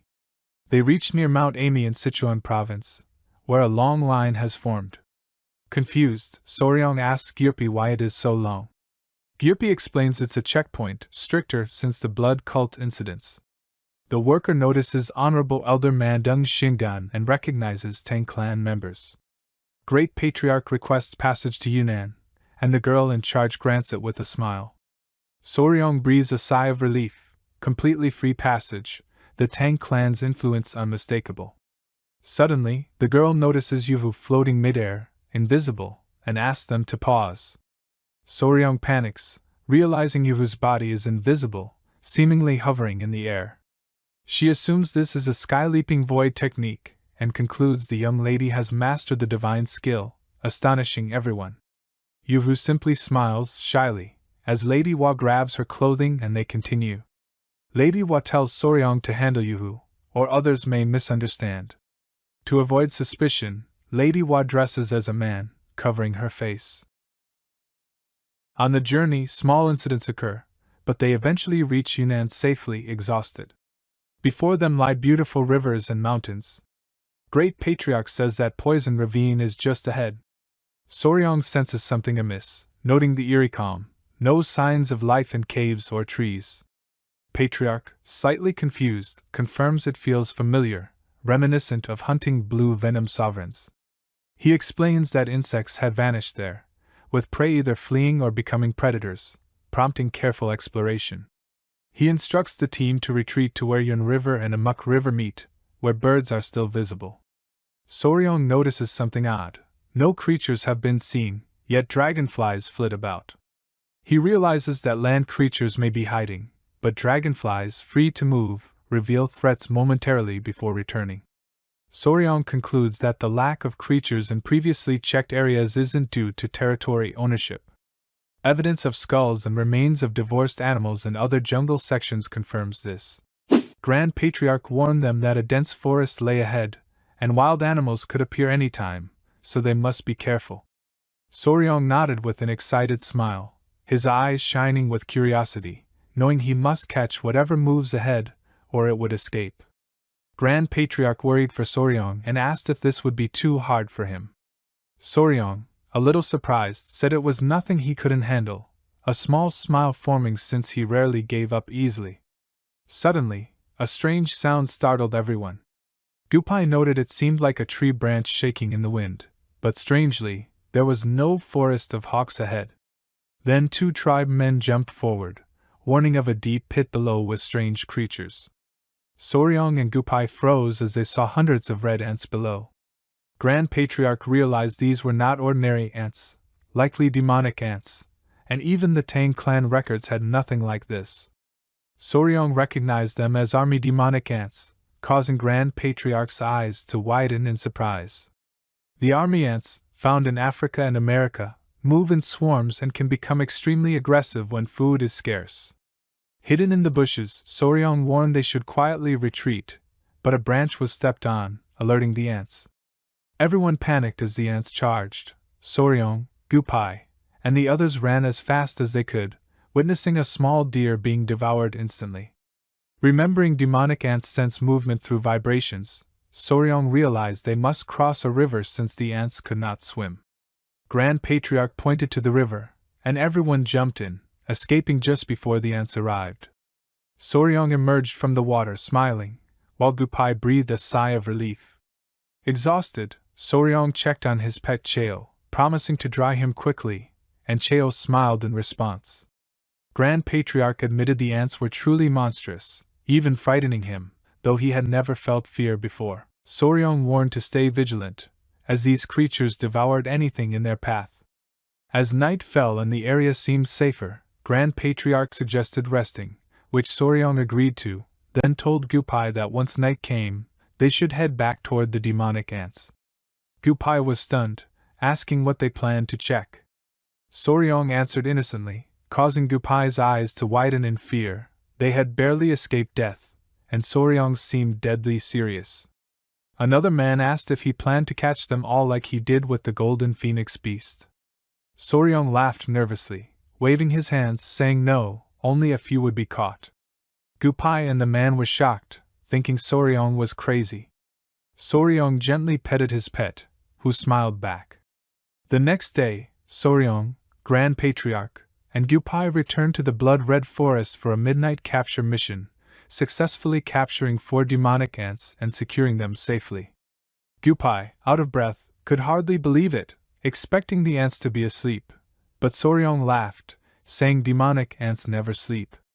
Proudly, he noted their effort paid off. Gupai asked if they could really be tamed.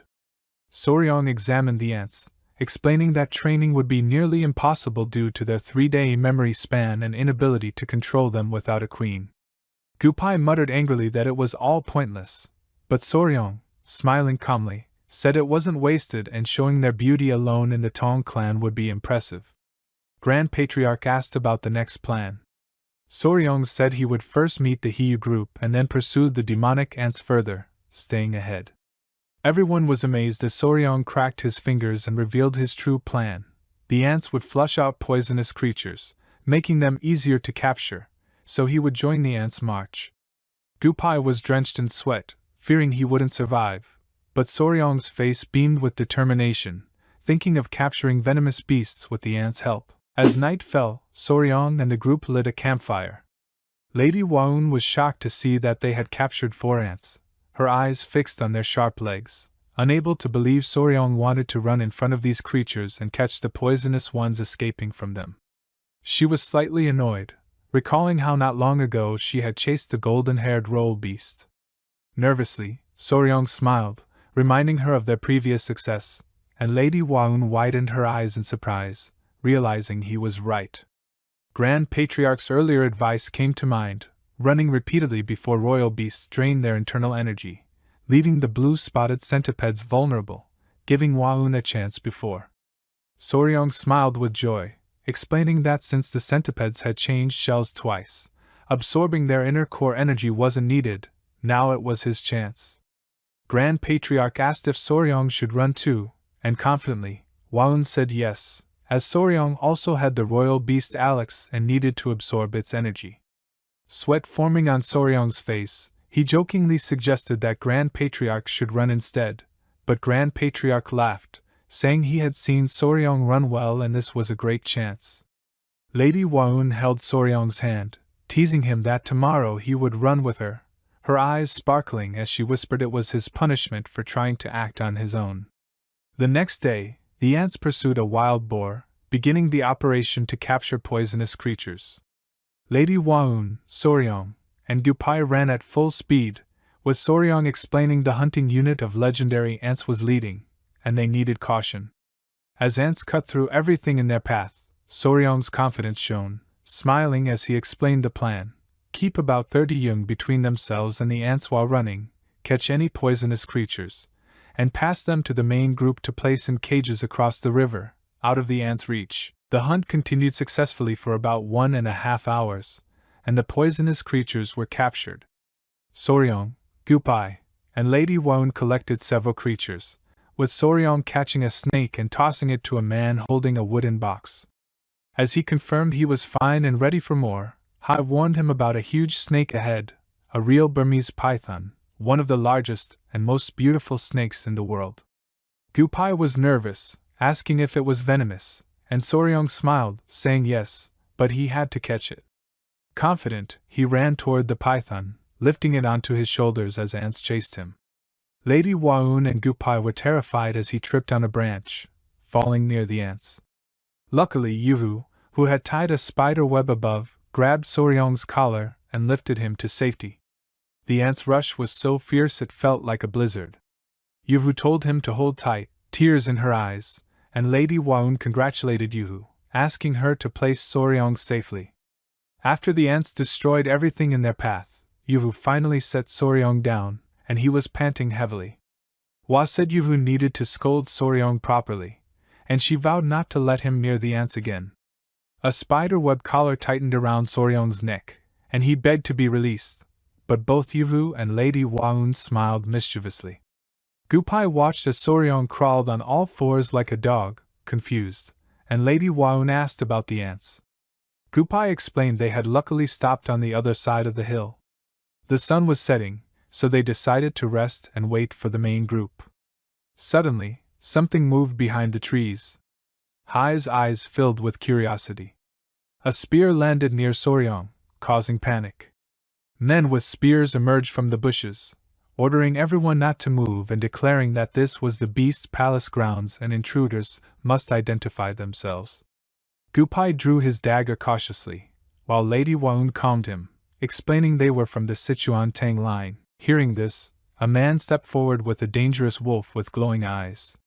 He demanded to know how the Tang Yunan had reached so deep into the forest, and his gaze fell on the silk collar made by Yuvu around Soryong's neck. Soryong trembled in fear, explaining it wasn't what it looked like, but the leader's anger surged, powerful energy radiating from him as he gripped his spear tightly and roared, demanding to know what Soryong was doing on the beast's palace grounds. The man's name was Hukrang, a warrior of the southern beast palace. During a scouting mission, he had followed a strange sound and reached these people. This area was the territory of the Beast Palace, known as the Valley of the Wild Beasts. Walking along, Waun explained why they could not enter this territory. Smiling, Soryong nodded and said they would turn back, but suddenly his eyes widened as he remembered something. He told the great warrior Hukrong that he needed to share something important before leaving. With curiosity, Hukrong asked what it was, and nervously smiling, Soryong requested to climb a hill with him for a short while. Hukrong agreed, and they climbed the hill. At the top, Soryong's eyes widened in fear and amazement at the view, a mountain-like pile in the distance, but it was a mountain of ants. Soryong explained that these were legendary ants, and the strange sound Hukrong had heard came from them moving.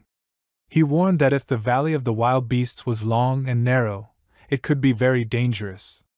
Sweating from worry, Hukrong realized the potential disaster and decided to return to the palace lord to report, inviting the Tang Clan members to come so he could explain the legendary ants in detail. Meanwhile, Knight Hukrong's wolf was playing, and Lady Waun laughed, saying they would happily follow. Soryong's gaze remained on the ants, fear visible in his eyes, as he ordered everyone to head to the Beast Palace. Night fell, and the ants prepared to rest. They remained calm at night, but at sunrise, they would wreak havoc again, like the calm sea before a giant wave. By nightfall, Soryong and the others reached the Beast Palace, a beautiful place. Smiling, Hukrong noted that it seemed Tang clans had returned after years, with everyone caring for or walking with their animals. Lady Waun explained that the beast-taming techniques of the southern Beast Palace were unmatched, not only outside the Great Wall but even in the Central Plains. Hukrong added with a soft smile that the large round field they had first seen was the training ground for animals, followed by the residential area. He explained that the Valley of the Wild Beasts was shaped like a gourd with only one entrance, surprising high, as the area was surrounded by high rocky mountains. Hukrong nodded, confirming that as long as the entrance was strong, this was a natural fortress. But Soryong noticed the buildings and realized that if the entrance were closed, everyone inside would be trapped like mice in a cage. At the entrance, Hukrong informed the palace lord that guests from the Sichuan Tang line had arrived. They were allowed inside, and Soryong saw 3 people standing with their black leopards. The atmosphere was tense. An elderly man with white hair named Meng Ho, the Beast Palace Lord, greeted them respectfully. Soryong bowed and introduced himself, explaining he was from the Sichuan Tang line. Lady Waun also introduced herself seriously. Meng Ho guessed that they had come to hunt poisonous creatures in Yunan, and acknowledged that the Tang clan knew more about toxins and venomous creatures than his own warriors. Then, with a deep breath, Meng Ho angrily asked about the legendary ants, how they had arrived here. Soryong and the others widened their eyes in surprise. Closing his eyes, Soryong began explaining everything, how dangerous the ants were and the destruction they could cause, warning that people should be evacuated immediately. But Meng Ho's body radiated pressure, and with angry eyes he asked if they would abandon their 300-year-old home out of fear of ants. A brown-haired woman placed her hand on her chest, glaring at the palace lord, saying not to pay attention to outsiders in the Central Plains. She declared that with 500 flying wolves, she could alone eliminate the ants. Her eyes shone with confidence as she stared at Soryong. Soryong clenched his fists, and warned that if 500 flying wolves meant 500 wolves, they would be devoured by the ants in an instant. The woman bristled, shocked at his boldness.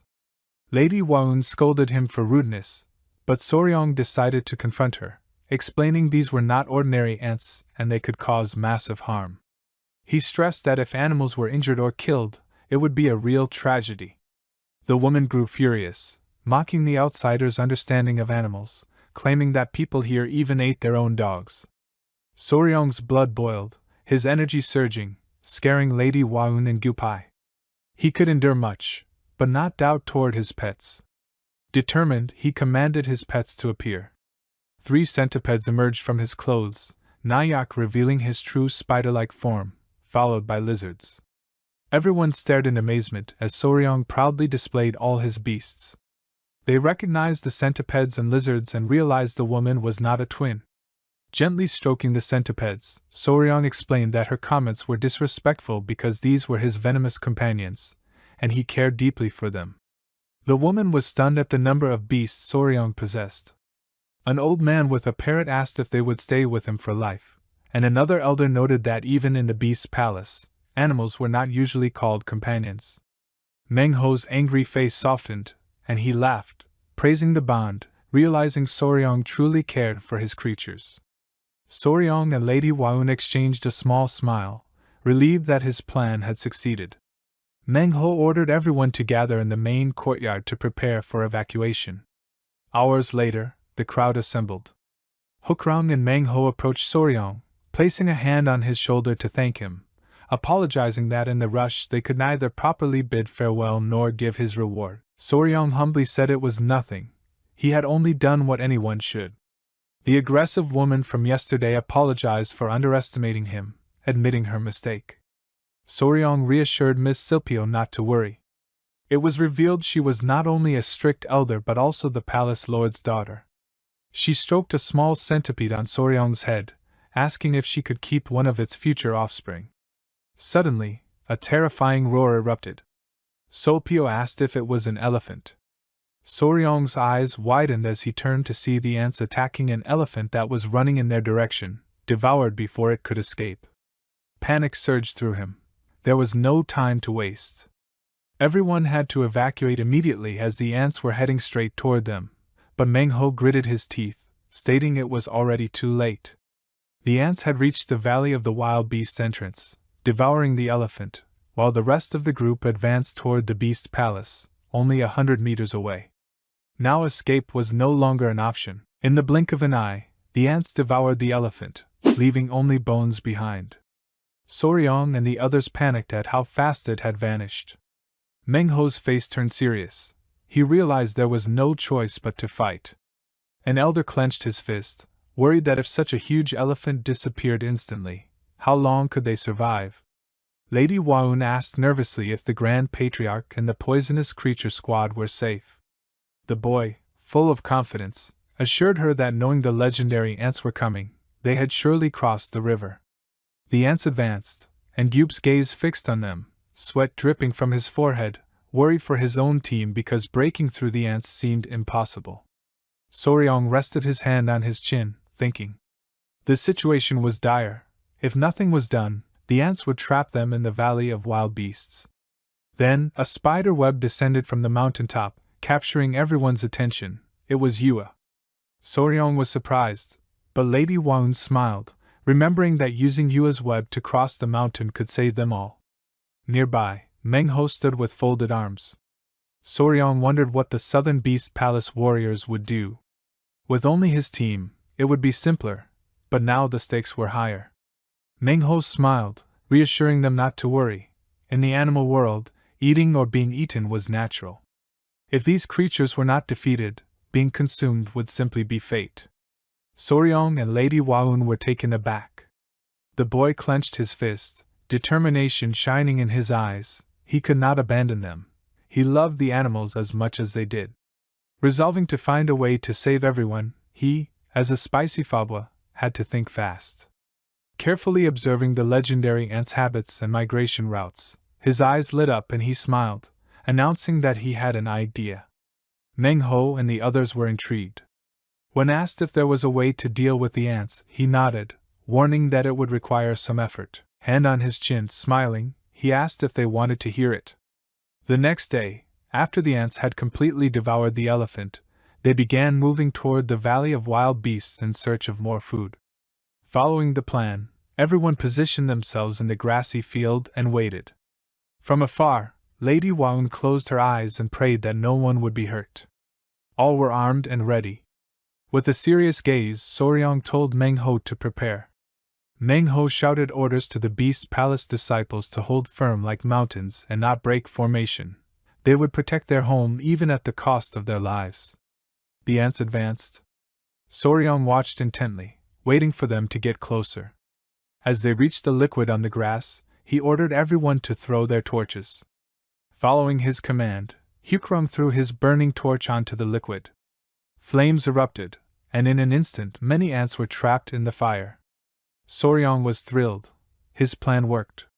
The hunting group had been isolated. With determination, he ran toward the ants, announcing that their formation was broken and ordered the buffaloes forward. Warriors and buffaloes clashed with the separated ants, slaying them with sharp spears. Everyone knew it was crucial to eliminate each ant in the hunting group while protecting the young warrior so he could reach the main body. Meng Ho's daughter wished the boy well, but Soryong stayed focused, warning them to be careful while he battled the ants. Soryong reached the main body, but after a few minutes, nothing happened. He then began taunting the ants, shouting that he was there. The tactic worked. The ants became enraged. Without hesitation, Soryong started running, the furious ants chasing him. One ant kept its gaze on him, testing the plan. His father advised waiting to see the outcome. Soryong ran with full strength, confirming his plan was perfect. The ants were indeed following him. He circled the field, but his foot slipped on the oil, and he lost balance. Eyes wide with fear, he realized the danger. The ants pounced, taking advantage of his slip. Hukrung shouted that Soryong was caught in the ants' web. Lady Waun and Gyup panicked, their eyes filled with terror. The ants' swarm began biting Soryong, who screamed in pain, but he refused to give up. He called for the young warrior. Yua acted immediately, throwing her web towards Soryong, who caught it just in time. She pulled him with all her strength, saving him from being devoured. Gyup and Lady Waun exhaled in relief, praising Yua. Soryong sat on a nearby rock, half-crouched. He noticed a single ant still trying to bite him, but only minor scratches occurred. Using the iron coffin technique, he crushed the ant. Yua and the centipedes flared in anger, scolding him, but Soryong smiled nervously, knowing they would have scolded him later anyway. His joy returned as he focused on the ants. They circled the rocks exactly as he predicted. Meng Ho and Hukrung were amazed that the ants moved in a perfect circle as the young warrior had said. Only Soryong knew the reason. The ants followed pheromones left by the leader ant, not vision. If hunting or advance groups disappeared suddenly, the worker ants got confused and lost the path, endlessly following one another until death. With a smile, Soryong explained this was called the death spiral. Salpio's eyes sparkled with delight, looking at her father. Meng Ho nodded, allowing his daughter to share the news with everyone. Soryong smiled, picking up a centipede.